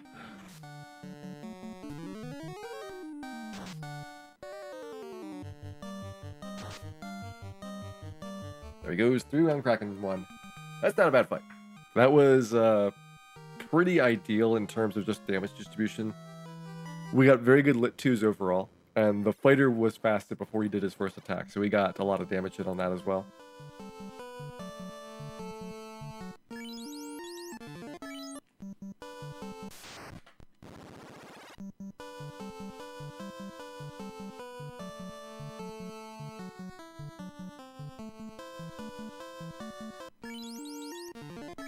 Burn off one more encounter here. Oh, looks like my water is empty. I might have to go take a quick break here in just a minute to go grab some more water. We'll at least get you some Dr. Un, everybody's favorite scientist, to cheer us up in the meantime.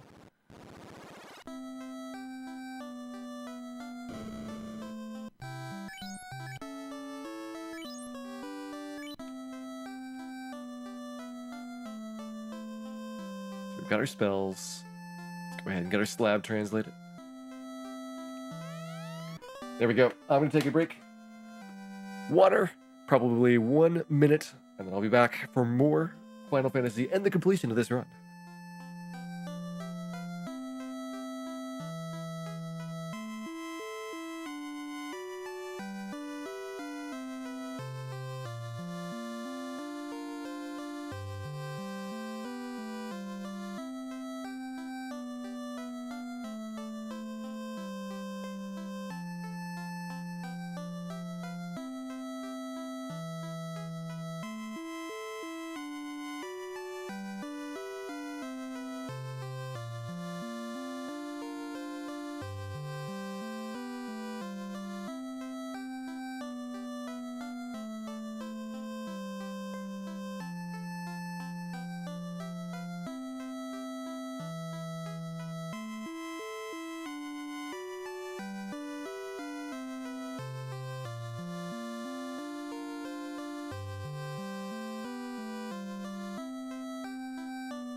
There we go. Normally 1 bottle's enough, but for these longer runs, get that second bottle open there.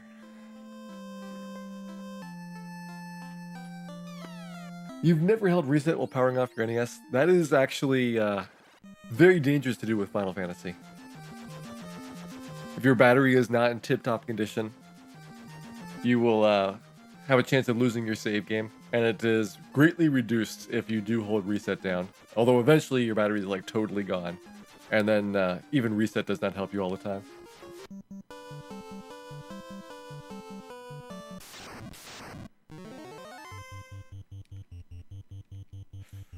Better to ice 2. I think it's better to just have you attack. We'll see if this works out or not. Ah, there we go.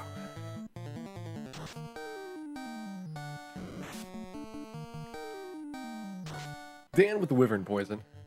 Very uncommon to see Wyvern's Poison, but we do have a few opportunities. There's a Wyvern here, a Wyvern on the way back from Lufania, and then a Wyvern post Tiamat. Although post Tiamat, you should have everybody fully protected, because then you've got 3 ribbons as well as the Aegis Shield.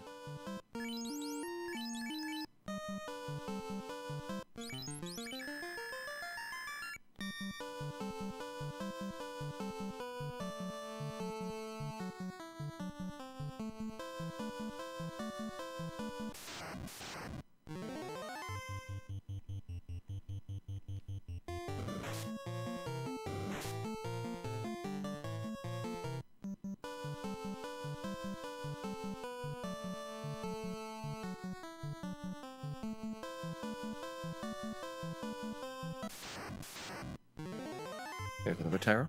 I feel like we're on decent pace here. The previous time I did the default party, I was faster coming through here, but it was really unprepared for Temple of Fates.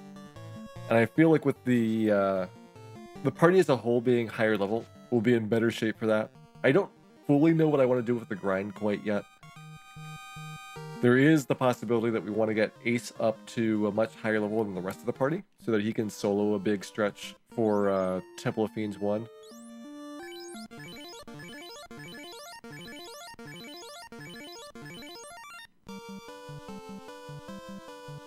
I'm not totally sold on that plan quite yet.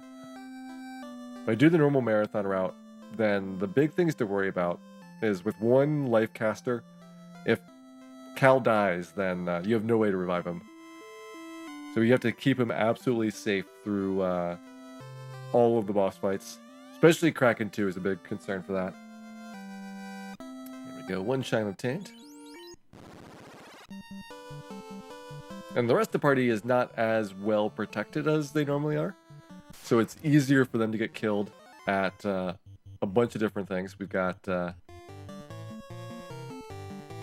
less HP on Ninja and Black Belt than a Knight would have. Less armor. They do less damage, so it's going to take longer to fight the bosses. Like, there's just a lot of things where the danger level goes up a bit. And you got way fewer spell charges to work with. That's on top of the problems.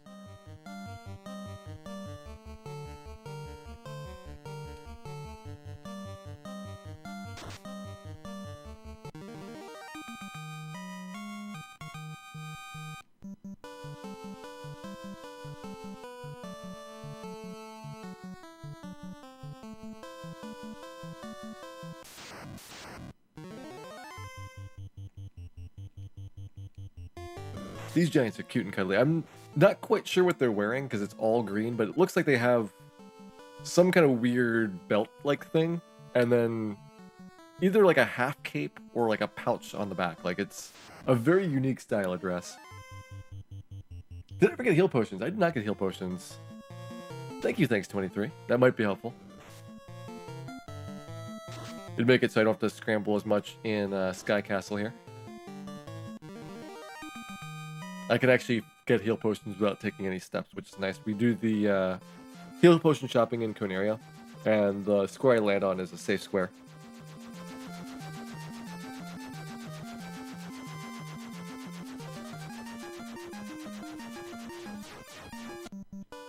We'll go ahead and stock up.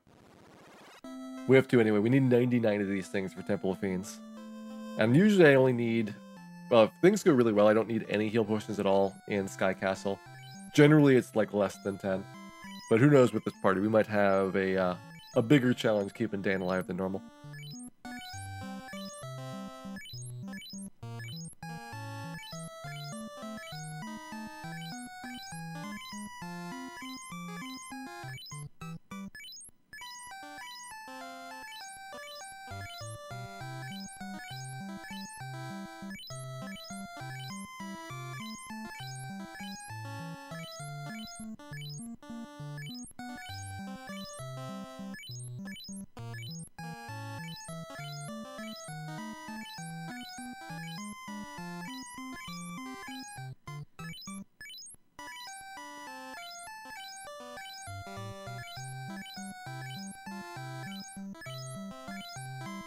I wonder what this guy thinks about his ninja in his shop.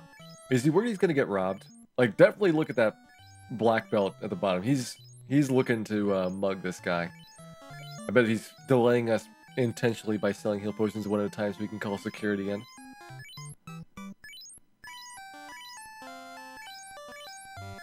Bill just looks extremely shifty after class change.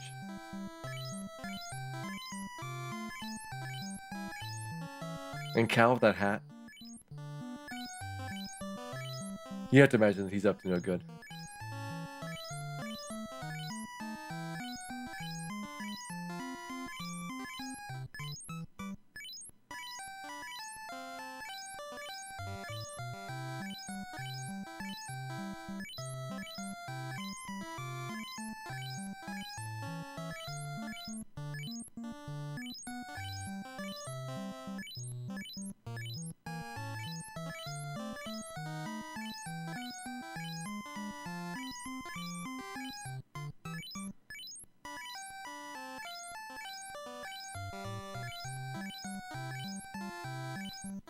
We'll get one more. Not spending below 120,000. That's my limit.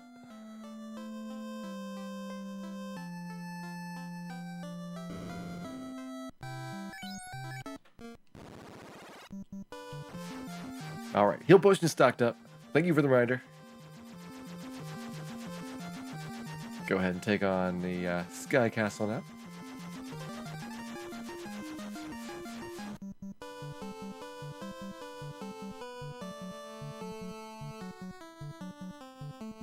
Alright, so trip number 1.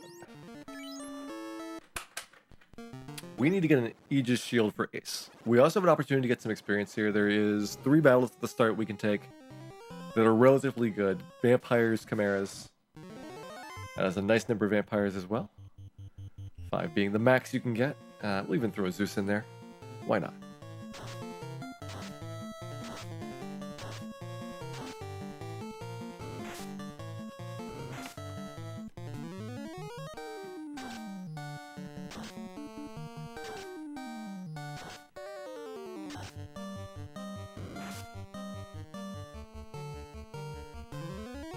Let's see, would anybody take extra damage from the chimeras?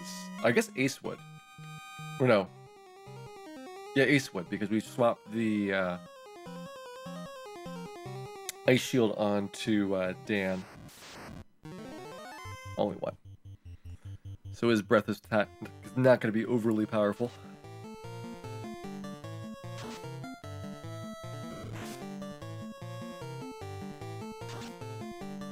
His bite is worse than his breath, as it turns out. Getting one good munch there on Bill. There's our Aegis Shield.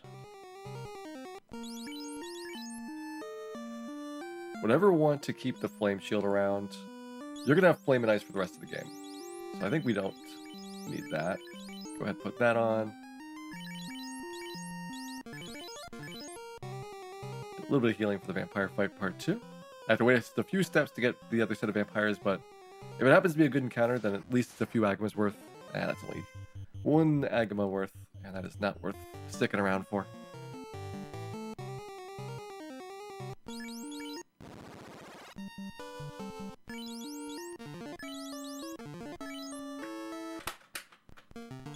Alright, part 1 down. Part 2. Part 2 is where Sky Castle and Mirage Tower get really fun. I love this route overall. Unfortunately, I do have to do the 2-part to get the Aegis Shield. The Record Run doesn't. It's a really cool trip through there. It does not need the Aegis Shield because with only 3 characters, you have ribbons for everybody. Unlike here, where we have to get the Aegis Shield and Dragon Mail to round out most of the 4th character's resistances. Even with those pieces of gear, you're still not perfectly protected. You're missing out if you've got Dragon Mail, Aegis, and Pro Ring. You're missing out on Earth Magic and Time Magic. Earth Magic, the only major one to worry about is the Crack spell used by Chaos as well as by Sandworms, who are possible to run into in this area, but you would not want to have them in your run. And then Time Magic, unfortunately, is used by a bunch of late game bosses. Phantom and Lich 2 both use it heavily.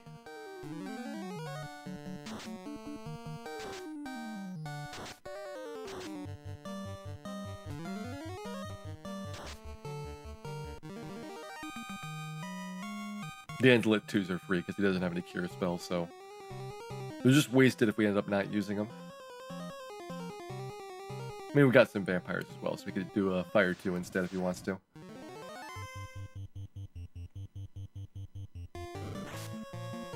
We benefit from Sunblade. Ooh, Katana. I don't have the steps in this route to get a Katana for my ninja. Oh well. No Katana for him.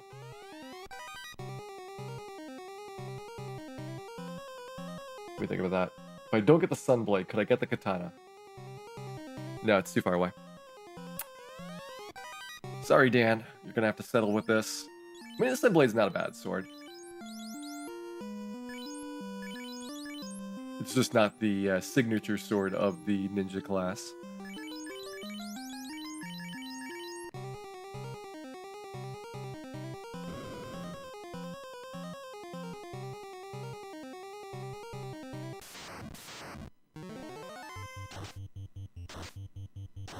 The katana is particularly funny because it's tiny. It's like this little tiny thing, which looks ridiculous. I feel bad for the ninja. Everything about them is broken. Every imaginable good property of the thief or the ninja does not work.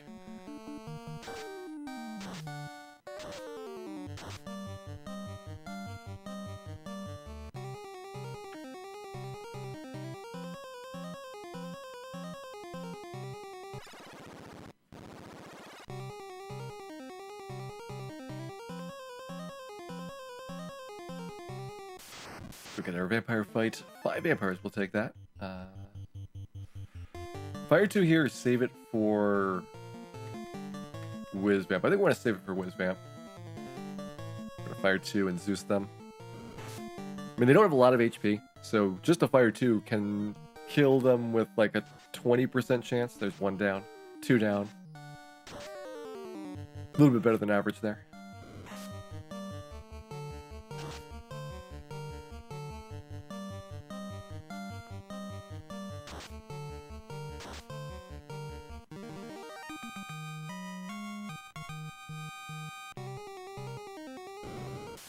Alright, Blue D here. Let's see what we got. Do we get thundered? That's the big question. Thunder hurts a lot. And it's his only skill. So if he decides to skill, then you get this. Ow! Dan taking tremendous damage there without lightning resistance. He's not going to get that until he has the ribbon. Though Knight is the only character class that has other gear that gives you lightning resistance, which I wish it was a little bit better balanced for what was available in this.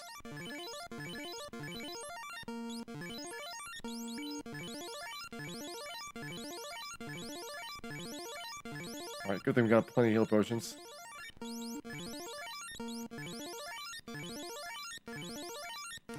That might have been easy to do after... Well, it doesn't really get much better after picking up Adamant. Hey, Sakatana. That's right, we're doing the default party. The party of dreams and legends. I'm sure a lot of people will pick this just because it's what's on the screen at the start, and it's not a smart idea. I wish they had given a better default. Obviously, no thieves. I would have been okay with a black belt.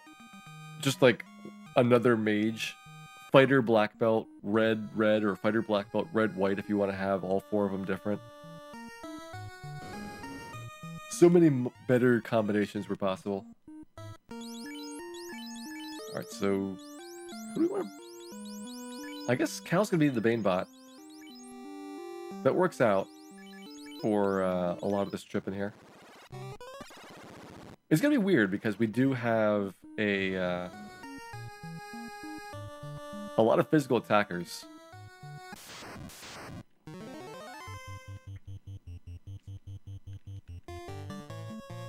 I'm gonna see if I can save my fast spells for Dan.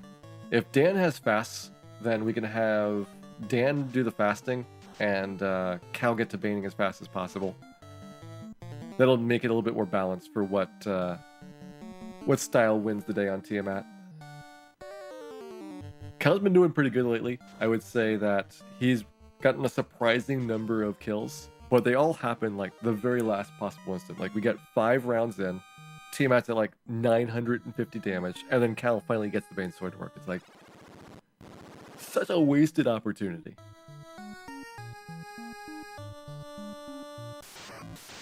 Here we go, hardcore mana cores. Let's not get poisoned here.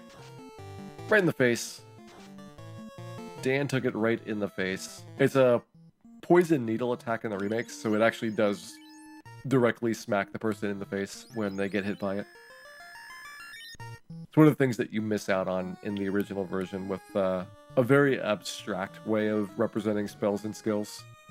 Whereas the remakes, they decided to animate them and make it a little bit more interesting to look at. There's the X-Fer. Luckily, this evil man's not going to live past the first round. Down he goes. So no nuke for us. Still have never been nuked. We got one last chance in this run. Endgame, I'm thinking Excalibur on Ace, Mazmune on Bill, and have Dan do the fast. He might get it off, he might not. I don't even need that Opal Shield. All we needed was the ribbon. Because look, Opal is night only all the time. So there we go, get rid of that. Ribbon. We should have everybody's gear set.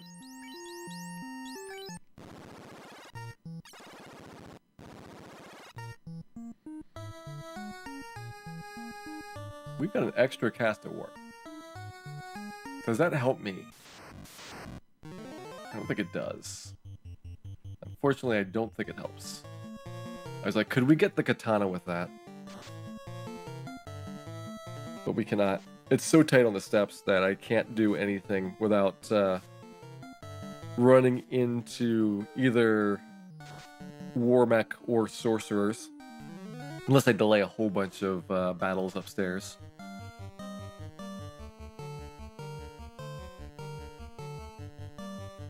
When would the Master's Punch be better than the Mazmune? Around level 30 or so.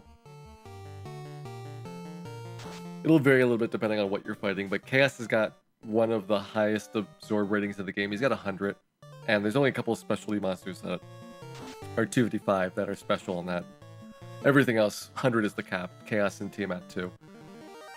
So punches are going to take a very long time to beat out Mazmune as a result. Monsters that are lower absorb rating, punches would be better sooner.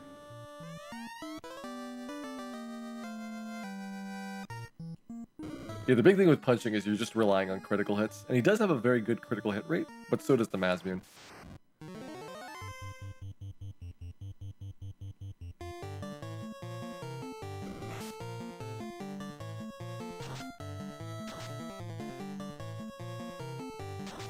I mean, the big thing is I would love to have Ace with the Mazmune. He's got the levels to maybe do some really solid damage with it.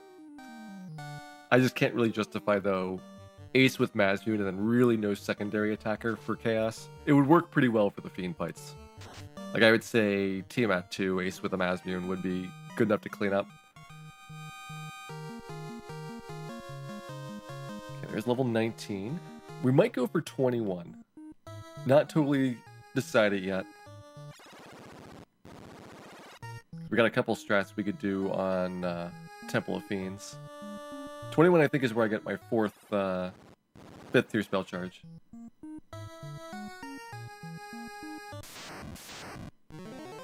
Only one was Vamp sad. All of his friends have deserted him.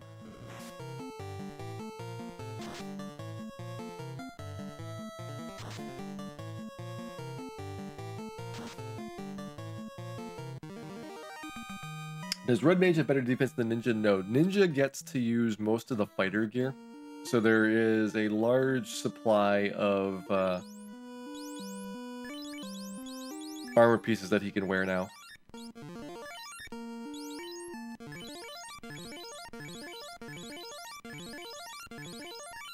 That'll be fine.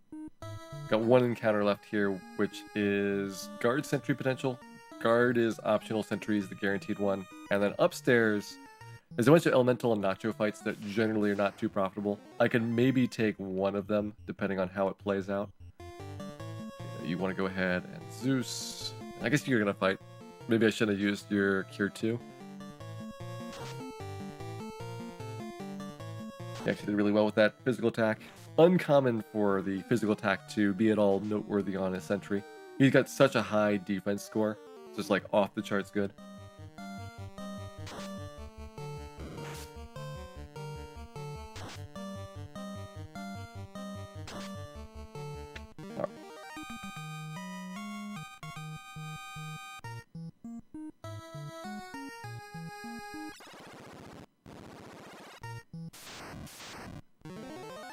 We'll take one Elemental. That one's not a bad battle. This is 1 to 3 Elementals plus 0 to 1 Gurnagas. But it's a lot of Elementals, then it's slow getting through all of them. They just have tons of evasion, tons of HP to get through. But just one of them, pick it up, some easy experience there. Not quite an Agama. It's like 2/3 of an Agama, but he's in my way. It's a good enough reason for me to kill him. Nachos, on the other hand, we're just going to walk off to the side. Do not disturb the poisonous Nachos.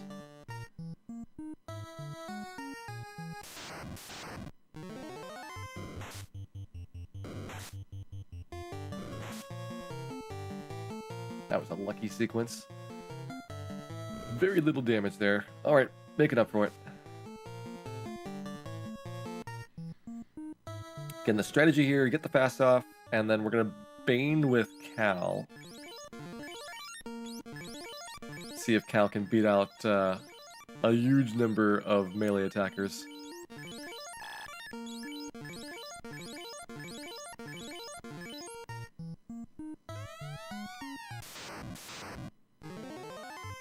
Fight. Fast on you. Fight. Fast on you. Next round, Dan gets off his last fast. Bill jumps the gun. Ace jumps the gun. Still good damage. Look at that. You could have had potential for a really big round there. Base hadn't squandered that.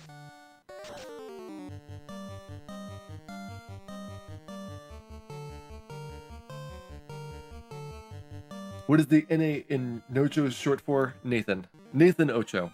Look at that. Well, I wasn't looking. Cal figured out how to use the Bane Sword. Who taught him that? Do it again. Keep that up, Cal.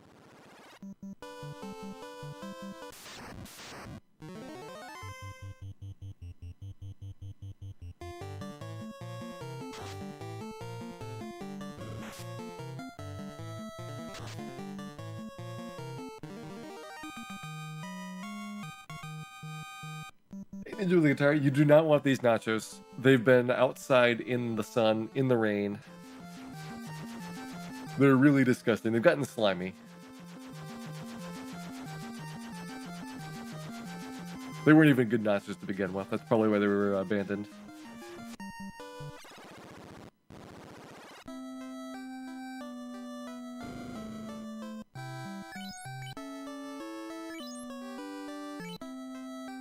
Where are we level-wise?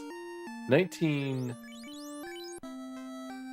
I'll probably have to do 2 loops here to have any chance at 21. I mean, I could get 1 6-tier spell.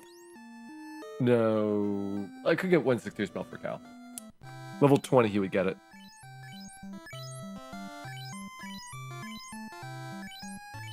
Unfortunately, I don't think 20 is enough to get the extra 5th-tier spell charge.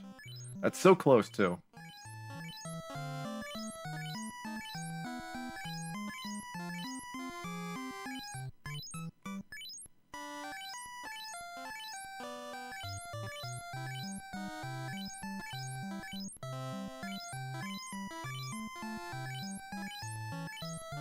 If I had a 6-tier spell, what would I get?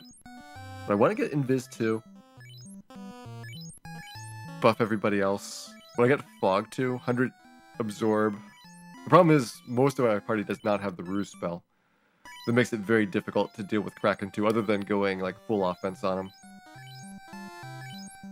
Full offense Kraken's so scary.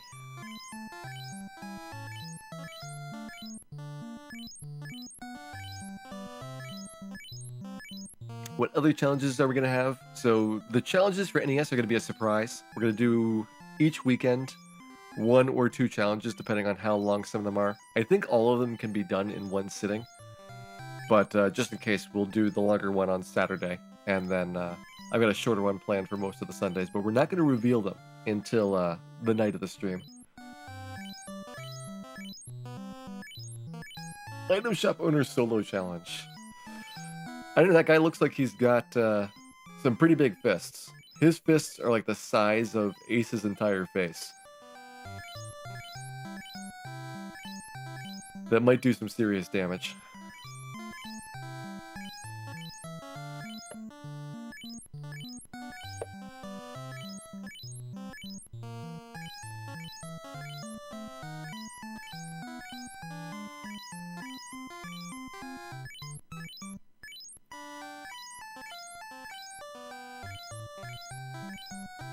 I think I looked at it and Lit 3 turned out to not be a good idea for a Temple of Fiends Revisited because there's just nothing to use it on.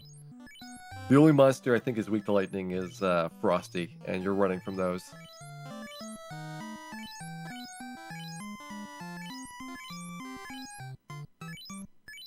A challenge that was close but did not make it. 4 white mages did not make it. All monsters did not make it. Those are probably the 2 that were closest. Who knows? Maybe if there's popular demand for it, we will try some out. But I've got other ones that are more likely to make appearances.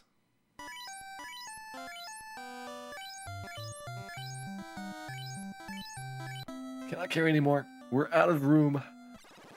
No more room for heal potions.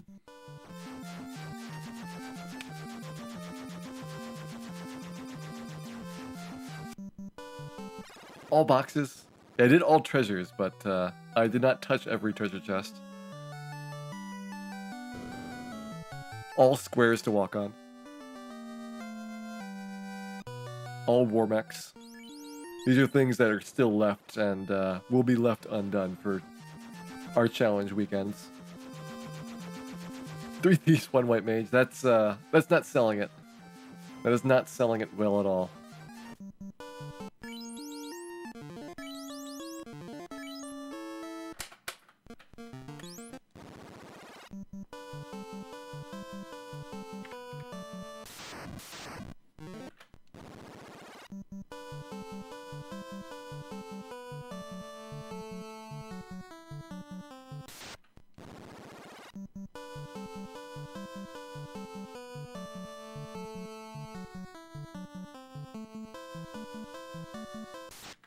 Going to have to set up for our grind in Temple of Fiends. So we're looking for 21. I think that'll be the ideal outcome. We might only end up at 20. And that's unfortunate just in terms of what it does to my spell slots.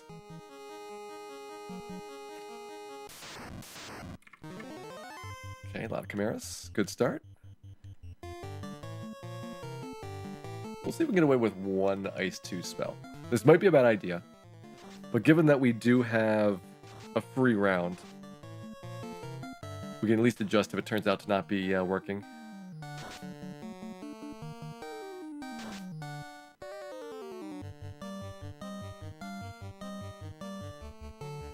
Put you on him and you on there. Let's just put on Excalibur for extra damage on Ace. We can move defense. I guess defense to Cow would be a slight bump up.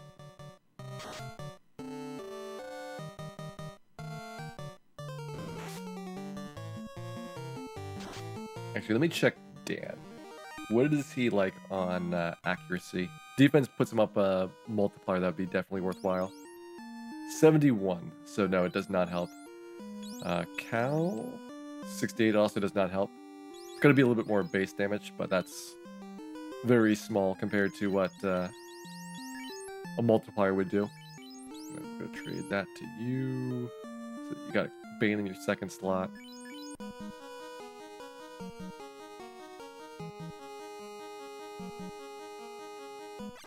Oops, we don't want to go upstairs yet. Upstairs is only needed if we happen to go past our normal loop, which is going to require us to save up on those Ice 2s. What player 2 controller solo?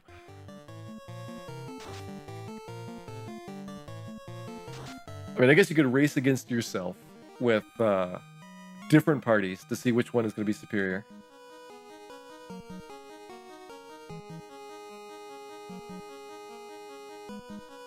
Yeah, we're gonna have the Bane sword on Ace. He's the only person that's going to be alive at the end of the Germadusas, so he has to have some way of killing them.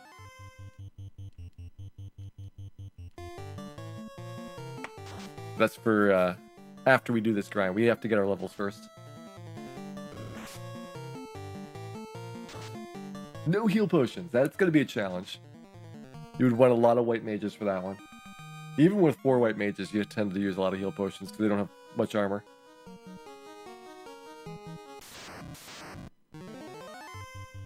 Chance to strike first. Well, we'll take it. If we do this, let's see if we can kill 2 of the chimeras off in the first round.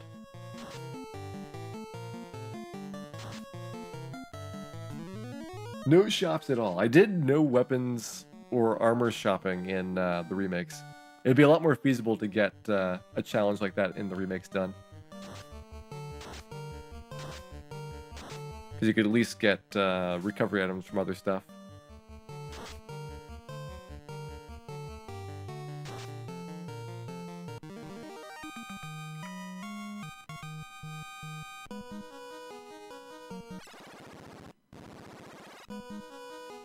This is different than my normal loops because I'm actually doing 2 loops here. If we're trying to get 21, then 2 regular loops is not enough experience. In fact, One loop is not even going to get us to 20. Just a little bit more experience than we could possibly get from it. So let's go drop your first ice too. Chimera's cousin Jim is a little bit more of a worry than Chimera himself. Didn't even need the ice. That's how good we are. Okay, start in the 20s.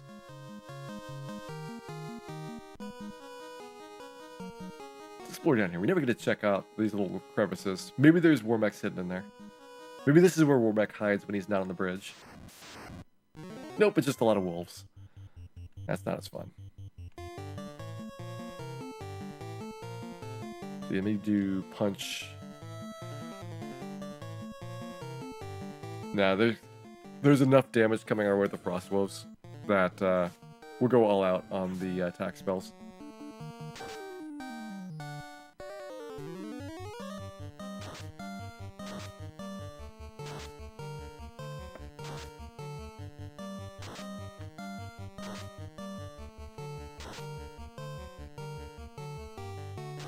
What spells does Chimera use? Chimera uses the Chimera cremate to start, and then he gets more damage after the first one's done. So the first round, Chimera and Chimera is the same in terms of the danger. But if you let a Chimera sit around, they'll do more damage over time than a Chimera will.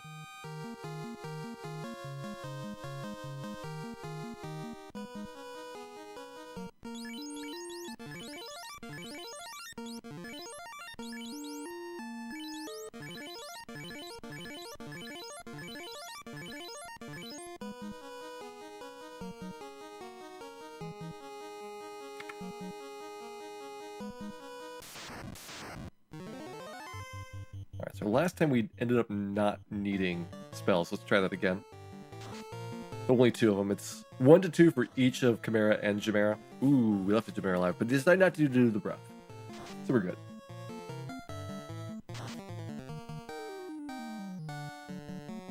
When did the Lufinians abandon their Sky City? That's a good question. I think that the Fiends happened in reverse order of when you meet them.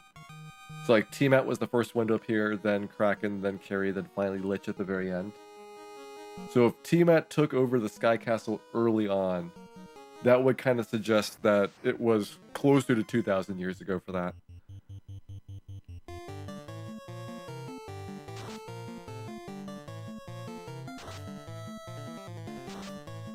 Is there a specific reason that the damage effect lasts longer on some monsters? You're imagining that? The damage effect is a random number roll for those dust clouds. And so you will see different patterns of dust clouds based on what your battle RNG is, but it doesn't matter what the monster type is.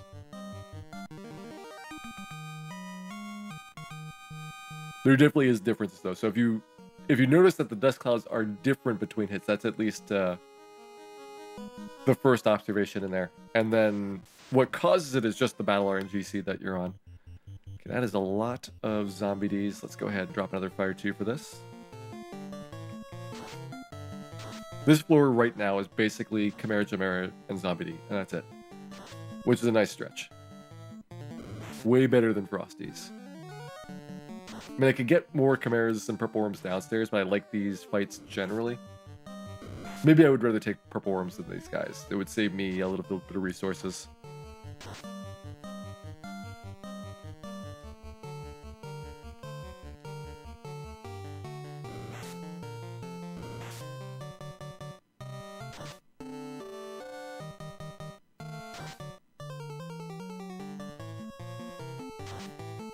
Come on, Zombie D Mega Elixir.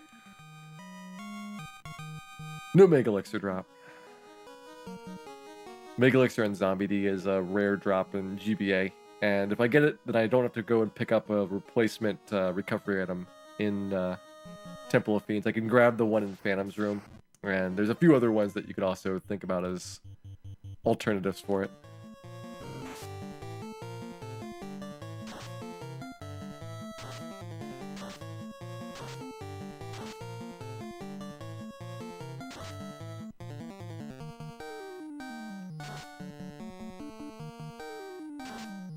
Did Lufinians create Wormek? They might have created Wormek, but then just he got lost and couldn't find Tiamat. It's a really common problem. Finding Wormek is very difficult in Final Fantasy 1. You would think it'd be easy, but it turns out he's rather elusive.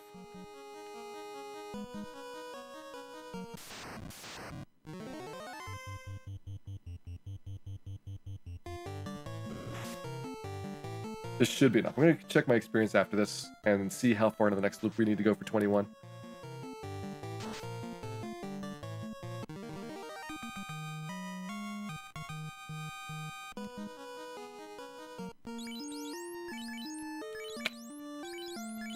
One more battle.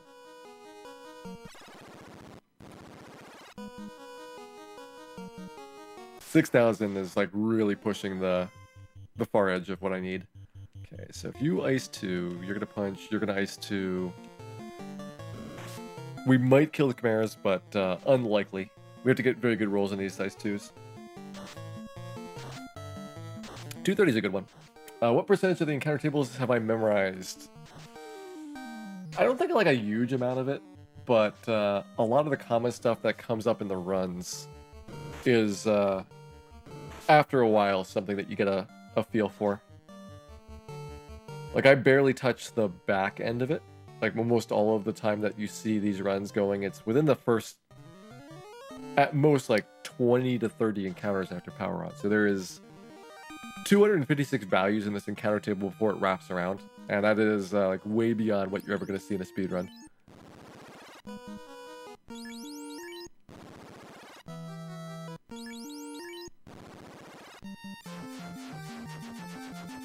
Do I get Fog 2 or Invis 2? And if so, which? Fog 2 might be good. If we can't ruse in Kraken, then maybe Fog 2 is my best alternative, because we're not going to have our evasion build up enough. Problem is, Fog 2 only reduces the damage by 100. And that is just like a small portion of what he's going to be doing per round.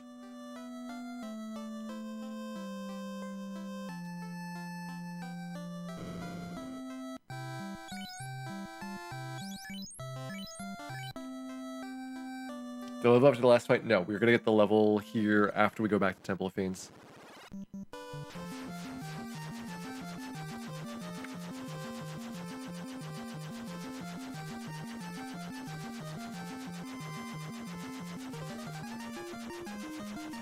So right now we're like at 20.8, and the next 2 battles should get us the level.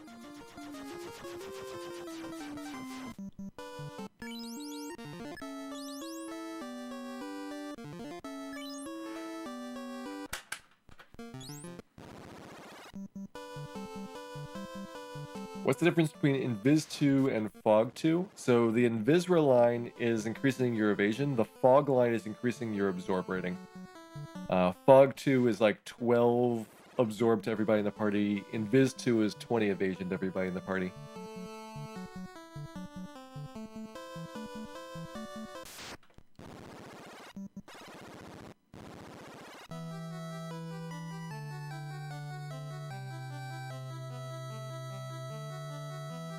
Actually, we should get the Purple Worm fights. Make sure that we do those. I doubled house when I shouldn't have. Oops. I can fix that, but it'll be annoying. That's why I had the extra house. Because I was saving it for after this battle.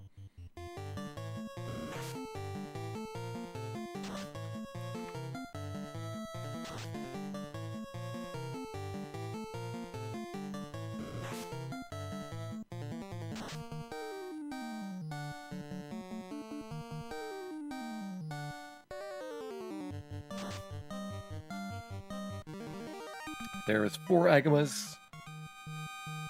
Not quite enough for everybody, but we did get a level on Bill and Cal. So Ace and Dan should be in this next fight.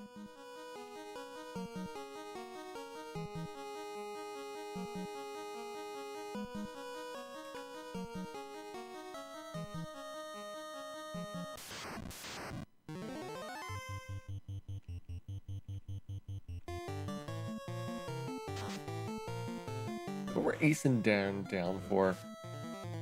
I don't remember them being that much experience behind. I mean, Dan did have a couple of times he was out. Oh, Ace got petrified, that's right. He had one petrification during the waterfall that probably cost him 2.5 Agamas worth of experience. Makes total sense that he's 2 Agamas behind then.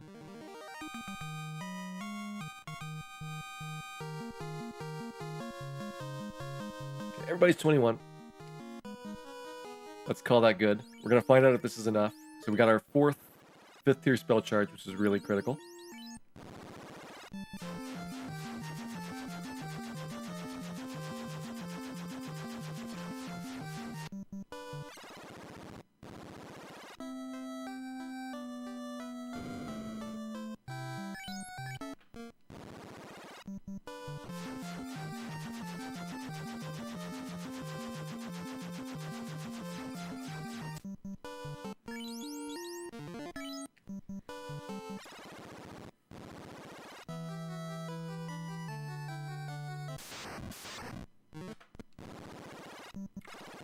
One more reset to go.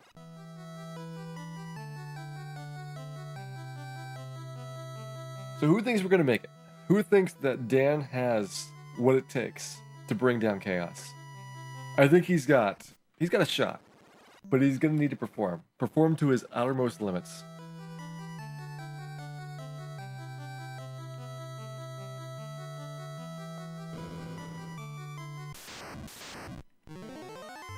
Zombies get points.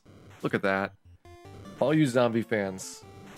3 points. Too bad zombies are not pickable right now. I know everyone would have zombie on their team if that was the case.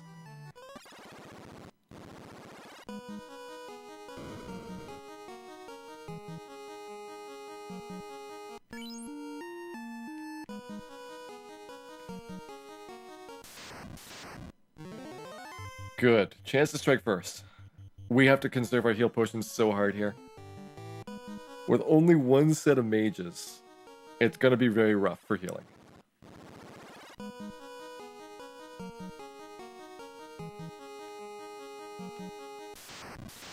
Have a chance to strike first, I'll take it.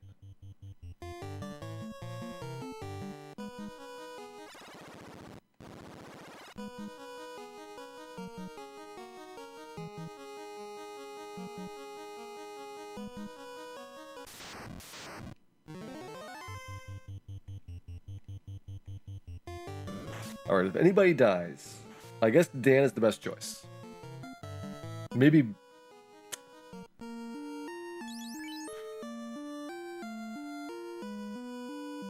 Bill is actually the best choice, never mind. Kinda want it to be Dan, but I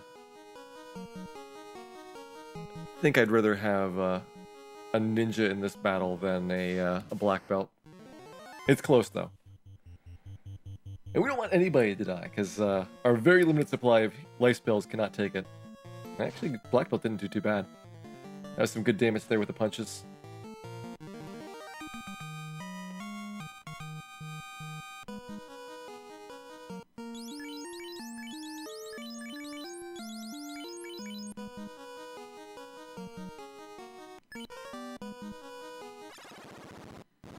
That's right, Bill getting his revenge on my words by punching the Phantom in the face.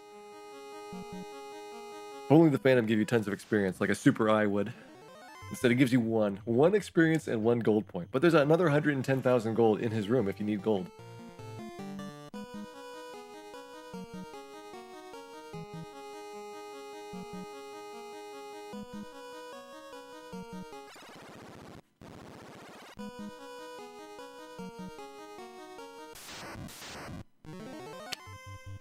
Alright, we get 2 performs. We really only need 1 here. We're looking for the minimum for all the unrunnable fights.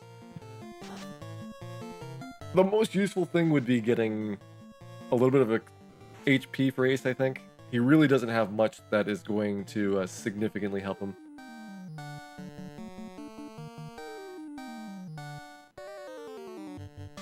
Do I think Phantom only giving 1 experience was an oversight? No, because they also dropped the experience in the Fiend refights, so they clearly didn't want people grinding them. Which is silly, because they're such tough battles that I don't know why you would grind those over, you know, almost every other late game trap tile.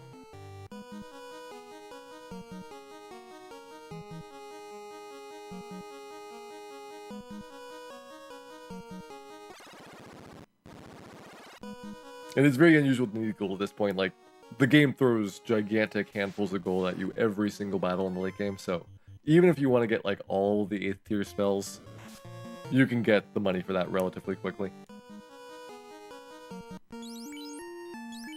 Okay, what is my strategy? We're doing Lich solo, I think. I don't think we want to have any by these guys try to take a nuke. I mean, maybe Bill could try to take it on, but this feels like the safest way to go. That means you need to get defense back. Go put that on temporarily. There, we should be fine with this.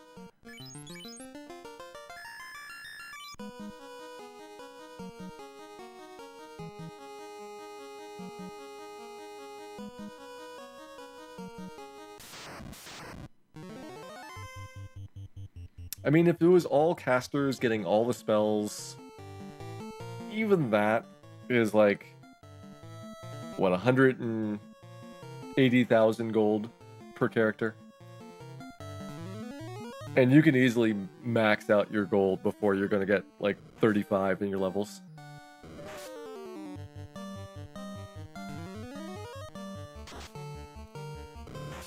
They're going after Ace. That's the one person that does not need to be given the Medusa's attention.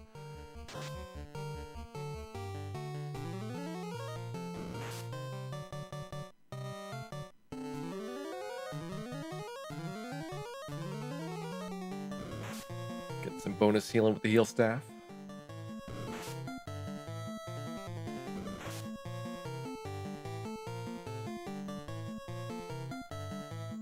I keep showing them this ice sword, they're just not impressed.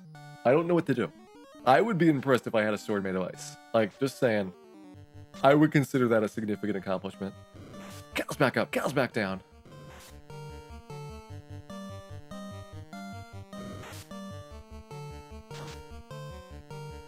Cal's back up.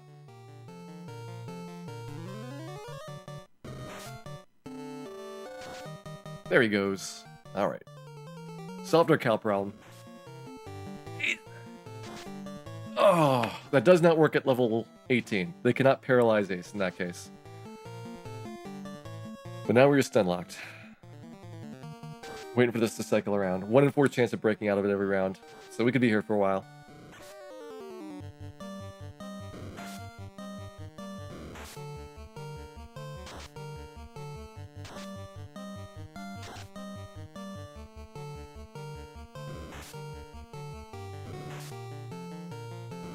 We're at least getting different rounds, I think.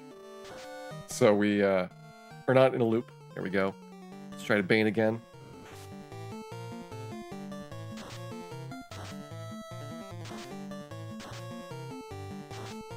Three-quarters. Or 3/5 of them. We got a little bit of a start here. Let's go and take the remaining 2 down.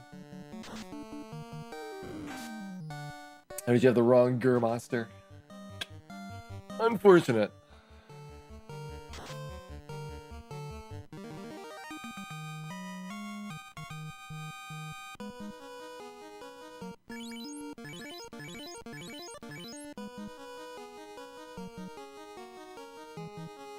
Now we're hoping that we do not get paralyzed by Lich. After that little bit of a debacle, who knows what's going to happen here. Did not get paralyzed. Good start. The Nucleus Lich. Much easier at these higher levels to do over 500 damage. That one might have been enough with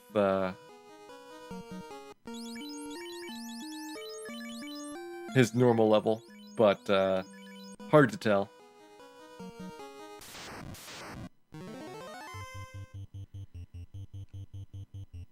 See if we can grab a little bit more experience as well.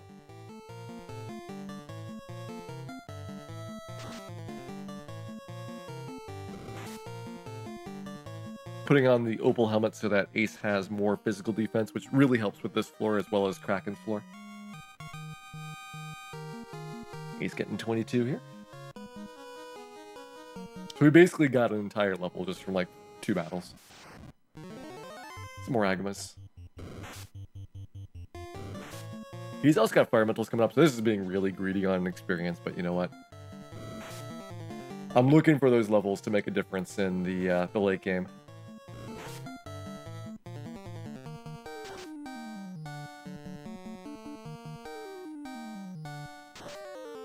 This would be like the ideal grind spot to work on if it didn't require getting past Lich and past Phantom every time. You should have such good experience on this floor especially. I don't like the Kraken floor as much because of the water metals. And then Tiamat's floor has got air metals, rock galls, sorcerers, bunch of stuff that is just not very fun. The Vampire Whizvamp wouldn't be terrible, assuming that you didn't get unambushed and got paralyzed, of course.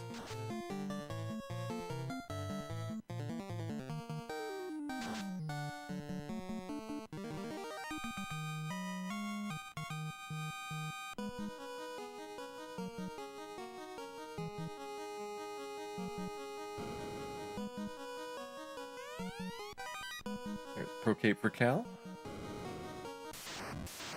I think we're done. I don't want to go for more. Been greedy as it is. No katana, that is correct. We're going to have our ninja mostly work on fast in battle. In fact, I might want to do that here.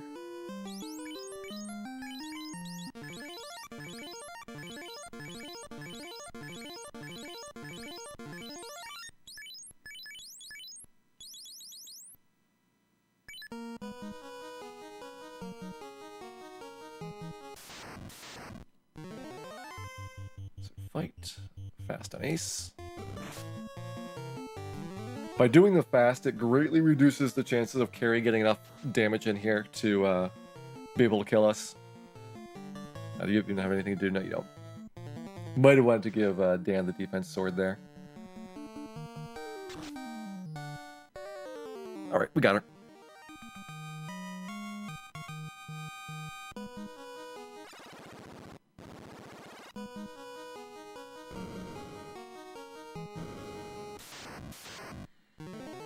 Now Kraken, the big worry here. We're going to try Fog 2 as our strat. This is a kind of a dodgy approach. It does not let me dodge. It just reduces the damage Kraken does. So he's still going to really hurt. He's going to hit for a lot. And if he targets the same person twice, I probably can't do anything about it, even if we do have 2 Fog 2s up.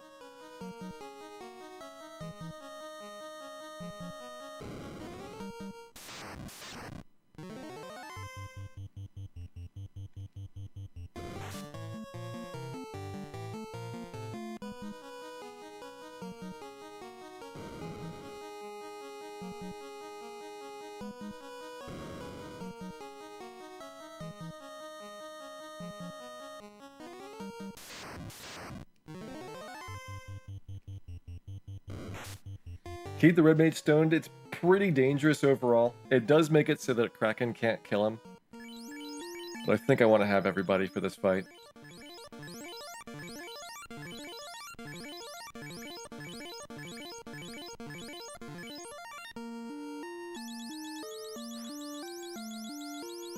Best strat. I could do double fast, Dan onto Bill, Cal onto Ace, and then Fog. Or I could have Dan fast round 1, Cal just work on Fogs right away. That might be the better approach.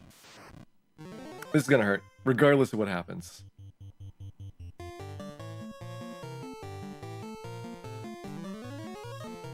got the fast off. Lit 2, good start. Perfect first round.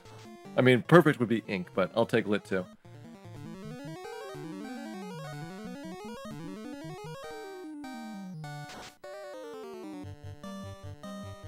Again, I probably should have moved defense to either Dan or Bill here. That way they'd have something better to do. I'm not going to use more fast. I mean, maybe Dan could benefit from it. Bill doesn't seem like he's doing enough damage to get through Kraken's defense. 80 defense. Oh, wait, never mind. We got him. Perfect setup.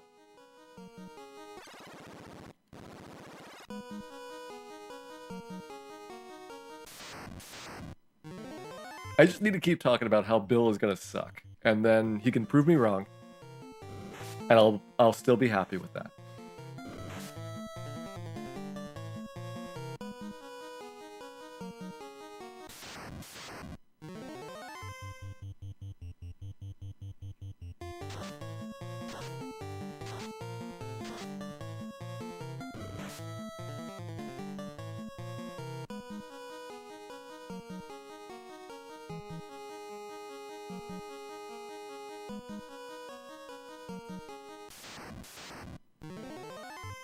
Alright, perform time. So we need to do some punching here. Ace can one-shot him. Bill, I mean, if he went extraordinarily big on the hits, yeah, 542 might have been enough. But just kind of a guess about who to pal up with who. Let's have you to do that. You're going to finish him off. Like, let's do 3 up there. Like, you're seeing the power of Bill's fist. The problem is that monsters that have a ton of physical defense, as opposed to just being big piles of hit points, can kind of laugh him off. And that's why he was doing so little damage on Kraken. He got lucky with a crit. Actually, 2 crits in the killing blow, and that, even with 2 crits, was only doing 100.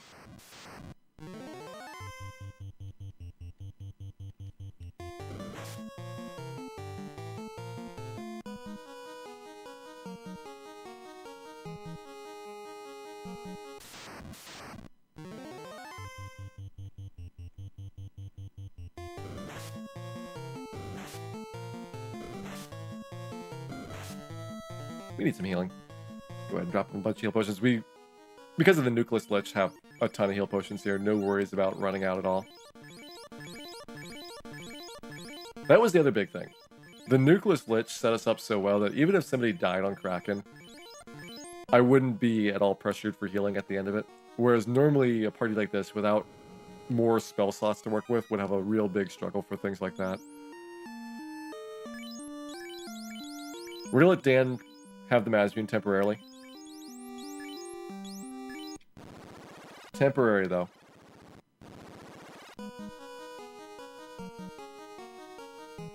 Make sure you do have enough fast charges. Yeah, you'll work out.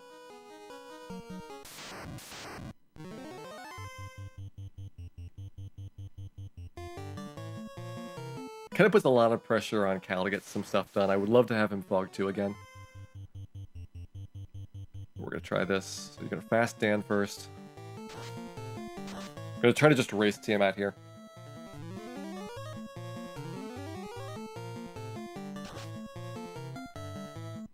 I mean, I could let Dan keep the Mazmune. The problem is that, first of all, he's not doing any damage with it. And second, he's got my other fast charges. So I really need Dan to have turns free.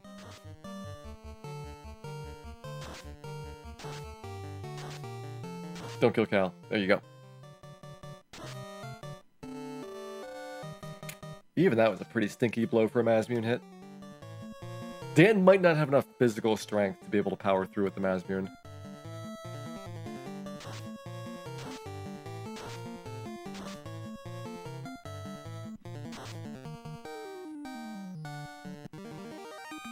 Yeah, 259 was his best, and Mazmune can go pretty high if you get good attack in. Here we go, Chaos time.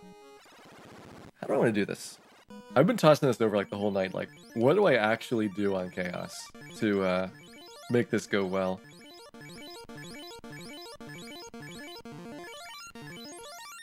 I think what we did last time was pretty good for last night's run with all treasure chests. We're going to put Mazmune on Bill.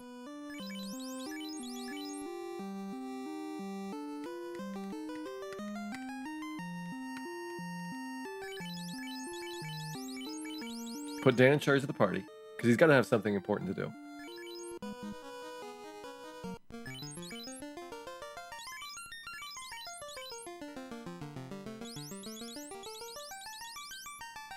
I think that's my best option. How close is Bill to a level? Whatever. We'll not find out, because there's no experience points in the Chaos fight. All there is hit points. 2,000 of them. 2,000 hit points, 2,000 years ago. 2,000 pains on Dan. So we're gonna go fast, fight. Fast and fight. And hope this works out. Builds up the gun in the Mazmune. 260 though is still respectable. So we did, let's call that 450. Dan's down. Did not get a fast off. That is kind of sucky because now we lose another round on Cal. He does have a backup fast. That's what I was counting out my fast charges for. 700, there's his first spell. 4 spell is what we don't want, that's Cure 4.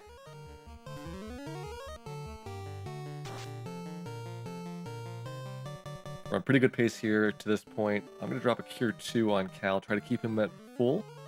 And then when things get bad, we need to start Cure throughing the Knight and the Black Belt. Especially right now, the Knight, but then probably the Black Belt right after that. Both of those rounds are pretty good for where we are in the spell cycle, but we could have had so much better on that. Punches Ace again, paralyzed! Alright, Bill, it's up to you. We need Bill to do some good work here. Hopefully Ace snaps out of this.